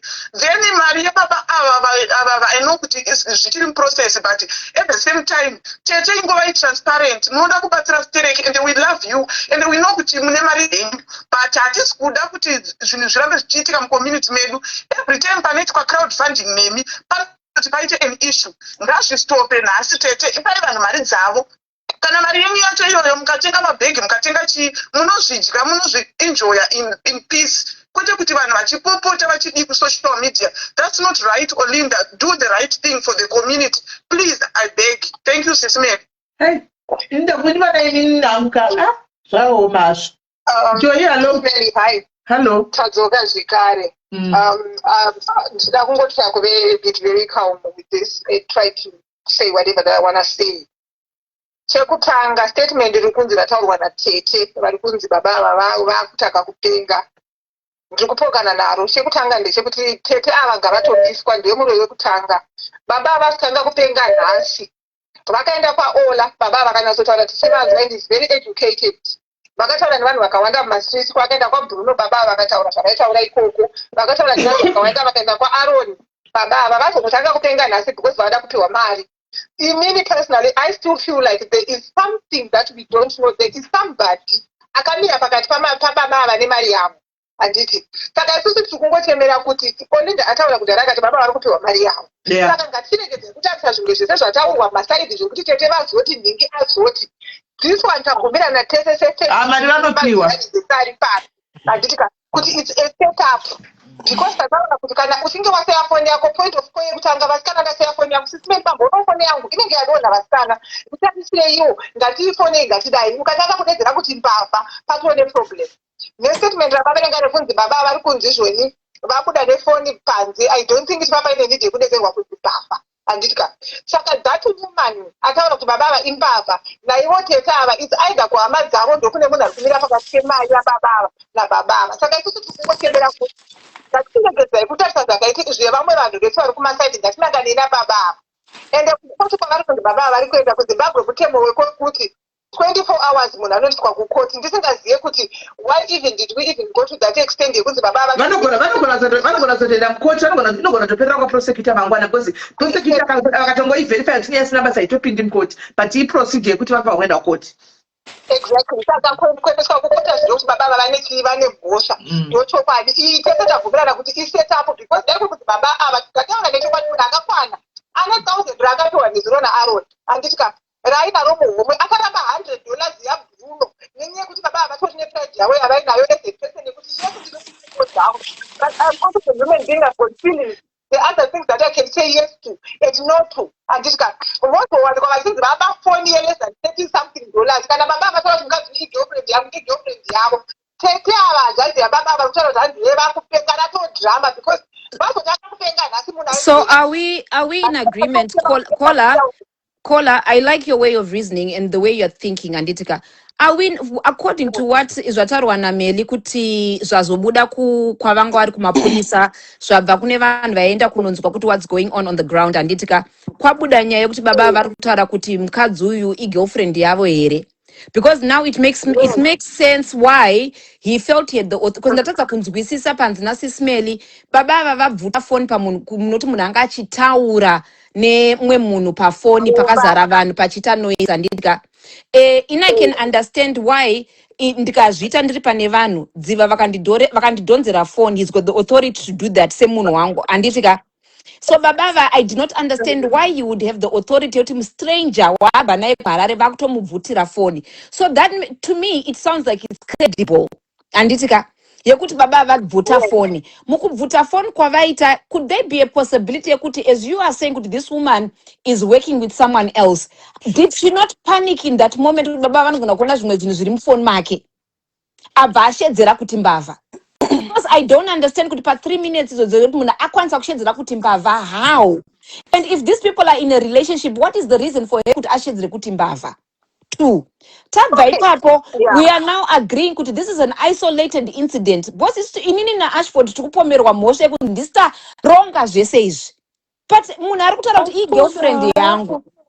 Ashford hapo. Okay. Sismeli muri sei? Ndingoti gaga ndiende zvangu.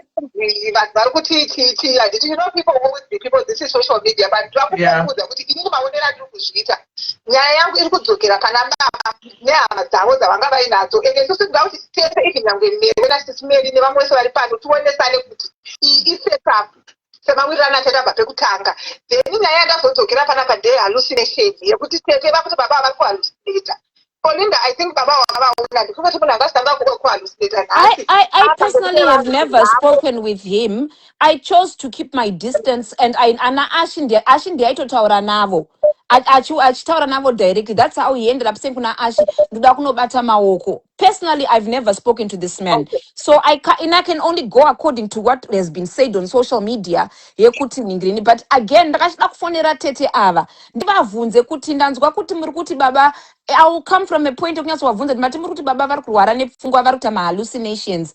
Makazviona kupi, and why are you reaching that conclusion? Tete ava ndichida kuvabvunza.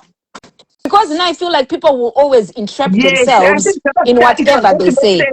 Ene zvakachimeka sense negona kuti vabatauri palive vanhu vapupure ivo tete havachitaura. I will try and dial the number again. Number ndakupai haisikuenda through. Inini personally tikufira jealousy ndikuona utini watete because hanzvadzi yako sisimeri yakarisana nemari yakawanda kudaro inochinja upenyu hwayo yowafira wakuti handizvori munhu yeye akuhalusinata. Baba vaidai vakatema vanhu nemagasi tank mutaundi sisimeri kana vaita mahallucinations vaipetera tina mpoto munhu aibika sadza ndizvotinyama tikubika sadza ramutobatidza gasi takada so vakadi kuhalusinata. The number iringoramba ichivoti it's not going through. Meli wambotirai kuisevha iri kuona tiri pawhatsapp. Handina mboisevha because direct call iringoramba kuti ichingoti it's not going through. Handina mborega nditasi ndaichitofonera baba ivavo baba vachona kumusti Elias but ndatozonzwa kuti vapinda mukati mbozenga isingapindi foni yavo. Guys, joira pauripotivo pamwe mukana vari kutaura foni guys, hold on. Vanhu vari kuZimbabwe vanoita handi munokwanisa kuisa nhamba yemueco cash yenyu inobva yakuudzai kuti nhamba indeyani? I think so. Can someone check for me number yakanzi idedzere mail ndatumira ikoko pane hazvinatsobuda pascreen yangu. Guys, baba vanga vangopiwe zvavo mari yavo sezvakanga zvakarongwa pekutanga. We have already agreed to that. We have actually agreed to that. Mari yatoenda kuZimbabwe.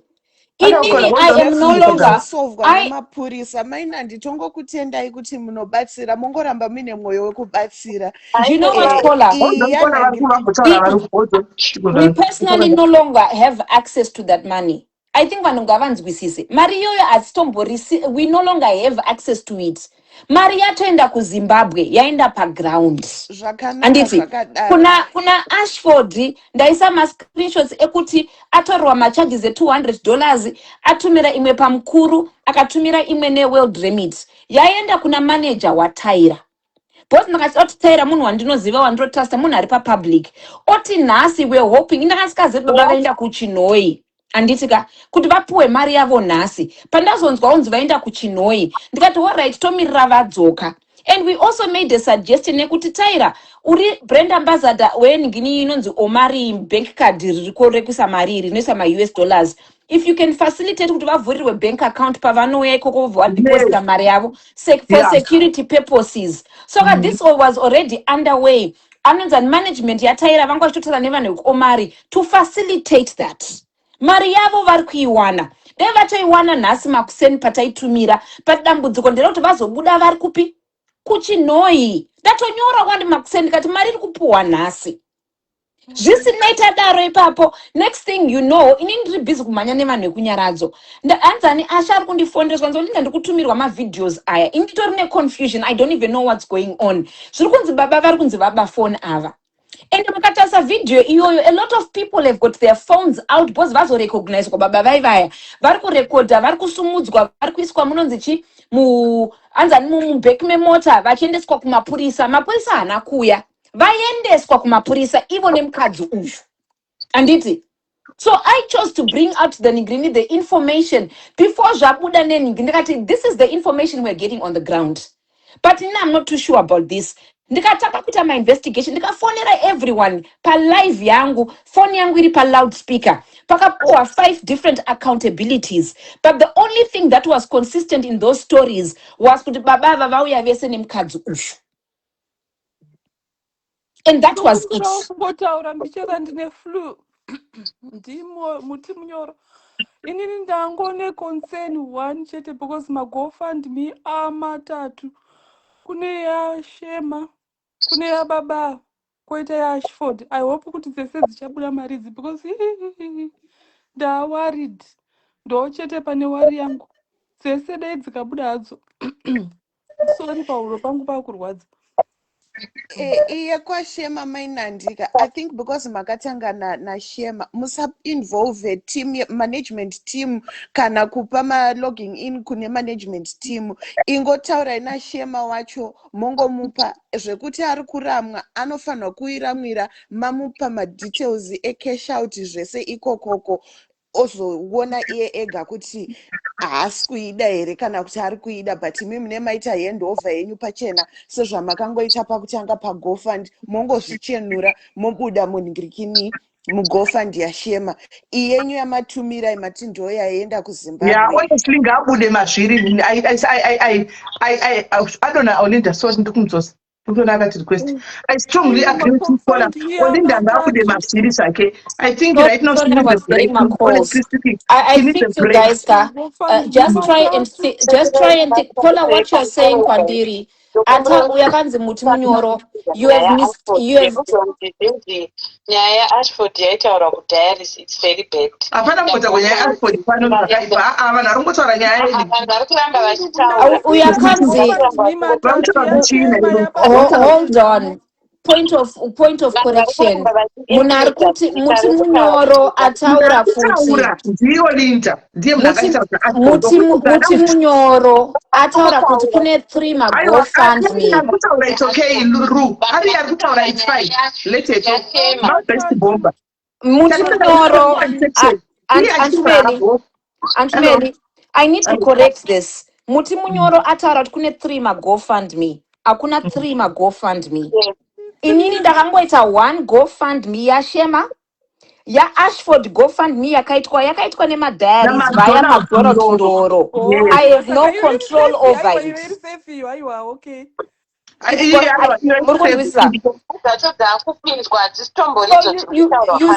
You see how people pass on.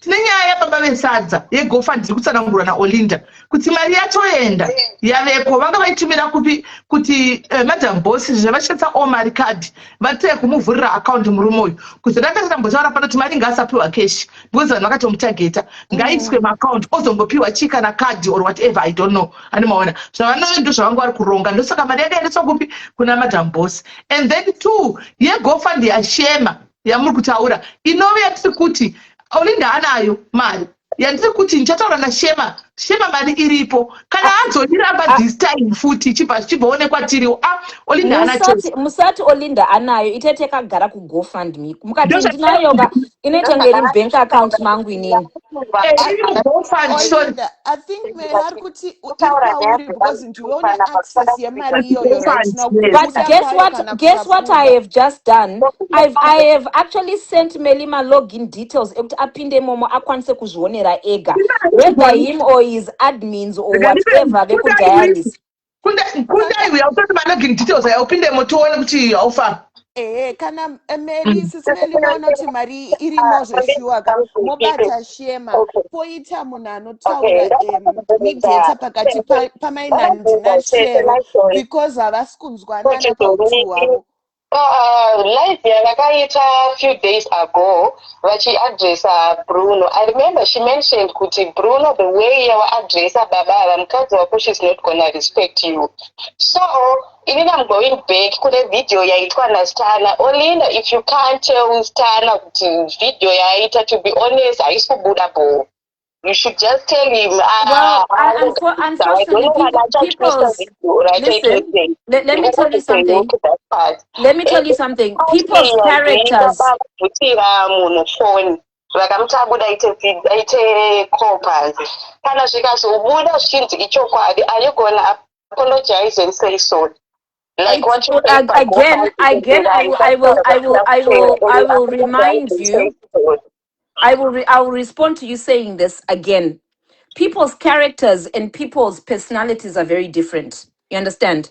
Inini munhu wangu ndinomuziva. Hazi munhu wekuti unoenda uchinotsiura kana uchida kumudza. He's a hard mashona type and atombode kutongwa. ndingatoswera ndakutoitirwa noise ndirini ndakutotukirwa nyaya dzesocial media idzi.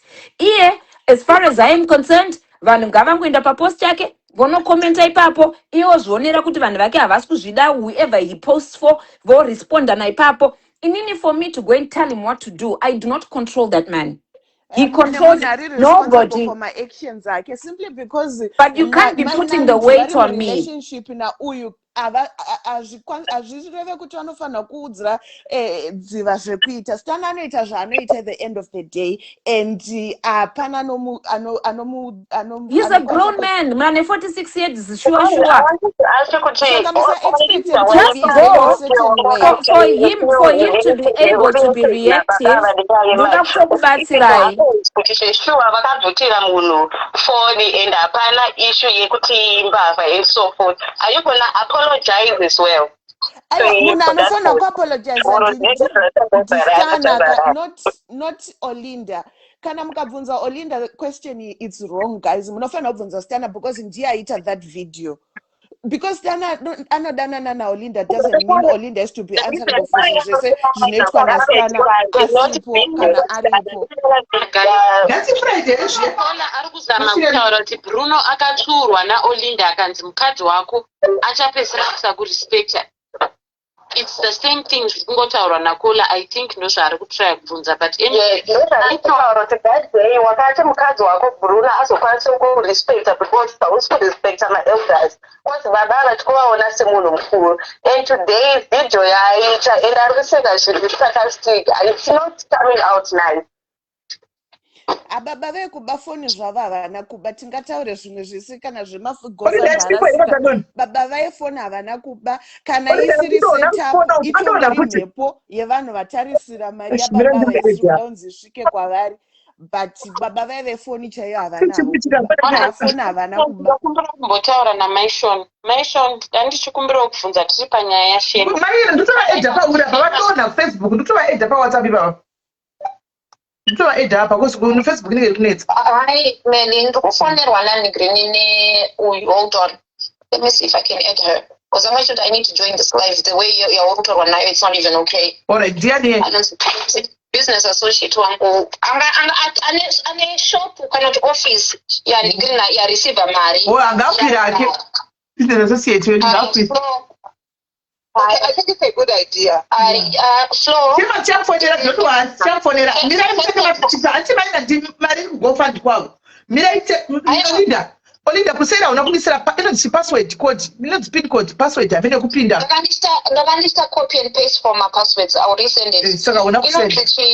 Hold on. Meli, one thing at a time. I want to get this issue outside out of this, what you call this. Flo, you and I, do we not have a relationship, Nataira? You will not have Nataira on your angle, right? Atina guys, hold on, start this comment. Na comment ya Anzani, ya Lord, be careful of Olinda. Don't say you didn't warn you. I know Olinda. Me, I knew Olinda 2015. 2015. I know Olinda. Don't worry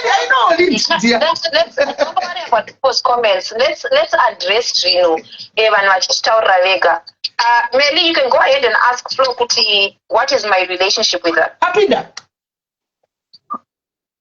Hi, madam. Hi, sis, ma'am. Hi, dear. How are you? I'm blessed, thank you. Good. Anyway, I think wakati ndakunyatsoziva ichaunga vari mucomment section ndovakadanyatsoziva. Kuna umwe vakapindawo pakati, kuna umwe vakapinda soro uno Facebook wamwe vasingaziva Olinda. Isaka mudza kudhara tonyatsomuziva. So tipe hako muono wako. People that need to react and to judge zvinhu zvavasingaziva. There is so much that Olinda does and pays through me zvisingazikanwi nevanhu. So it's very easy for somebody to make a comment regarding something they've heard from somebody else. The money is there in my office. Whoever wants, they can have my number and confirm with me. We're just waiting. Tyra Angangori busy today. She had other programs she was doing, so hence she couldn't collect the money. But the money is there, and I can guarantee because it comes through my office.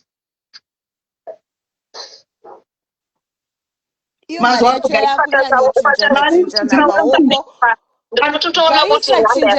nemaoko akawanda mari mari iri kunzi iri kuofisi kuda I think ndo kuofisi kunzi kunonotogwa na madam boss ikoko so saka instead yekuti madam boss vatore muridzi ari kudii kungonotora muregedza kupinza vanhu vakawanda muridzi kunotora zviti kuona tazviramba izvozvo because kunotora iri keshi anotoregwa vanhu atimati ari kuvhurirwa kadhi from office yoiswa madam boss vakapinze handisi kupinda muaccount maolinda guys handisi kupinda mukanda kunda ingi ari kupinda not me andizvigoni saka handingapindi muaccount handizvigoni ndaramba pano saka anopa kunda ingi anopinda ikoko kwete ini I don't know how to get in there so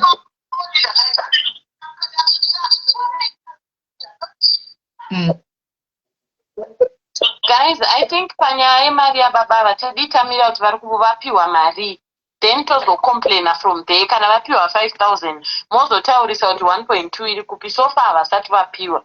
Nyaya iri kunetsera vanhu mucomment section inyaya yashema.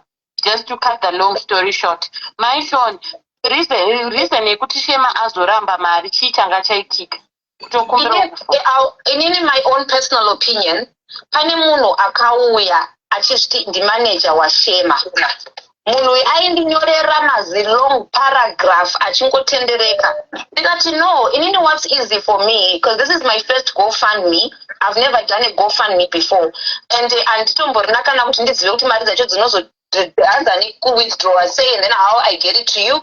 I would rather mutore mari directly from GoFundMe muisa maaccount menyu anditi madhezi wayo vanhu vaitotaura kuti GoFundMe kuendesa mari kuZimbabwe directly kuZimbabwe inonetsa.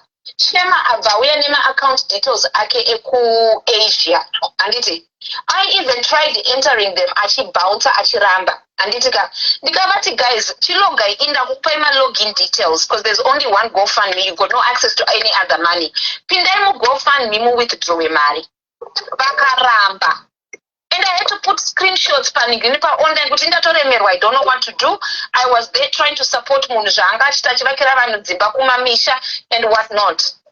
So as far as I was concerned, I then asked the public vangoita ma-donations ndikati kana muchida kuclaima mari yenyu back, go and claim that money back. I believe maybe I've sent you my screenshots evanhu vari kutora kuti mari dzavo dzakaita sei vanhu vakatopuwa refund. Andisi saka vanhu vanopuwa refund seiko pamari yandakawithdrawa. It's either ndakawithdrawa mari kana kuti handina for people to be able to take their money back because havangatori mari back paaccount ine 00. So how were people claiming for their monies back kana ndendakaitora mari iyoyo? You see, Shema akazosvika pakuramwa mari iyi for mareasons atisingazive, and I want to relate nenyaya Bruno nababava kusvika vadzosere mari iyoyo. And ndikufunga kuti maybe, I do not know, but maybe ndosvika mutauro yakanga yapo yakazoita kuti Shema aite sei aramwe mari. At the same time, Mainandi, you were not supposed to involve my manager. Akambenga asipo pakutanga kuti makuita hand over. I understand maida kuita maida kubuda mazviri. You can't say I can't involve. Yet Shema Wacho is the one arikupa my instructions wayo. For that manager to get my number, they got it from Shema. Yeah, so it's not you think the thing is you think I've got all of these controlling powers. Do not control the people so much. Right now it's a good thing that Smell is involved. Shema Wacho is the one that signposted the manager to come speak with me. It could be my tadza kunzwanana pachezvenyu muri too. Obviously because amara haina kuzopesera yasvika yakaramba yagara kwairi muri kutadza kunzwanana. It could be muri right now Sismeli nchi act as mediator pakati pevanhu ava mari isvike kunani. But as well guys, let's not be too hard on Linda guys. Mamushungurudza vedu vekufambuvai ngati I know kuti we've got concerns and we've got things that you want to say. Let's just address it as adults, as dads, and mamusingahwisisi muchiti mari hapana. Nditi hasha dzenyu pekutanga was mari hapana, and she managed to send the link. Mukati still link harisi kumeka sense. Anditi akasvika pakuburitsa madetails ake anove andaforwardira kuna Kundai ndo vanozvigona zvinhu izvi kuti atarise kuti adzoke nefeedback. Handiti ndikazvipira kuti ndichataura naShema antika then mari yodi yoida kuna shema saka pakuta address yedu bedu eka amanyaya guys yes you came across to as harsh but guys but wonder that are just simply bitter or are just people that are bitter, whether they like me or they don't like me as a person. There are some people let's drag her and pull her down, but it's not going to change life yangu. My life will still continue tomorrow. And guess what? I really do not care what people say about me, because between me and Mwari wangu tunoziva chokwadi. You understand? I help out because I really want to nemoyo wangu wese. My business partner I do all my US dollar transactions through here. No one else.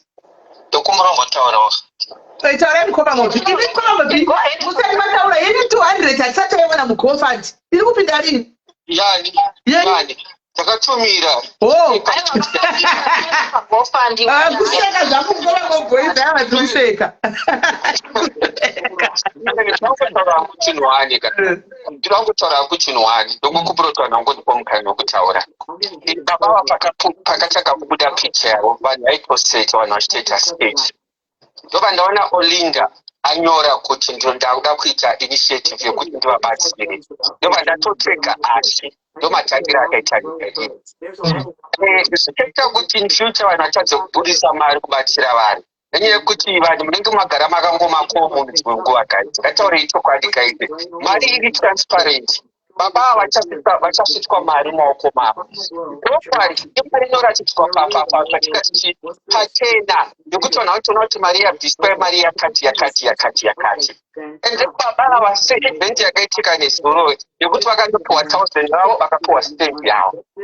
Truly speaking guys, ngatimbotauraiwo chokwadi kuti muti pane madhiri ada kuitika mari seyaita tour manager ratovadhirama guys. Ngatipanzisesewo guys. I go back and I'll give an example. Makaita incident yemwana akashaya, correct? Yes. Did I not stand behind the scenes and ndikakupa 15,000 rands yekuti mutransport mwana kubva kuSouth Africa kuenda kuHarare? Yeah, you did. Did I post anything kana kuti nyinji makatozoposta? Ndakatozoposta. Did I come public ndichiudza vanhu kuti ndazoita zvakati? Kana makatozotaura murimi? Ndokutorekera kandoita zvinhu zvakanaka. Yeah, so that's the point already yekuti ngatingonzwisisai. Inini pamakaona matinoso mari, it motivated other people. And then vatazotaura kuti atibatsire kucreator. And guys, this thing has been going very well. Guys, nopadiwe matipachenera apa guys.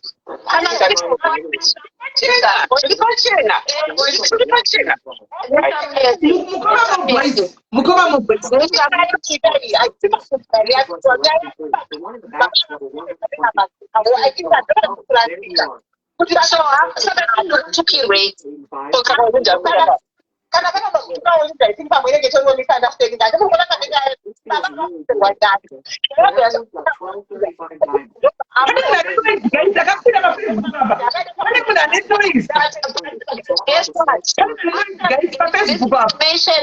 After this information yatumirwa kwandiri, I went on a fact-finding mission. I called 5 people ndiri palive ndichiti vanhu batai nyaya iyi mondipo opinion yenu ndichibvunza mubvunzo zvakanaka. The only consistent thing that I found panyaya dzese dzataurwa ndeyekuti baba vauya pamwe chete nemukadzi uyu vanga vachitosekererana, but within 3 to 5 minutes ndopa vakatanga noise decides. And if I go back again panyaya dzemari idzi vamunezi munogara muSouth Africa, handina kupinda muSouth Africa nichidza nemasouth African ndichivapa ma250,000 rands dzekuvaka dzimba muSouth Africa. Nothing to do with the Zimbabwean community. Pandanganisa namalema nanani ndichibvisa ma250,000 rands kuti vanhu vavakirwe dzimba nana Colin Mashawana neGreen Foundation. Ndakamboya ndichizvitaura here kana kuti ivo ndivo vakatozoposta vega. Saka ndinokutadzirei vanhu imimi. Musi wacho ndakatoa vanozviita titori muzibig dina nana malema vachituka mazimbabweans imomo mukabvunza kana handizodonga wagara pasaidi yenu ndikasumuka ndikati don't disrespect zimbabweans musafunga kuti mazimbabweans hatina mari dzedu and I'm going to be an example lekuti you need to stop abusing mazimbabweans because we can also do something for your country ndikageja mari tikavavakira dzimba inini on behalf of zimbabweans sisimele mazopiwa password arimukacheka kuti mari iriko because takudivhieta noti akutora nyaya dzana Colin Mashawasha vanoswera mitisana nana Tembisiete nana Lirato vachitorirana varume ngatimbotaure nyaya dzedu isusu dzeSouth Africa tombomira vanambo vabate vari muchitokisi here vavharirwa vari muchitokisi zvakaoma so vari kupinda mukoti vamangwana obvious kare vatovharirwa.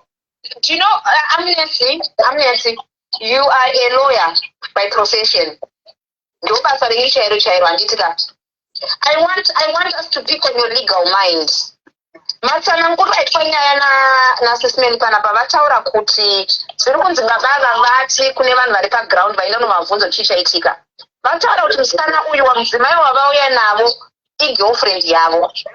Mukadzi uyu hanzi atora foni abva atanga kushandisa foni achishedzera panga pane vanhu vari kuchema. Ivo vose munhu mukuru hanzi vabvuta foni kubva panzeve yemukadzi uyu vakati haungaite macalls pakazara vanhu pakuita noise. System, is that correct? Yes, true. Anditsika. But manje mimi muita assumptions muchishandisa mahanzi madi kumirira mafacts mangwana hapana legal opinion ngapiwe nemahanzi tora mafacts yabva kuna system information yakutumirwa about 40 minutes ago yatumirwa muri kuziva here kuti chokwadi maiverifya here mirirai mafacts hatikwanise kupanana malegal assumption nemafacts amapiwa nevanhu vasina umbowo ngatitaure nyaya dziri pano tiregedze zvemakotsi zvidhilwe kwamakotsi right now isusu tiri pana pavanhu vekuuk vekusouth Africa nezimbabwe tine mitemo yakafanana ngatiregedze kuita maassumptions esewayo mapurisa vane mafacts ese nenyaya zviri kuitika ikoko tichaziva kaenda kukoti kana vakadischargwa police station ngatimbokupiye nyaya dzemagirlfriend idzi tobvisa tozoita dzimwe nyaya kana tapedza kumabwanzani kuti vachengete baba ava kuchitokisi with an appearance mangwana kucourt. Amnesty ndoda kuti mundibatsirewo Sagweta handiti indogona kunzi handina kudzidza but Sagweta ini ndinoziva pamutemo guys what some of the things that I'm removing I'm receiving inbox I think I'm too young for this, honestly speaking. I don't know. I don't know. Parkunzi, I don't know whether to say this or not. Hansi, pana someone socialite arkuti afonera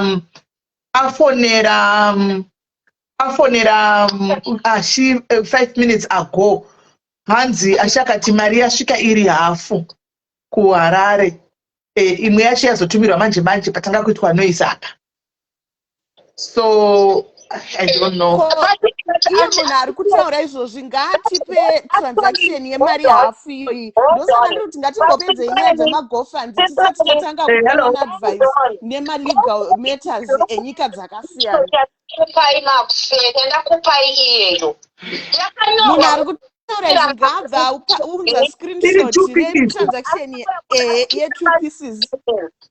Saka ashari kuconfirma kuti ndozvaaita because angangamirira 24 hours pane kuti limit yake ite refresh. Saka even screenshot yandakupa iyo yanyora kuti sending imwe neworld remit. Okay. So ndatumira 2.6. So it's not kuti makuwa kana kuti this is public. Chambotaurwa pano ishuwa. Saka kuri kunzi andiri kungotaurawo zvekuyakuseni kuti kwanzi ati I think the point yakuda kuti kona simeli yekunzi imwe mari pane point yataurwa isina kunaka isiri right whoever uya neinformation yokunzi imwe mari yazotumirwa patanga kuitwa malive nenoise. You understand?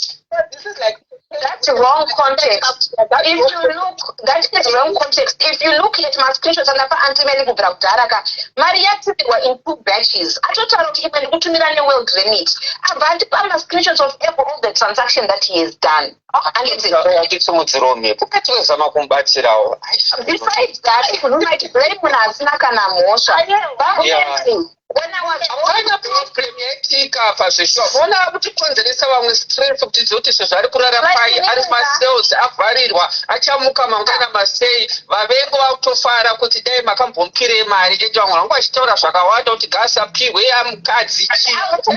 mhepo dzasimuka idzodzo dzekuda kuti mari iyo isasvike kuna baba ndo yasimudza mhepo yekuti vasvene kunzi vapa foni eve baba bava vasina mbobvira vakabika sadza murodhi. Mhepo iyo irida kutongoti mari isasvike kwavari manje mari iyo ichasvika kwavari. Mainandiregedzai kuti vanhu mari ichinjanwe maoko sinzi iri kuofisi kwairi ikoko munhu ari kuvhura kadhi reomari ngaavhure kadhi reomari yobva kuofisi ichienda kukadhi reomari moita handover. naye kuna vangu achienda naye kundoitei vachokumbopefandira zvenhamo baba kuti sisipeni kana kuti vazoona kusungwa ngavagona zvokutendedzana nevanhu zvezvitatu kuti makosa anekuti sangwa vajeru kanengadze vanhu vari kuziyana kudzimba dzavo. Iyo nyaya yacho iri kumbonzi baba vanga vaenda kunotora mari yavo kupi iko kukurufu yozonzi vangoenda kunobata maoko. Not making sense, you know? It's not even adding up. But do you know what? But from a legal point of view, because my understanding is whether Murumu cannot ask Murumu, Munava phone property that does not belong to you. I'm not going to go back to any motion as it is. Uyu ashedzera kuti mbavha iye achiziva kuti boyfriend yangu ndoda kunatsomutaura naye ndibonyatsokunzwisisa kuti zvafamba sei. Matanga kuzvipidza futi munyaya dzevanhu maina ndimozotanga kudhegwa mobva mazotanga kuchema chimbobudai mazviri mapedza pati yenyu yegofund zvekuti vazenge vakuitana sei negirlfriend yavo. Nyaya yevanhu vanodhumanisa zviweti inonetsa kupindira. Ngatingomirire mafekisi efoni. Tinofambisa sei?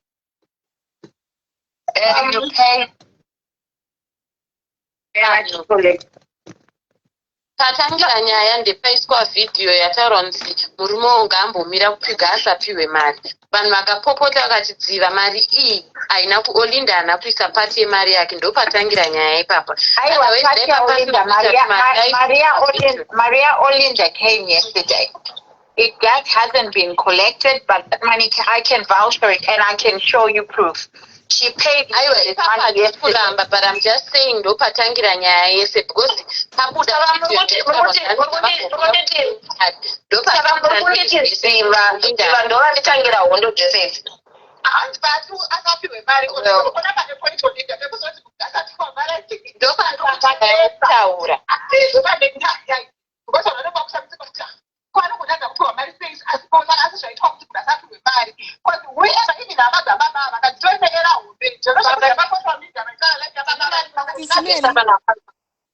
ondakudza vadzoka aida vasitogona kuzizwa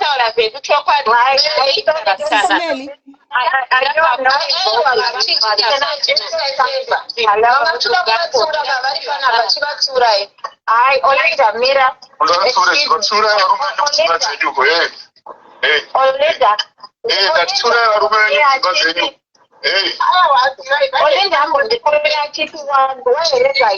but let's be very careful of people because you don't know what Indiana mazopiwa ere password mukaona kuti mari iriko. Olinda, can you send password kuna Sisimeli valoge in mugofund yashema vatarise kuti mari iriko here tigone kufambira mberi. Baba vakati finalize nyaya yashema because havasataiwa kufa mari hapana. I think it's not a good idea for you to log in and discuss. And it's not me. What are you? And also that was to know about to say what married. As soon as I could discuss this profile, if people were doing this kind of came married next, then is the profile still available? I'm just asking out of concern because that's what is going on. Who can't about to a married the profile. ndosaka tiri kuda kuti melaloge inacheke kuti mari yacho iriko here. Yeah, I can't see. I don't know how to do these things. Handiti akaunti yachera as mediator saka unofanira kutocheka kuti iriko here. Unoenda ochema kuti ari kuida wozoona kuti hakuna yakadzokera kuvanhu then what? Vaenda pavidhio muona pachinzingasa. That's okay. I'm still waiting for that. Auntie Mary. Auntie Mary. Ndakugadzirisa. Yanga ichinzi baba vatapiwe mari. Hapana, ina ndamboitaisa video yekupakati payeRakashe ngechitika. Yaitika kunonzi kuya. I think everybody saw the video. Baba vachidonzwa pakazara vanhu vachinzi baba phone vaita sei. Ndikati ndozviri paground izvi. But now at the same time, ndoda kuti tidzokere kumashure. Meli, can you go ahead? Inini ndashaudwa sei panopa live nemwanonzi Patricia whatever. Achinitukira dziva ndatukirwa kunzi chichaizvo izvo. Watukirwa kunzidziva vaita video vachiti babava vanga vanzuye mutore 6,000 vakafoni. Editora charger first charger chai.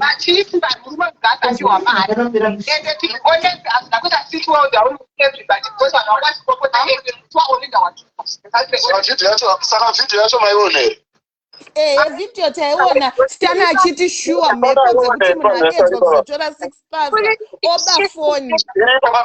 Iripo page pangu chienda munoiona. Munzwa kumuona uchone pazvaro here. Video yaitona Stana ichinzi zvoni baba ava vari dedzwa kunzi yemutore 6,000 wosvika oba foni. Achiseka. Because that shit is funny. Video iyoyo iriko. Saka pambonzi ndikavasapiwe mari ndipa. Hapana panzi ngavasapiwe mari from video yandaona zvangu. Saka tikufambisa makuhwe ekunyemba pana bosi pataurwa so many times kuti dziva vangu vachiti hanzi ngavasapiwe mari ngavasapiwe mari. I'm very confused as well. Inonzi hazvina kutaurwa here kuti hanzi dziva vari kuti hanzi munhu ngaasapiwe mari ngaasapiwe mari. Handina kutukwa naPatricia panapa matukirwa ndaita dowamanzwa indinzwira tsitsi. Ani?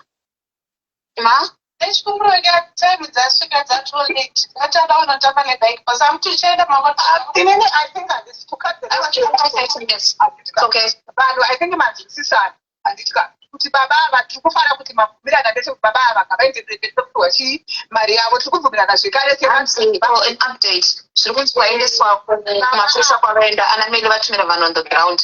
Hanzi baba ava vataura kuti musikana mukadzi yeye wavauya naye igirlfriend yavo. Hanzi achifona pane vanhu pachitwa vachichema she was being loud. Baba yabva unotodhonzera foni vakamuti iwe usaite noise pamberi pevanhu and he walked off. Mukadzi yakuchedzera kuti mbavha ndabirwa foni. Saka nyanza kopana kola anga achitaura kuti ari kutaura tabvumirana zvakati zvakati. Hakuna munhu anongobva foni less than 30,000 less than 100 wakati 1,000 aiwa baba vaifoni kuba vana havana kana kumboba foni. Nyangwe imi munofunga kuti wauya nemunhu wauya naye okutorera foni ungashedzeri panhu ita kuti mbavha munhu waenda pachipeda unotuwa namusikana.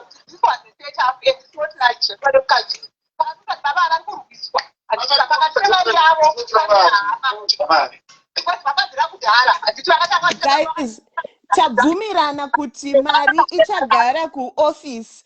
Baba vavovhurirwa kadhi yobva kuoffice ichienda kukadhi. Zvekuchinja maoko izvi zvombomiswa. This was the plan. Slow. Was this not what we agreed? Kuti vachazokolekta mari kubva kuna Taira kuoffice koko like we do every other day. Kuti munhu anosaina kuti ndayazokolekta mari ndatora mari yakati. Munhu oisa chitupa chake as we do with all of our money. Taira ari kupinda papi. Kana makumboti Taira akolekte nechitupa chake, baba vari kudi kungokolekta nechitupa chavo. Taira ari kupinda papi pamaridzi. That's what Olinda is saying. Olinda ari kuti Taira was coming to be a witness. Baba vachitambira mari. Ndova vachatitira video yedu. Okay, that is clear then. And then you would sign for that money. What about to receive a Maria?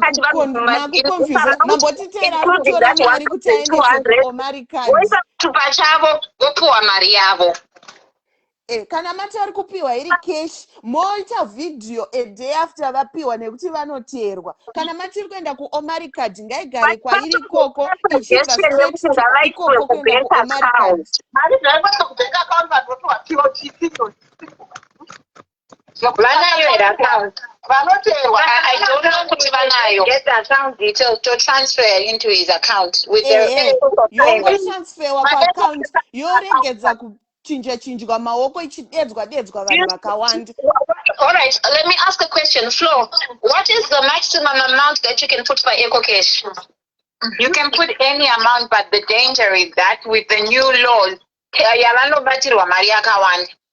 For EcoCash. So you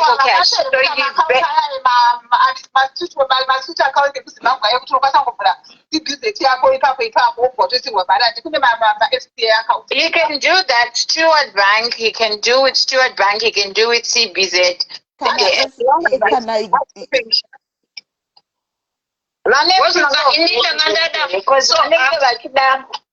much percentage yakaita say? FBC in a US dollar account, foreign account. But now uchi deposit EcoCash, it's 7. I think it's 1.7%. Oh no, I lie. 7.1% is the new law now. Let's do this. So what roughly is supposed to get about 6,000. Punch $5,200 US, and is it 5,200 plus the 1.2 young winini equals 6,400 times 1 point what? 72.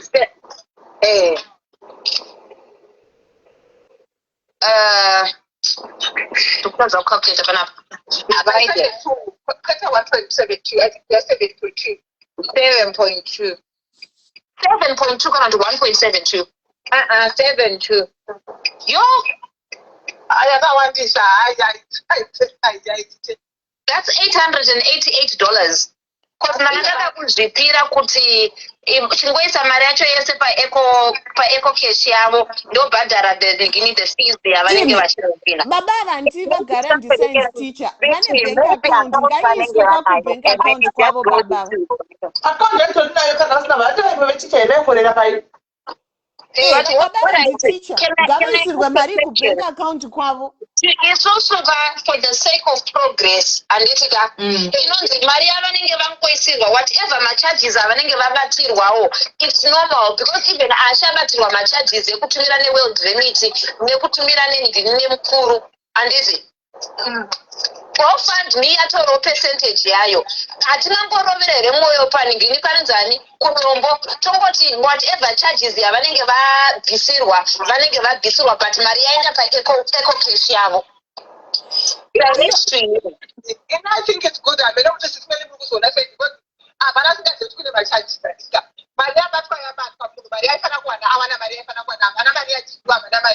I think it's fair for everybody. Because now straight kwavari. Some of us reputationally stand for him. Right. We agree with you. If we are straight kwavari. At this point, I'm sorry to say, it's not about what's best for him because they GoFundMe 1,000 chete, he would be getting 1,000. Mariaka one day avawana baba. It's a lot. And now right. Mary wazopiwa here password ukacheka kuti mari iriko. Olinda, can you give Meli password tichiri pano pa live vacheke kuti mari yekugofund ichiriko here vasati vabata shema? Mari yekugofund yatoendeswa kuZimbabwe via mukuru neworld remit. Aiwa takutora ya shema. Takutaura ya shema because yababa vatapedza iri kuenda kwavari full stop. Now takutaura ya shema. Pamusoro imufunge vanhu. Olinda akatanga nyaya ya shema. I remember those 3 years ago. Pakaitika nyaya ya shema then kwanga kusina zvani akasingakwanise kutumira mari kuZimbabwe.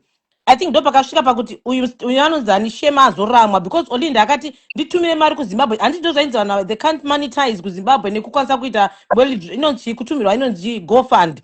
Saka uyu paakada kumutry ndo pazvakarambira. It's not kuti zvakanga zvazokonzera kuti Olinda angasikade nemari. Saka now because zvaakuita I think we want Shema kuti achitora mari because zvakukwanisa kuti atiwana ndosaka tiri world kuti remix. chekwe kuti iriko here because vamwe vari kuti vakadzoserwa mari vamwe vari Olinda ari kuti haana kunhingirikina iriko saka tiri kuti Meli ngaaloge in acheke kuti mari iriko here Vaidzoserwa mari wairequesta here kana kuti waidzoserwa wega vairequesta tidzoke here ndo zvatiri kuda kuedza kuclear izvozvo tisatabata Shema kuti mari yeGoFund.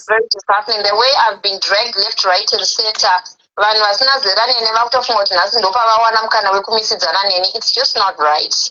No, it's not right. Olinda, sorry vanhu vakanganisa kuti vanhu vakuwana mukana. Pamusoro guys, nyaya yashema kuti izo escalate kusvika kunoka maishoni pekutanga papa chingotaura vanhu vachitanoise link mungadai mangobuditsa link zvisina kusvika pavatarisa Did I not do that? No, I wasn't. Hold on. Please ask me how my day was. Yes. Olinda was in her office achishanda kana vanoshanda vamwe vanafana nemunosvika kuti pabuffet 3 hours. No, hold on. I'm not going through a lot. I'm going through a lot on behalf of other people because I am the one person that has been single-handedly arranging for funeral yemwana nenyaradzo ndichicommunicata navo. Okay, my Nandi, titokwirawo password yeGoFund yashema password my Nandi, password please. Maana kuti haana password iri nai Olinda. Ndaona funeral proceedings angachitwa kunyaradzo the live engeri on. Olinda waita zvinhu zvakawanda wangochiona funeral uchimboita TikTok uchimboita bookfest. Nyaradzo. inyaya yazoescalata zvayo zvese because vanhu vanga vachingoda link kubva rini vachida kungoona kuti mari irimo here otherwise hapana mari yake yeGoFund zvayakanga yakangointenderwa for in the first place. So now tiri kuti Olinda ngaape sisimeli password zvaatakuti achavapa panapa avapa half my details akati ari kutumira ari kuita copy and paste. Haana kuti ndakangana password. Ngaite reset because ndiye administrator anokwanisa kuzviita. Tikuda kubata Shema tione kuti mari yake yeGoFund yaenda. Nyaya pasina dai nyaya yasema yapera kudhara Shema ongopiwa mari yake mainandi vogeza mumaoko avo osiyana nevanhu. Yake iri kungotenderera round in circles back and forth. Hapana kana nyaya apa hapana nyaya honestly speaking. Yo Olinda hasi wapinda busy dia azibudisa password. Olinda usavape password munhu aufanire Olinda wangu autofanire Olinda zvachono tori enemy yaOlinda. So you like it is being great like this. Let's break it. Auya the first place akatismeli ndo kwanza kukupa password. Kwese kwataurwa kwese kwese you want kuti apaziwa chinze akatora mari GoFund iyasina nayo. What is it? Chakaipa chi apa kunda iwe kuda wapinda wodongorera udza vanhu kuti aiwa mari irimo guys zvikamai so then when you are Olinda ufanire Olinda iwe password mucheke mari yacho kuti iripo here tikabvuma kuti tsekuti ngasitariswe chero mukanzi mune $200 ngaapiwe Shema $200 iyoyo irimo iyoyo Shema ngaapiwe mari yake. Saka yei tuneva haimboperi haimboperi wakwanisa kuriseta password guys. Nyaya iyi yarikopera sisimedi mushuno mamuri palive I guess yanga iri nyaya yechi pakakwira maishona vachitaura vanhu vakatanga kuti tipe link harina kubuda saka vanhu kana vachifarira Olinda ngazvingoitwa zvipere vanhu varegere kumutuka period. Olinda wakwanisa kuriseta password here? Ndozvandiri kutologa indadzokera muofisi mavo. Uya anenge akaisa mari kuGoFund iyoyo kwaShema akareceiva this message anditika thank you note from Olinda musi wa 19 July 2023. Olinda has send you a thank you for donating to fundraiser for Shema TV and the community project. Thank you for your donations. But after 4 months, the money has remained unclaimed. I will be requesting for a full refund to your account. To respond to Olinda Chapo, I think Olinda akapindura munhu akasa message yekutenda mukadzi akaisa GoFund. It was a broadcast message yakaenda to all the donatives. All right. Akawana mari yake mwe. Try to claim back your money. Okay, you can read that again. Olinda ari kutry kuriseta password opa melocheka toona way forward. Okay, making sense. Kunyange pasara dola guys vanhu vakadzoserwa mari dzavo Shema ngaangopiwa mari yake Olinda obuda munyaya dzacho because haipere nyaya. I'll send you a screenshot. I'm just trying to get it reset somewhere somehow. Let me get this password. Can you my password zangu? Aingonyora kuti Olinda unoita matsikirira kutaura chokwadi haupana.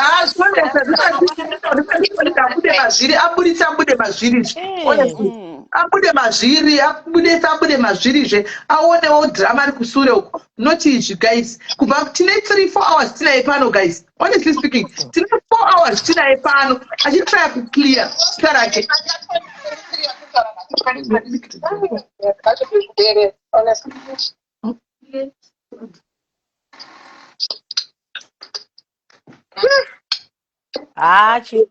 Mazimba ane hasha akaedza kubatsira but you Olinda amboiwina. Hello. Olinda angoriseta password kuoneka kunzi kune mari anenge atobvisa yeloendesa kuna Shema whatever yasara Olinda anenge abuda mazviri ageza. Hold on. Yes. Have I not given you the login details? No, you did. Ndatompa. Ndakupa password.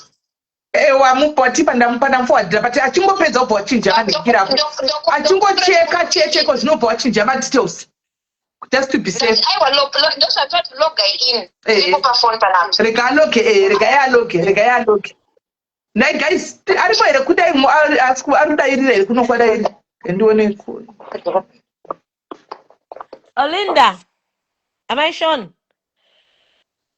Maishon vari muofisi mira. Aiwa ndaitongobvunza kuti aiwa mfungeka ndichangodzoka takangomirira Maishon is back in the office. Akonfirma kuti baba vai girlfriend yavo ndianaskana. Madziro committee vanhu parufu. Atori makuwa ese waya parufu. He said askana nokuti wakatura ini ndikakusiyira ugara pane kusine nokutodanana newe ai musadaro. Nyika yedu yakaoma. Ndosaka tati nyaya isire mapurisa vane mafacts ese ikoko. Isu maloya epaFacebook nemaaccountant epaFacebook. Nemadhokta epano. Tisiyane nazvo. Timbodhila nezveGoFund yaShema izvi. Yeshe munhu waiko asingawani GoFund. Tamboisiya tomirira kuva kuti mangwanani famba serega apinde upere nyaya yacho. Shema asingabatwawo pafoni mwoyo palive mwemuti ndiopi tisingakwanisi kunge tina. Shema anogara kumasango zvoya. Shema anogara kumasango ya. Anogara kumaruzevha pamwe foni haiti urina moto amai vangu. Chaiko. Aiwa moto inawo because pandaita ndingi yapinda double tick.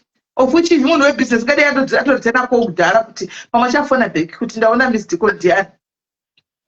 Kunda yakangopedza zvekungoti ndawana password mari iriko ka tobva tadzima totanga tatatomirira enda toti chati takanyaya dzakawanda nhasi 28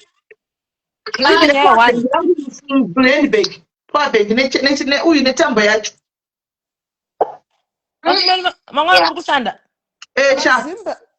saka nyaya dzotongopera kaya totongopfanirwaasaturday mombe yehumai tipembiya nehanda because tine ngozi yatofana kuripa kana kuti mombe yehumai senyika aiwa Zimbabwe kakawira bhutsu yaSatani. Uturu nevanhu vekuZimbabwe nyaya dzinokonectwa uturu wacho umana kutuka kunoita vanhu so nyangwe idzo hasha dzacho ndodzoka ndotya ini kuti pamba choka let's just talk civil people ungonzwisisana but people are always angry.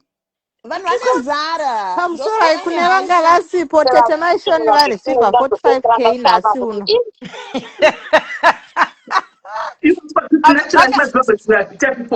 Vakaspenda 1.3 million in 3 months. Vakaspenda 1.2 million in 2 months In for 2 those months. vanga vasipo. Now Defamation is back in the office. Avazokwanisa kukupa update. Going through school shoes every 6 weeks like this. Yes, Defamation. Are you taking stones at school? Oh, but look at your shoes then. How can you be going to school with shoes like that? Look at them. They're all scratched. Makia enda kunotora Nandi abuda mguchi bag. Ndotaura nachema kuti abvume mari yake iyoyo yakasara whatever iripo yakasara obvuma mari yake ongotipa madetails mari yake ngotarisira madetails ake chete ini roli yangu is to kumboudza shema kuti shema mari yako yakune vanhu vakanga vasidha wangu tora mari yako yakasara akangobvuma ane kaakauntinzwisisa kuti mari iyoyo kahaizi mari yabva kuna Olinda imari yabva kune vanhu kavanhu vari kutorwadzisa vanhu vakaita se vakabvisa mari idzodzo. Exactly. It's not all the time inoramwa munhu mari. Yes, ichokwadi mari yakabva kwana kuUK yakawanda izvo ndochokwadi chaicho chisere. Ngere mhomwe medu taitoti aita mbovharisa aramwa kuti akupa next zvino yaisi. Mari yakawanda magofa manje. Aiwa UK yagara ndio inongobata zvoko UK ndopinda yeZimbabwe naitinga zvidade UK ipinda yeZimbabwe especially madiaries UK ndio sugar daddy yeZimbabwe baba tikazviramba tikarifanidze truth wangu ichokwadi UK blessa Zimbabwe dzavo madzimai kuUK ane huturu ane bitterness ane ruvengo but when it comes to helping they do help. It's the truth. It's a fact. Asi vanda kungobatsirwa pehasha apo neuturu vane uturu umwe wacho uturu hwakaipa vanhu vakadza muUK vamwe sitori poison zvotodaro vanhu vangatadzokuita uturu sei you can't take them away, you can't take that away from them. You can't. Uturu sei iye aswera chimhanya nekomotuko odhigirikina odzoka kumba ari kuskodhila nezvekumba apedza kune zvekuZimbabwe futi makabhora chimwe madrama acho anozviwanisa ukabvira kuti asadrama tinakara kuti baba avavesadza kuendesa baba vachakapenda social media. There's been a lot going on. Yes. Because pakainvolvwa vamwe vanhu vanga vasiri necessary ndo vakauya nechaos. Chimirai nguva yambotifambei sismeli haufa madetails. Kunde arikuita chatudzaka napedza. Kunde arikuita tati pano kana zvatotiudza. All right. Aiwa tinorara pano kusukira taziva way forward. Another update kune vanga vasipo mota yaenda kunotora Nandi Makia abuda muguchi bag. Iwe Melanie iwe kwane iwe wajike Melanie. Guys, why murukuva sarcastic today? Kana kumba kwenyu muchitaura kuti Makiza ari bag rebrown. Unokone bag rebrown one. Makia abuda bag red usika baada.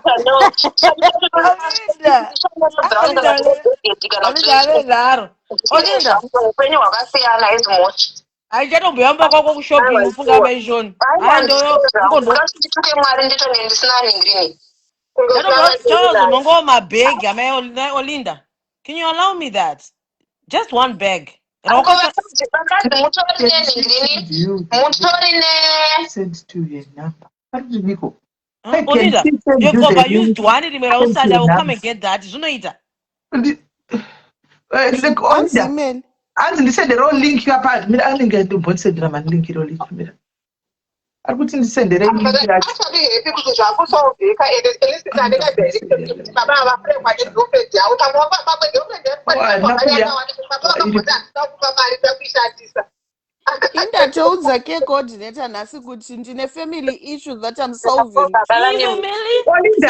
Nditubire go link riya yare kure auna kunisendera link yacho re password auna wandipa auna ndipa coordinator kuti kumbosolva link auna wandipa ma screenshots tipakanga rukoti wandipa ma screenshots nai vanhu vese vari pano 1.4 link code here kwai code amoti code here It must be maybe code Kwai inotumirwa kwai what a kufoni. code not link code. Kwai Meme code. mawabika here. Parudiwa code kwai code. About code ye kwai code but no code not link. One thing at a time, not link it. Anti code. Did a mistake kwai code. It's a verification code. Yatumirwa kunamba ipi? Phone number yako. I had an old number before. Hold on. Let me go back to the site and see if I can change it to Chita sim swap upiwa nenamba iyoyo beki kuti tikwanise kupinda mugofandi yashema. Yo, Meme. Yeah, that's what I'm doing. That's what I'm doing now. How's the number? You know, like 069.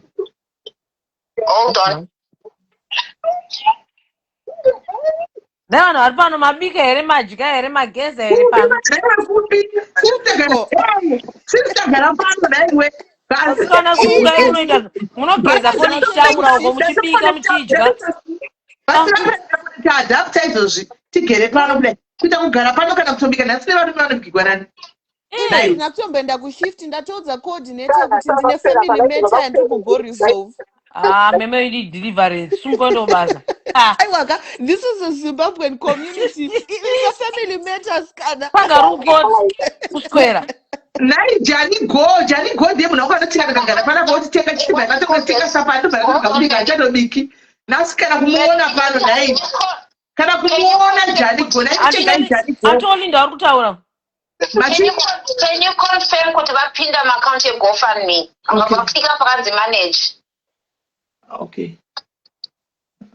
Because I'm not click on iri kutaura kuti screenshot and kuti they have to become verify your number this time. Please come back in a few minutes to try again. Okay. Door notification at the point. Oh no, yeah. Meme atachida kuona chimunya ndotoda kukomenta unyari. No, I've got my number panapa, but I'm not happy if I buy your voice for them to punish unless because the only way you can do that is by clicking right up in the account. Can you confirm my access account? Response. Okay, I think so. Regano achitiudzo tapinde. Vantaba nemafoni zvevasikana. Meme ndiri pano ndatodya ndikapedza ndiri pamute wochiri kwagara nai Jani God asi uripi bodi yawo. Meme sumukonobika we need dinner, we need food. I can't access anything. But for you to get a verification request, let me send you. I will send a video. I will send a video. Let me send you a video. I will send a video. Hi, zvazvizvonesa ndikazvagarisawo 3 years. Zvagarisa ndezvonetsa kupinda mukati izvo zvacho. Once I get in, then immediately it kicks me out. Because vakavhura vese vari pfuva ngosaka iri kick out. Maybe I was logging in at the same time. So let me log out. Maybe logging in as well. Maybe log out. Kana ngati kana iwewo Linda uri kukwanisa kuloga wari kungotora screenshot ya balance. Meme inini ndikapinda the one tokuonaka is the screenshot ndatumira ningrini sisimeni and vanhu are still saying kuti hanzi that's incorrect. That's not incorrect. Manje video iwawo video auyo mbotanza vanhu video auioni video yari kuti vatopinda mukatika ari kuti ndikapinda ndiri kubhutsuka sikisa foni sikisa atina zvataona aiwa taona iri kubhutsura iwe Meme iri padenga iyi. Now I built out danoge inaki iri kumubuditsa waiona inomubuditsa kick out iri kumubuditsa. Okay, ngaachipinda because I've signed out. But maybe I could log out from that end. Ndichipinda yachilog out. So now I've completely signed out. Okay. Meme gatotana mainandi sweet talk. Mainandi talk Uber Eats. That's 3 pounds. Asi amaina ndiwo ndanzwa nekukanda maapplication zviri kumbofamba sei kuofisi yekugain uko. Nekuti pese pamunondinvaita tatopedza achimakuita zvekubasa takamirira Family akundai.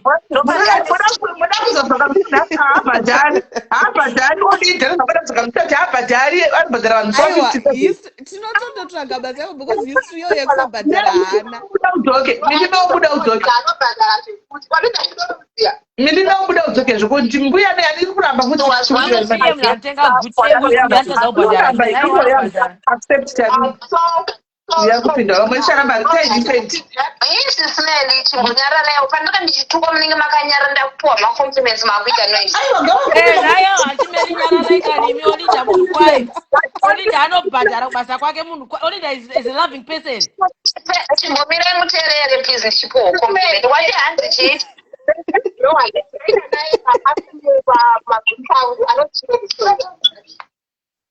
Akandiudza kuti Olinda people they don't know social media akandoti wakafunda ukagara zvakanaka ukati akarudzwa kuti the people and she's good at defending time. Because people are not watching social media because that's a total different Olinda. That's what people think. I don't think Victoria. Makarita ekufacebook tuzita makarita edu chete yekumbe togachitaura vanhu tine makarita zo agwete karita ekufacebook yekumwe yangu kozoti yakubarotoramba chidhoma ivayahera nondirira kuita zvekumba Kana ndamuofisi I have to be professional. Ndofanira kana pana zivano akwanisa kuloga inero.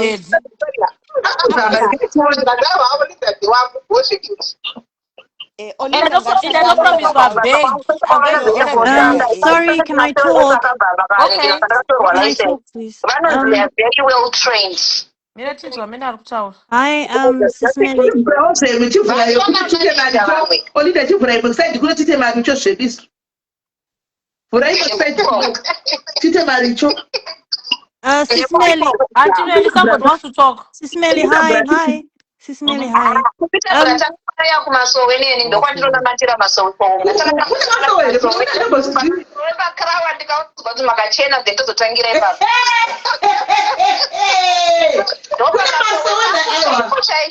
Kune vanhu vakachena mazvotodaro Olinda zvekutodaro zvekunotozoti tingosvika idanisarabhopu ndokanizodanisaramboprofita kai panoprofita mwe ndongodzimirai pasaidi moda kuprofitwa chiimi makachena muri fange muchitoprofita vamwe ndozvandongoudzwa kwose saka zvotondinetsa kuti asi chii vanhu pano apo munoza ndozvinondisungisa ini vanhu handitogoda kubatsira but mweya wakandiudza kairi katatu ka10 ka20 zvikanzi ndo chipo chawakapuwa naMwari ichocho usatombobva ipapo.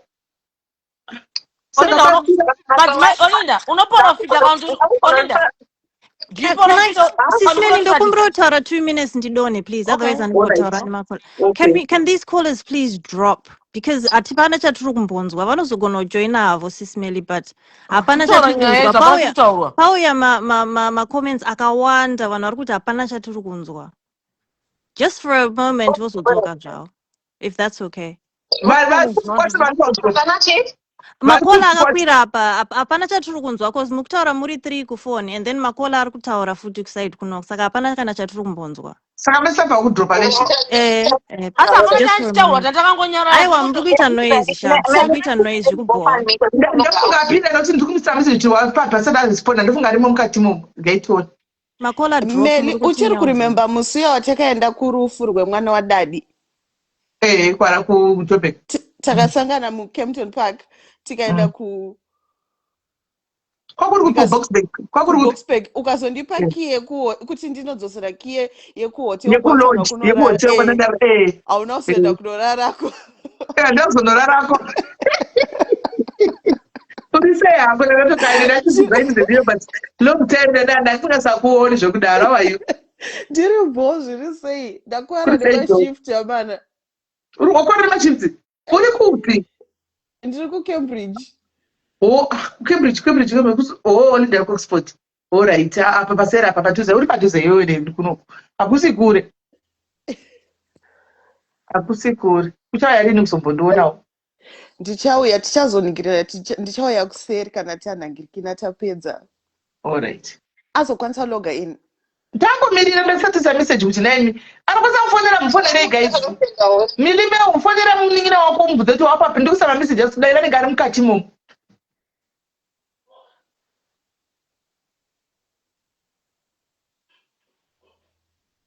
Saka nini ndikunzi hanzi nini ndichaurayisa vanhu inini GoFundMe iyoyi. Yamhosva futi kuti vapirwe mari hanzi muchaurayisa munhu nemari yamamutsvagira iyoyi. Zvina comments zvevanhu vanenge varikupupuma kunge mvura dzewasheni. Chandokwanisa kukuudza ndechekuti pese paunoita chakanaka pachaite chakaita chakashata. 1, 2, it's not everybody who's going to praise you for whatever they should do, even when you try to. But you know what? The thing is, remember you mentioned kuti vanhu ava you really feel kuti hama dzako ndo dziri kuvarwisa.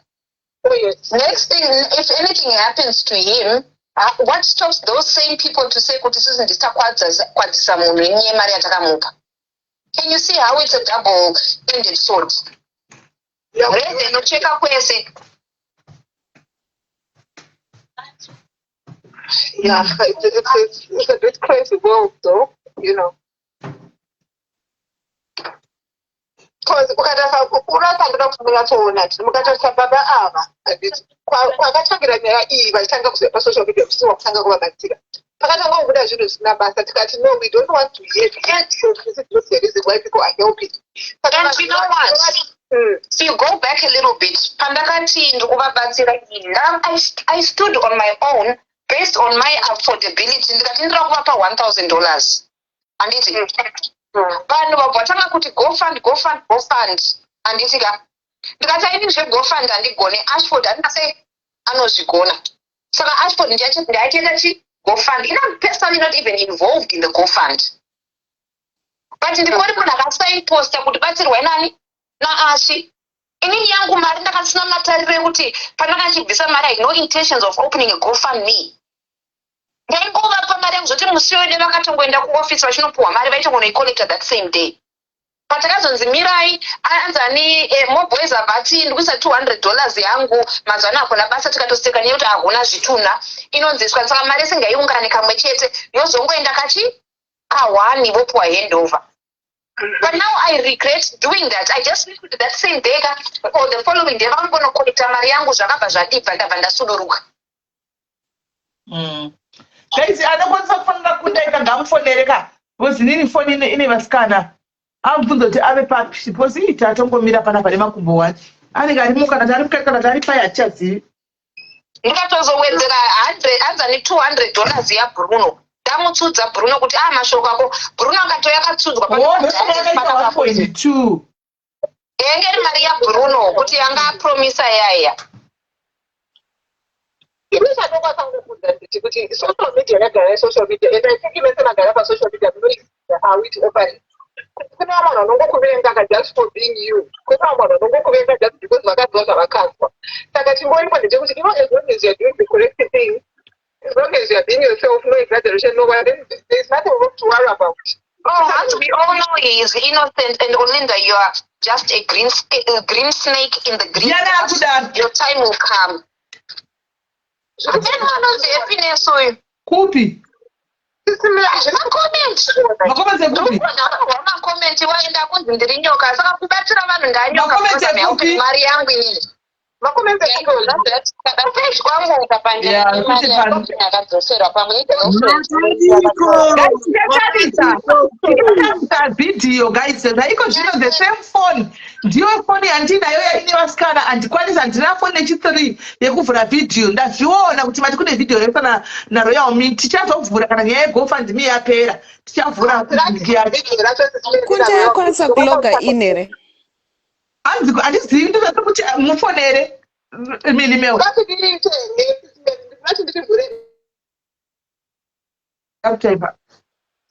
Orinda ndichiroka GoFundMe ndakufa nenhamo nhaiwe.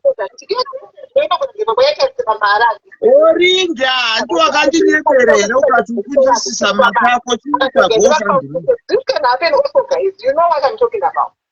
Zvinosvika. Naimi ndichataura Orinda. Yes, Joy. Hanzina kundaime. Arikutadza kupinda. Arikutadza kuafisa anything.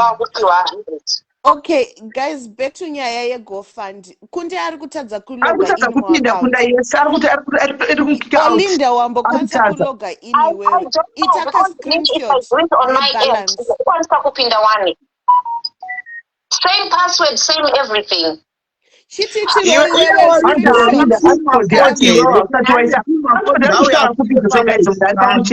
oratidza vanhu chete arikukandwa panze. Saka Olinda uchiloga ini utiitirewo screenshot yebalance because ukwanisa kuloga in. But phone ndine 2 devices guys. I cannot drop Olinda on this phone. Kuti ndimuti Olinda dropa tikwanisa kuita zvemavideo izvi. Tichaona mavideo kana tapedza. Can you see this? Inini system yangu ka rinotopinda automatically. Chipinda iwewe.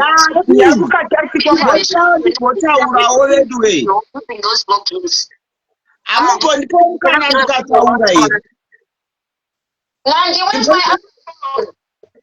imbondipewo mukana wekutaura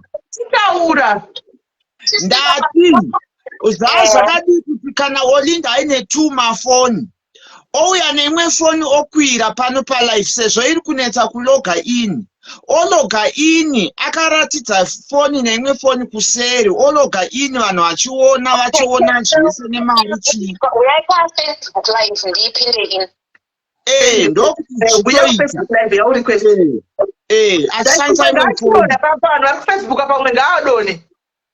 umwe ngaadone indingatauranamanzi kandi nebhizinesi navo hey asana bona mazibaba achita nasinda zvishamisika Olinda uchingopedza kubhodhilita mapasswords ako unozoti musikana wangu azopinda delete passwords zo pane andona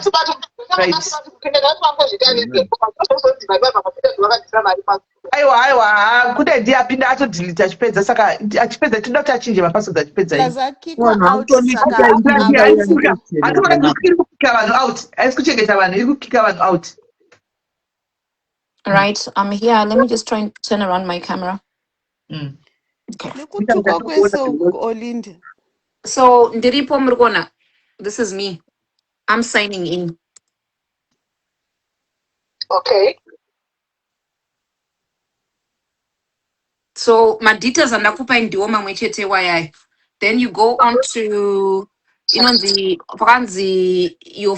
fundraisers. Inokupa list yema fundraisers esa wakaita anditika your fundraisers murikona pangori ne 1 iyo yaningrini yashema ish anditi yobva yataura kuti ndikati view 3 years ago inokudza kuti donations was paused anditika and it will tell you the reason why it was paused. If I click on information, the fundraiser, meaning me, is currently not accepting donations.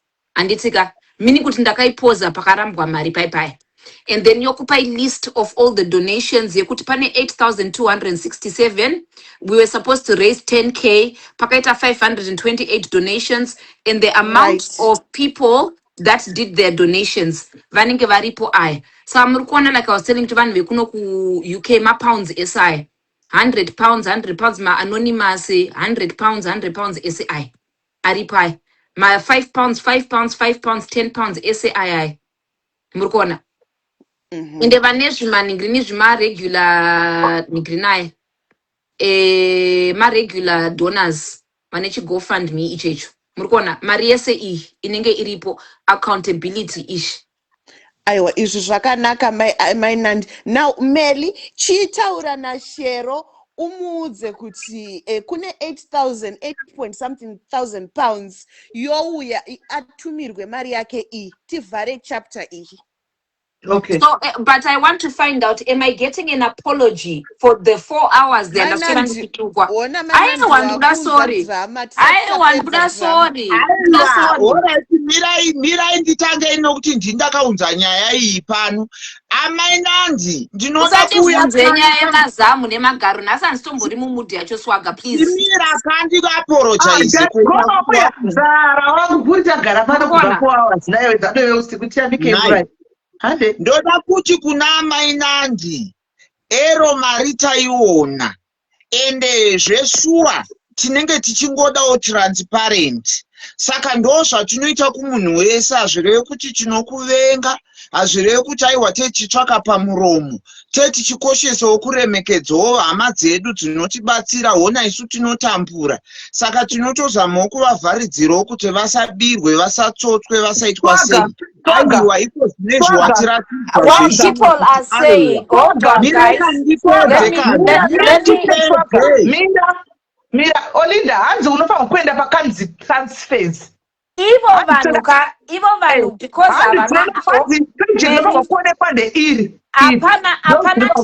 apana transfer yaitwa, so it's not showing. Anditika, the reason why I'm saying it's not showing, what people see is because havana access to back office. Saka zvandiri kurakidza izvo havakwanise kuzviona, kwavari iri kuvarakidza kuti iripo. Anditika, and that's it. That's basically it. Inini ndikukwanisa kuona ma-transactions ese aripo aya. Mari haina withdrawals. Saka withdrawals page riri blank. Hapana pekuti ndotomboklika kuti withdraw ipapapa. Hapana, because ndakaisuspenda. Ndikatumira message out yamaverengerwa nemwe munhu akadonata yekuti ndakavaudza kuti collectai mari dzenyu. Right, Meli chibata shero umudze kuti kune 8 thousand pounds shero opiwa mari I tokwanisa kumove on kune dzimwe nyaya. Okay. Pane chiri kunetsa here apa kana chisiri kunzwisisika? Kana ari mashowo wangu nongopa inini ndovhura bhizimusi. Inini vanhu vanoita zvemagofandi ndivari kutaura handizvizivi. Handizvizivi, honestly speaking, vanoziva imimi yainyu mutaure. Me, I don't know anything about zvemagofandi. Nokuti vatondikwanzi pane vatondipawo zvokuti pakanzi transfers. Olinda anzenda kutransfer. If I go on to that, apana, there is no way that I can go. Look at this. There is no way I can go. That option. This is all I'm getting. Guys, I think you're too demanding of me.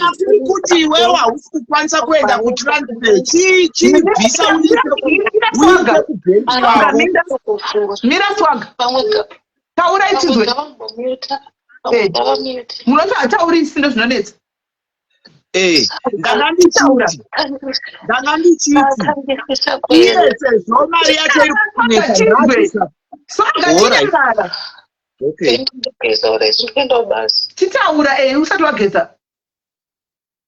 Main page, not manage, manage. Ngaende papo nobaya ubaya pakanzi transfers. It's supposed to show transfers. There's a search button panapa. Let me find out if that gives me the option. It won't fun. Transfers panobva patokuratidza page sanigera ndambokutumira ndonotonyora kuti mapinda mari. Where is it? Because ndasearcha transfer iri kuregera kundiburitsa iri kundipa mamwe madonations ari apapa. So where do I go about it? Because inini ndikaenda paprofile yangu kuti profile, your fundraisers, your impact, account settings, ndikaenda pa-account settings iri kungondirakidza madetails aripo ipapapa. And I told Bonagana birthday, what the password? Your fundraisers. Right. Pa your fundraisers, which is this one. And it's kapangwa one ya shema yoi. So which one am I clicking here? Right. Okay, view. Right. Ndopandadzoka paipa ndikati inobva see all iri kundirakidza manigiri madetails evana aya kuti pakaitwa 528 donations. Ndopandiri ndaclicka view. I'm trying not to put mazita vanhu vakadonate apa because ndikaswera ndatsamwirwa. But it's a long list iri kuramba ichingodzika. I think muri kuona 528 donations. This one screen so I can show you. So mukona pakanditi view ka ndikaenda pakati view all, at least I am anonymous aya anditika pari kunzi 8267 raised 83% anditika yobva yati see all. Yakaita sorry, your voice I can't hear you.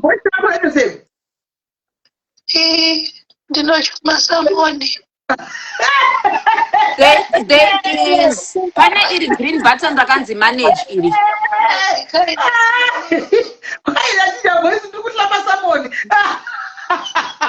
Right. Okay. Now, Melly, now I am where Pongosharat, maybe your daughter is. Parkunzi, please complete verification. Dopandatara kuti inini number I andina. And I went on there, ndikati change number. Anditika. Ndikafila inform me, rangachinzi come back in a few minutes. Anditi. Address ye GoFundMe I Davandaisa. The link ye GoFundMe you. Hold on. I have to go back. Anditiga. Link yacho copy. Davandaendesa apapa. Paste. Current phone number. Number mungazo square ya kunzoko. Philanthropist muzambo warene number yenyu tukutoida. Yes, yaneni. And I think nasimaneruka ndichaishaudirwa nyaya iyo musati mwamutozombondione futi. If you have another email address, Andina, the old number is mine, but I've got a different number now. Salamukona, Daisa Pakanzi, this old number is mine, but I've got a different number now. Details, not any. I confirm and updated photo of my government ID. Then I have to go onto my files, bear with me. And then I look at passport. Right. Yaburitsa mapassport. Murona list ya passport panapa. Passport ya baba, passport yangu iyo. Ndova ndaisa passport yangu. Ndova nda irikugina. It's going through. You've got completed. Anditi murikona. Ndova ndati submit. Da submita. Kuti nditumirwe code. No, Ininda Shika, and your request has been successfully submitted. You asked me, when I'm in comment section, Varkunyora Kutanzi, end up ningrini, Pakanzi manage. And it's a Davandenda Pakanzi manage, Pacho, Terra ningrini.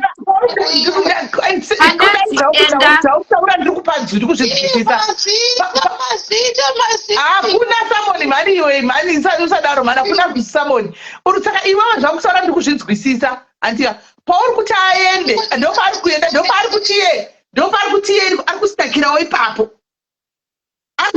mukutaura the same thing arikustakirawo ipapo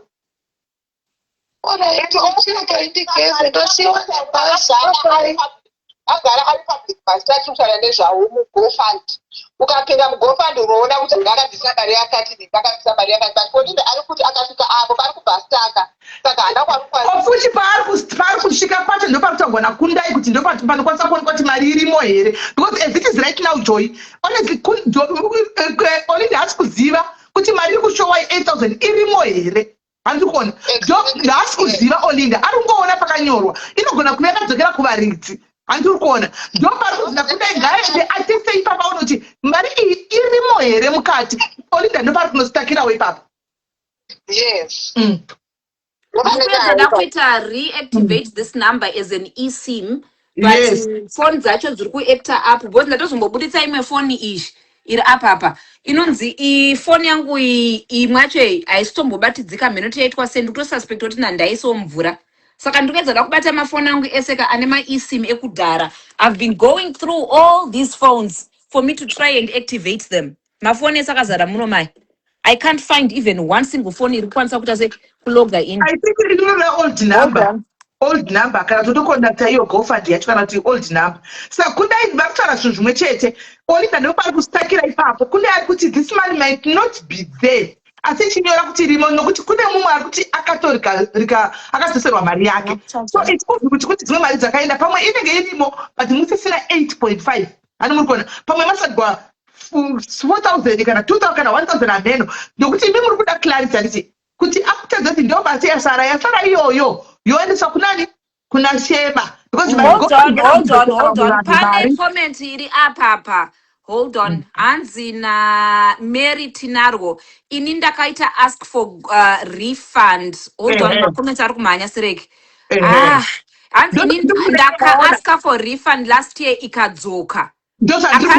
Mary Tinarwo muede uyu akanzi Mary Tinarwo uyu please ndotara same thing kuti kundai ari right kutoti uzive handivana transparent nokuti vachaudza Shema kuti kuna 8.5 uyu akanzi Mary uyu Tinarwo izvo hamuchina 8.5 Mary, can you please be added? Anditiwaona. Saka pari kuda kuti ione kuti mari irimo here mukati imomo. Ndo pane nyaya ipapo. Ndo pane nyaya yake kuti ipapo. Munenga send request to Mary send request. Saka Olinda sanoita sim swap ye that old number. Tikwanise ku saka chi contact kanenge kumbira here regerero.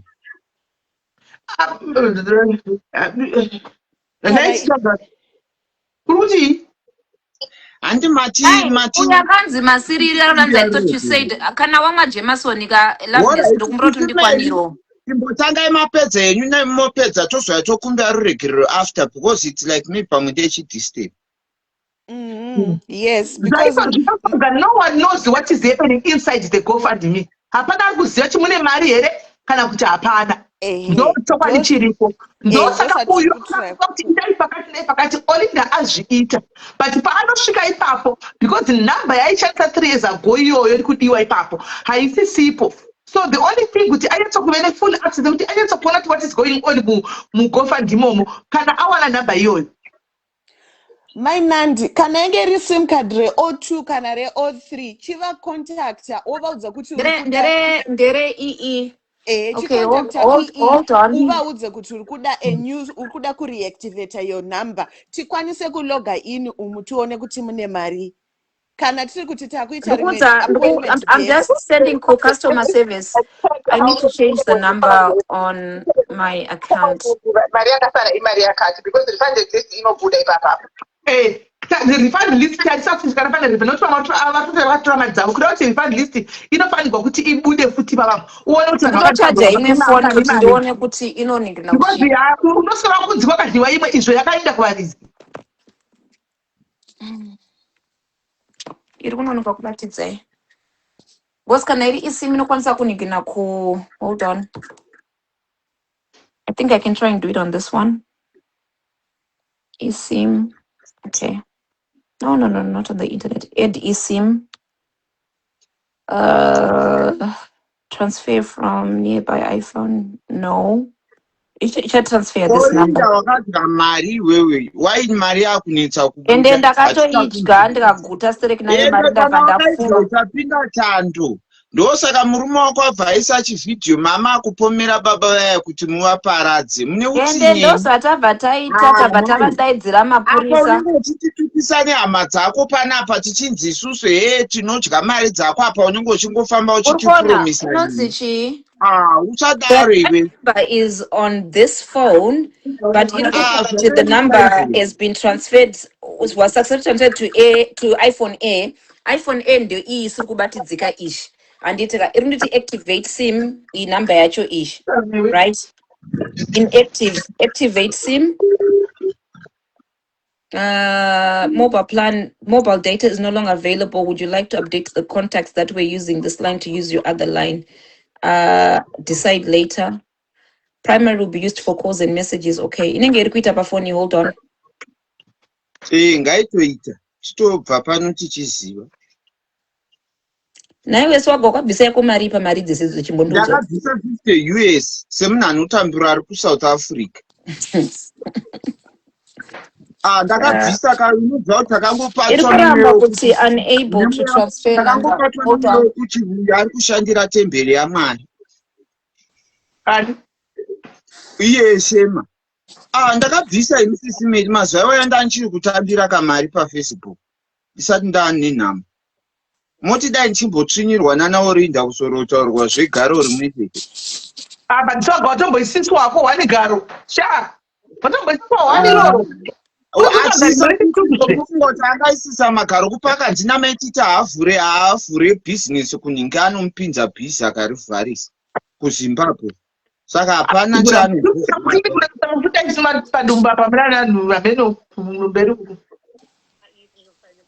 Akanzi haupinde muZimbabwe kunoita bhizinesi unopa manya iwe. Zimbabwe is open for business. Andaida kuite hold on, ufonera ku provider. Okay. As you can see. Itofona tiwe. So he needs to be more prayerful. Asitana akatotora mari akatya. Customer service. So your call may be recorded for training purposes. Well,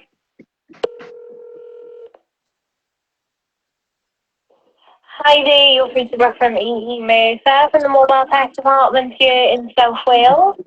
I'm going to be your guide for today's call. Can I just confirm your full name, please? It's Olinda Chapel. Lovely, and Olinda, are you the account holder? I am. Perfect. Then is it okay if I refer to you as Olinda for this call? Yeah, that's fine. Okay, you're calling me from an EE mobile number. No, I'm not. I'm calling you from the landline. Okay, can I get your EE mobile number, please? 07538 538 262069.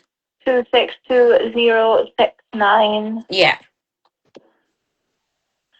Okay, thank you for that, my lovely. I just need to run verification under this mobile number, so if you would just bear with me a moment, please. Okay, thank you.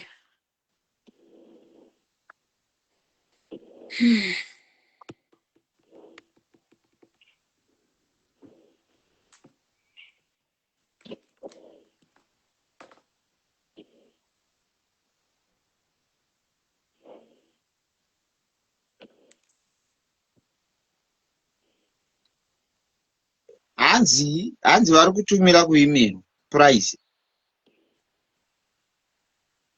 Kona kwadzikama kwanyarara tichinzwa vanhu varungu vachitaura zvinei. Tafunga kuti makata. Right, okay, am I able to send a one-time PIN over to the email address or the mobile number? Send it to my email address because I don't have access to that number. Okay. Okay, I've just sent that over now. Okay, thank you.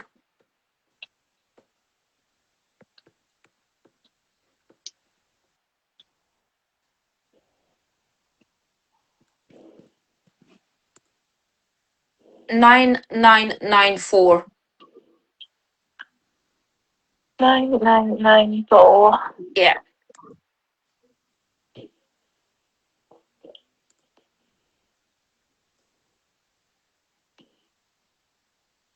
Perfect. Okay, thank you for that, my lovely. I now have access into the account. What can I help you with today? Right. I need I think you've got my devices on there. The iPhone Air is not switching on completely, and that's where my eSIM was for 069.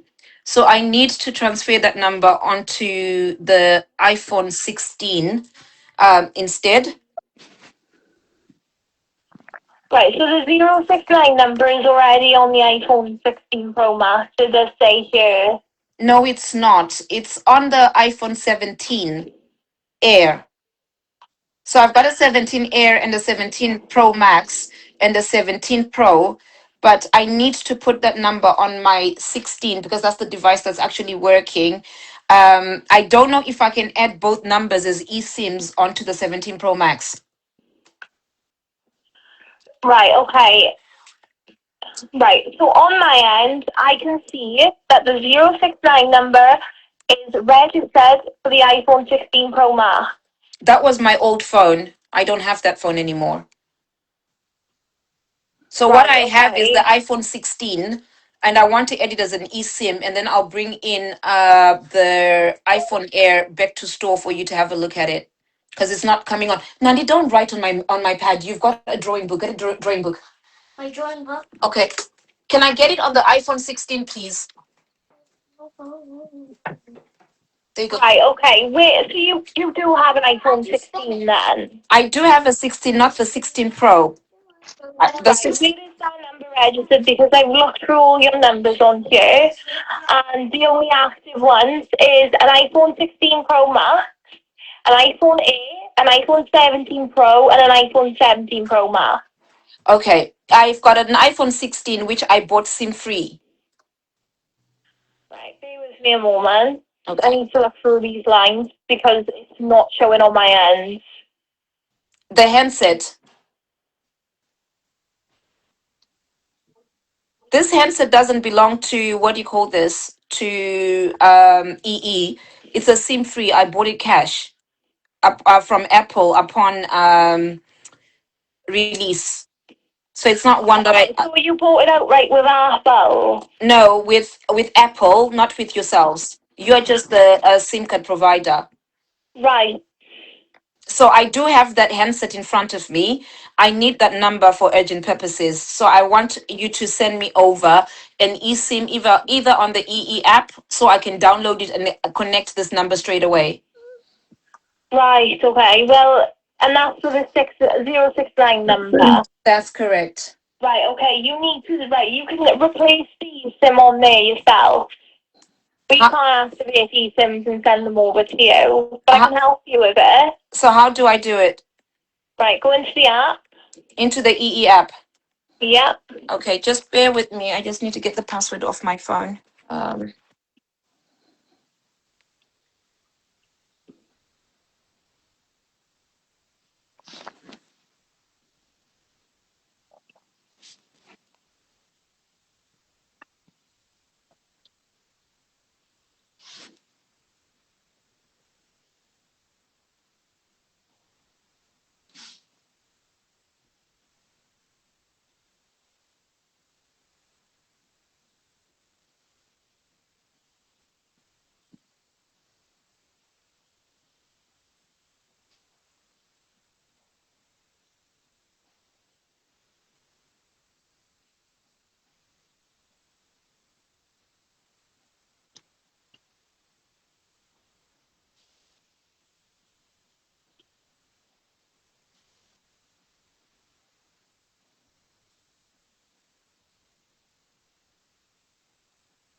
Kopanyararwa.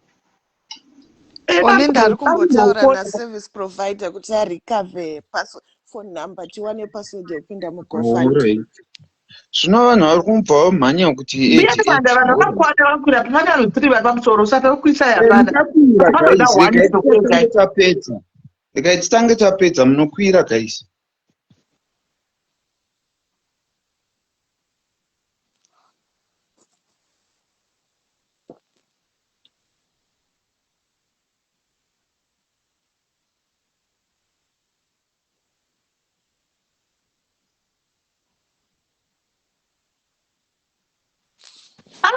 Jani zvako iwe naye hako iwe aiva zvako.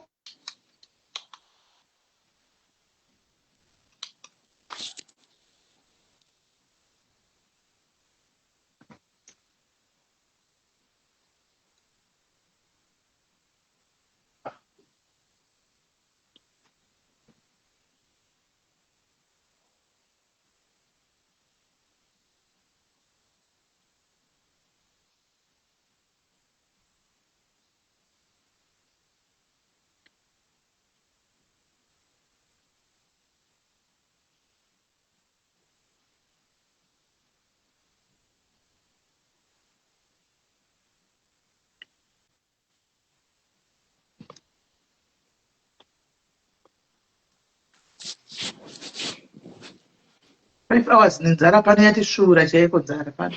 Akadzara time dzino chingobva pano handisi kutombobika kunovata straight. Itoita zveUber Eats. Eish. Number one.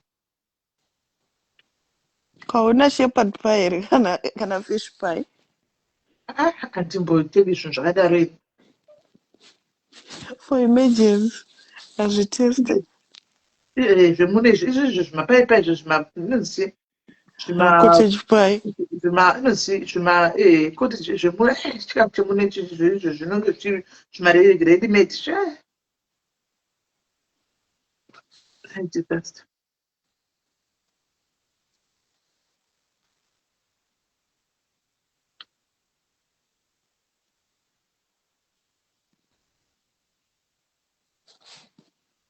Thank you for the stars.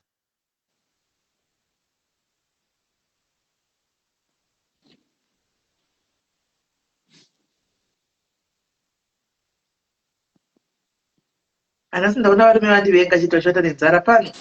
Ndaona vandivenga chaiko. Kuti kana muri kwaSesimende kwenyu kuku hatibikigwi pano in time.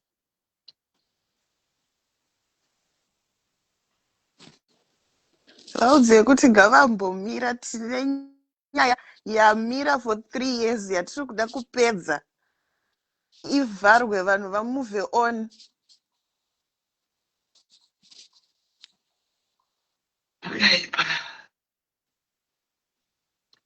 Buda munyadzi vanhu.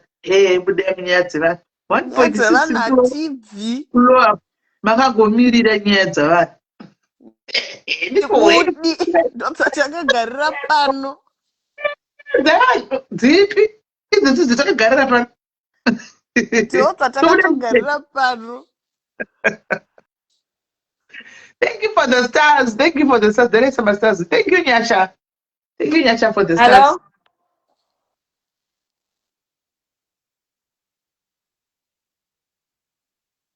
Hello? Tiani?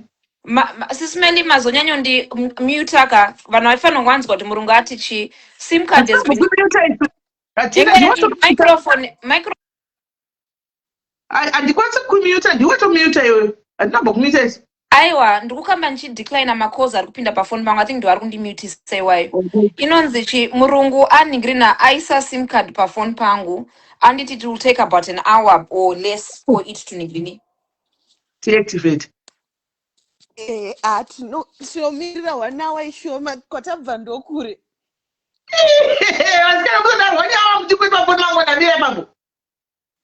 Tibva tangopedza nyaya iyi. Mukuda timbosendekwa futi. Tambomira 3 years. Kana yedezi mundu chakasamura babiki kwanguva iyi. Ndokutoti vawane peace vabva vaclear zvemari yekwashema iyi. Onorarama zvekupeace.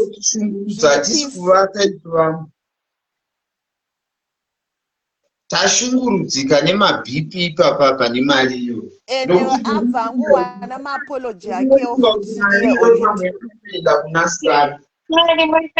Yes, dear. Thank you, Nyasha, for the stars.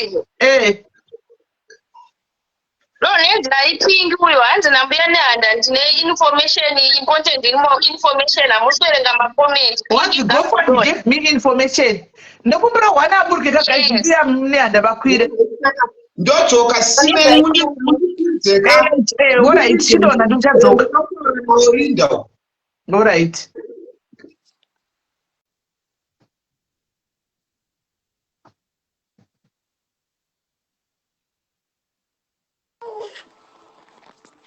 Marian. Hello. Hello. Hello. Yes. Yeah. Yeah, Mom, your voice language is a bit clouded in a cold.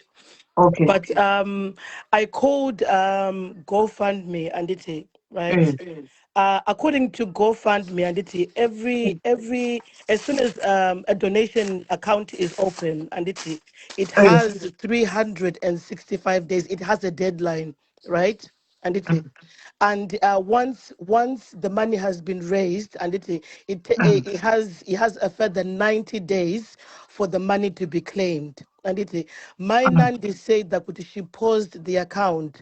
This is why GoFundMe is now asking her for her documents and for her to be able to see the remaining funds. And what Amai Nandi is seeing is the total money of donations. It's not showing. It's not showing It's the not balance, right? the present demand, the current demand. Yes. GoFundMe said when the money is not claimed after the 365 deadline, the money is refunded. Kunema baka donator. And so what Mainandi is seeing is the total balance that was raised. And so in order for her to see the remaining funds, since she's the person that created the account, she will need to add her documents such as my passports, or if she has anyone else that she added. And so let's say Mainandi did the account with her passport and your passport. She would need to add her passport, ne passport yenye mimi,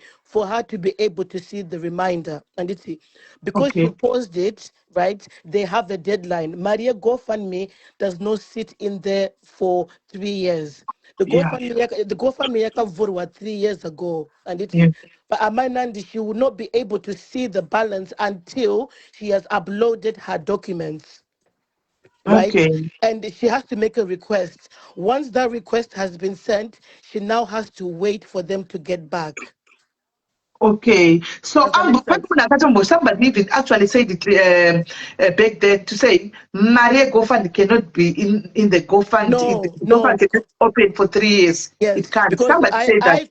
I called GoFundMe and their customer service number, and the person that I spoke to, I had to ask for that person's manager because they didn't want to give me information. So I spoke to the manager, and he was very clear to say that GoFundMe does not stay there for 3 years. And it has a date of 365 days, and it has a further 90 days after that a deadline has passed. It has another further 90 days.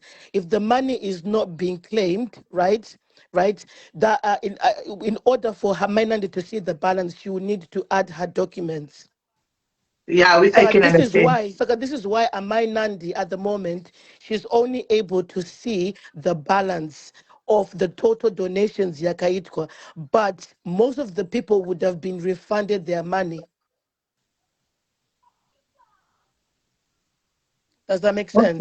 Amai Nandi right now, she cannot see any transfer. She can't see anything until her documents have been seen. So Amai Nandi uploaded her documents. The request was sent. Obviously, everything takes days, right? Within 5 working days, somebody will get back to her. So Amai Nandi trying to get her number to send the verification code and all those things. She's unable to see anything until her documents have been verified. Okay. Right. So I hope she hears that. So Maria Kato now inakwenda yose because vamwe vari kuti hatina kuona mari vamwe vari kuti hatina kutora mari.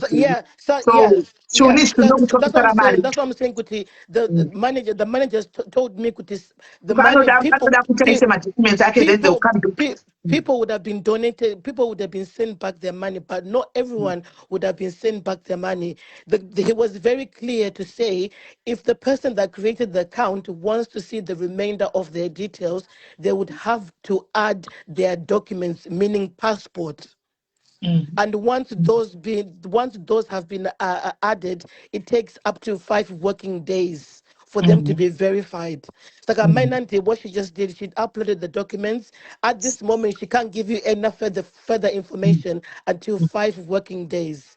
It's very simple, guys. This is, I see EcoCashika, it's GoFundMe. It's nothing to play with. So Mainandi, what she's saying and everything that she showed you is correct.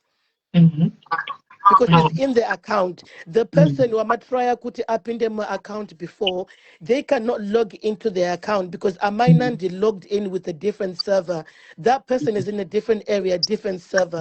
It's money. It would never give her information. It will kick her out. Yeah. No, thank you very much, Kola. Thank you very much. No, saka hapana zvatokwanisa kuita kutosvika kutumira patezo because vamwe varimwo havana kuwana mari, vamwe vakapiwa mari dzavo vamwe havana kutora mari dzavo. Saka some people would have been given back their money depending on people's banking system. Some people would have requested back that money, but some people vakangoisa and it's been left there. That money is not claimed. Saka in order for a Mainandi to be able to see the remaining balance, whether it's £1 or not, those documents need to be verified, and it takes up to 5 working business days. So at the moment, there's nothing she can do. Yeah. Because GoFundMe has a deadline of 365 days. After those days have passed, there's a further 90 days. If the money is not claimed, the account is paused. No, I understand you. Yeah. I understand you. Guys, I hope you can message. Hello, Sister Mela. Hello, Kola. Hello. Kola, tokunzwisisa zvitaurwa naKola. But tachingokumbirawo zvinezvi kuma-first world countries kuno, every company ine customer service. Mainandi ngavangofonera GoFund, zvavangoita vachifonera phone company. Votaurira GoFund, I'm trying to get balance yakati. GoFund yochivaudza kuti vanokwanisa kuvaratidza here kana kuti vanokwanisa kuseta up something tichinzwa tese. Handifunga kuti pane dambudziko. Mainandi ngavangofonera GoFund customer service line. Kola, GoFundMe, their offices are now closed. They close at 7. That's public information. And if a Mainandi calls GoFundMe is going to ask her, are you the one that opened the account? Yes, right? Go and upload your documents, or they will email her a link to upload her documents. It's still the same process. You cannot bypass a process. Information is information. Sorry? Kola, it's fine. Uri kuiona kupi information yese kana maina. I took the initiative and I called GoFundMe. I took the initiative and I called GoFundMe. I can put the number here. Transparent. So it would be nice. Ruzhinji rwese rwakateerera vachinzwa kuti Mainandi vafunira GoFund. GoFund yati Mainandi isai passport yenyu. Tese tichinzwa. Vobva vachinzwa kuti tichazokuudzai. Kola, you can also GoFundMe number. GoFundMe number, yeah, it's a public number. You can also take the initiative and ask their process. They are very transparent as well in their process. Account I see, I cannot call GoFund to account I see. No, Kola. When I called, I didn't say it was my account. I asked information. It's not my account, so they can't give me any information. But I called them to ask their process. Asichero nemiwa Mainandi 3 years muchingofungidzira makangochengeta mari yevanhu 3 years. Naro munanzo zvenyu. Thank you for the initiative kuti mafona, but isusu tiri kudhila naMainandi muridzi weaccount ndo vatiri kuti ndivo ngavafonere GoFund tichinzwa. Amainandi vaenda pakanzi manage, and on the manage is asking her to upload her documents. But Kola, there is no reason why Mainandi cannot call GoFund customer service. Well, just like GoFundMe, it's a business. It's not open 24 hours. Saka kama kuna imi kuti Mainandi vafonika, kama kuna kuti Mainandi vafonika, mnenga makumirira zvemangwana, because GoFundMe, it's a company in working business hours. At the moment, they are closed. Iwafona nguvai. All this time when I'm watching what Facebook, I took the initial time to actually call. This is like 2 hours ago. I've been here and you couldn't add me. Obviously, she couldn't see. I've had this information for the past 2 hours. I phoned them to ask this information. Their information is public information, and you can also do the same thing. You can also ask them for their procedure. You can enter their procedures on Google, and Google will give you their procedures. That makes sense. I phone a GoFund customer service. This is not GoFund account. But I'm phone a GoFund. Their main hands, not me or anybody else. Because number one, I'll call people anyway. They won't take you anywhere. Exercising your right to be informed. That's exactly what I did. I exercised my right to be informed, and I looked for the number and I phoned, right? Even when you don't have an account for any company, you can call and ask for their procedures. I didn't ask for an account. I asked for their procedures. It's not my duty There's to no do. bad. It's There's no bad. duty to phone. There's no bad. There's no bad. There's no bad. There's no bad. Mainandi taura chokwadi from the way Digoka demakangopa Shema mari yake. Chii chakadero. 3 years mari yakawanda kudaro kana nemi hamunzwi kurema here asaskana. Demakangomupa mari. Shema ndiye akarega kutora mari akaramwa kuramba achida kutora kufambira mari yacho. Nekuda kwokuti mainandika paya vanga vakuda kuita kunge mari yacho ndivo vaidhoneta vega ndeyavo yabva muhomwe mavo voda kuti Shema amunhandi. Zukura nehanda ndakukonewai maiwe. Zukura nehanda.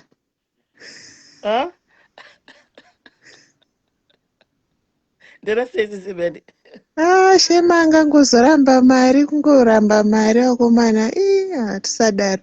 Mainandiwo chimowo chiripa. Mario, can I recall don't forget some people have been refunded, and everything has a deadline. Once you start a process, everything has a deadline. And GoFundMe it's not a savings account whereby people put money and you can get a Mario for 3 years. It's impossible. They have a deadline.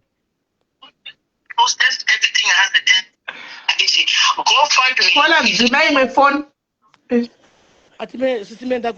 My voice is Thank you very much, Ndianda. All right. Thank you very much. Thank you very much.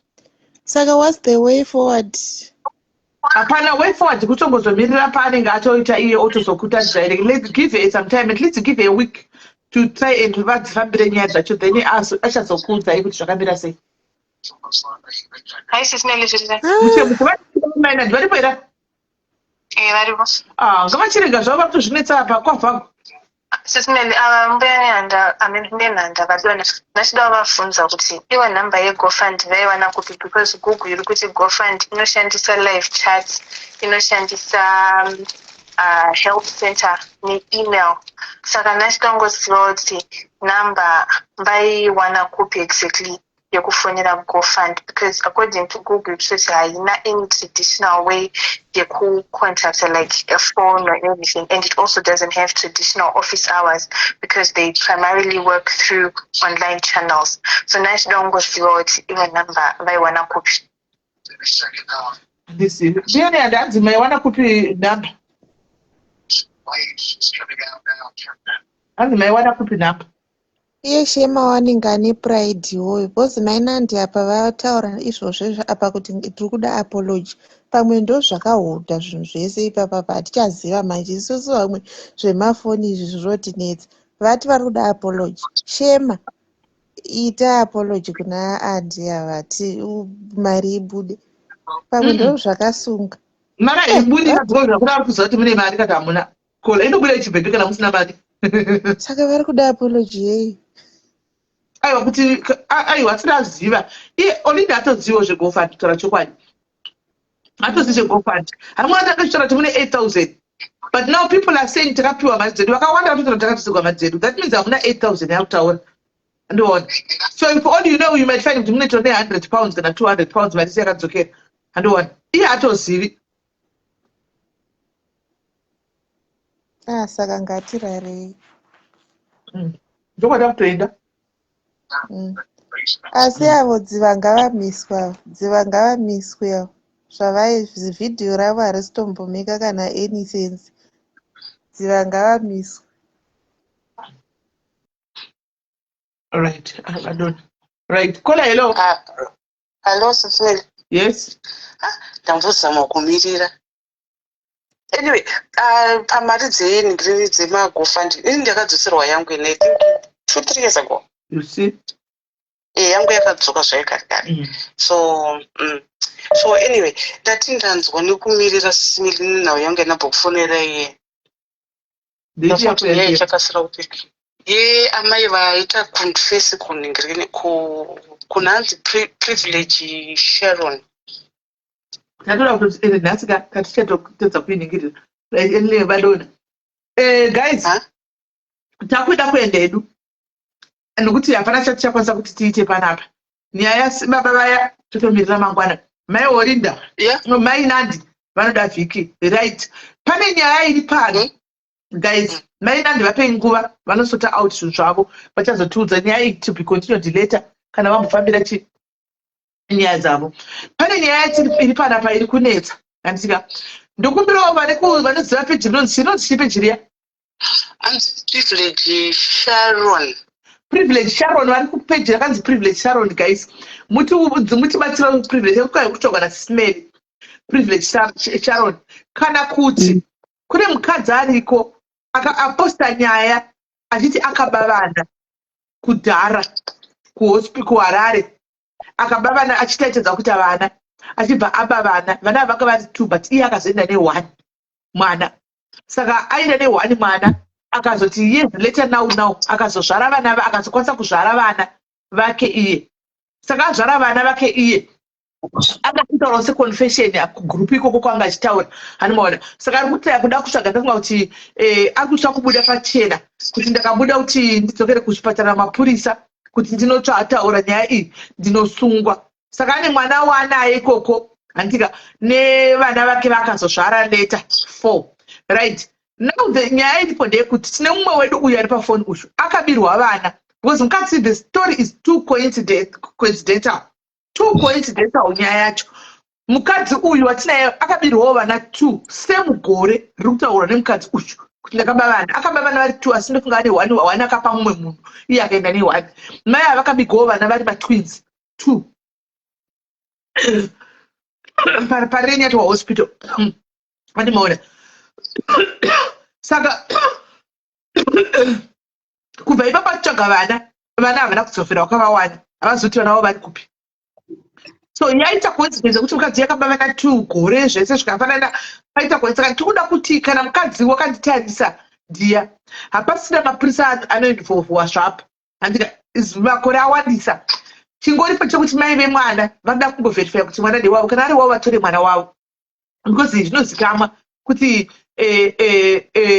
mwana anga ari wavo kana uripo zvakokola hapana kana zvokusungisana kana kuti zvechinda chikumbira kuti uye do the right thing mwana azive kumba kwavo mai vemwana vane pisi kuti tichasungisana gore rino zvinhu zvakaitika hamina kuti gore ra19 ani chakadaro handiona mongochinjana vana wongohenda over mwana kuna mai vokumbira regerero woenda over wotiudzawo kuti umwe mwana wacho chi2 wakapa kunani kuti vana vaite reunite nani namai vavo ndozvatiri kungotsvagawo saka muridzi wepeji iyeye tingazi kuti kana achikwanisa kuti ataure kana wakatera tikosataura nemunhu akupa nyaya iyoyo please andibate inini mai ava vane makore vana vane makore manganiko zvinokona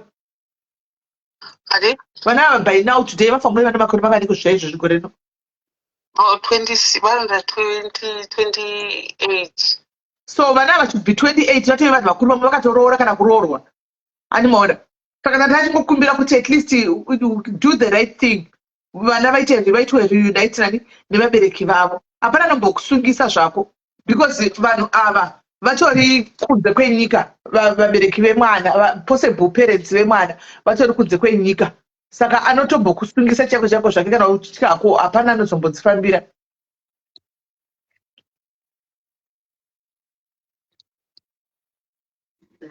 because coincidence chine yakanyanyisa zvisingatomboite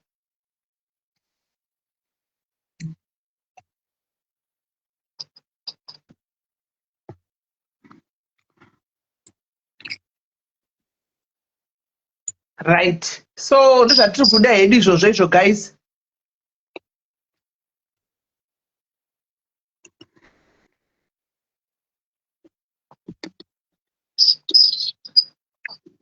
So tokumbira guys kana vanoziva munhu iye please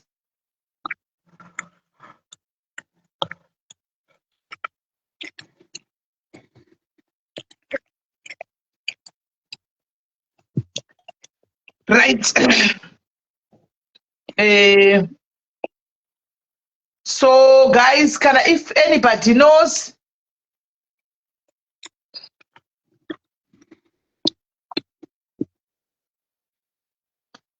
if anybody sorry, I don't. Kana pane ari kuziva guys nyaya iyi kana kuti murizivo iyi please ndikukumbirawo anditika please ndikukumbirawo mutipe. I think vana ava now vanenge vane 28 or 29 andika 28 or 29. So chikumbiro guys, chatove chikumbiro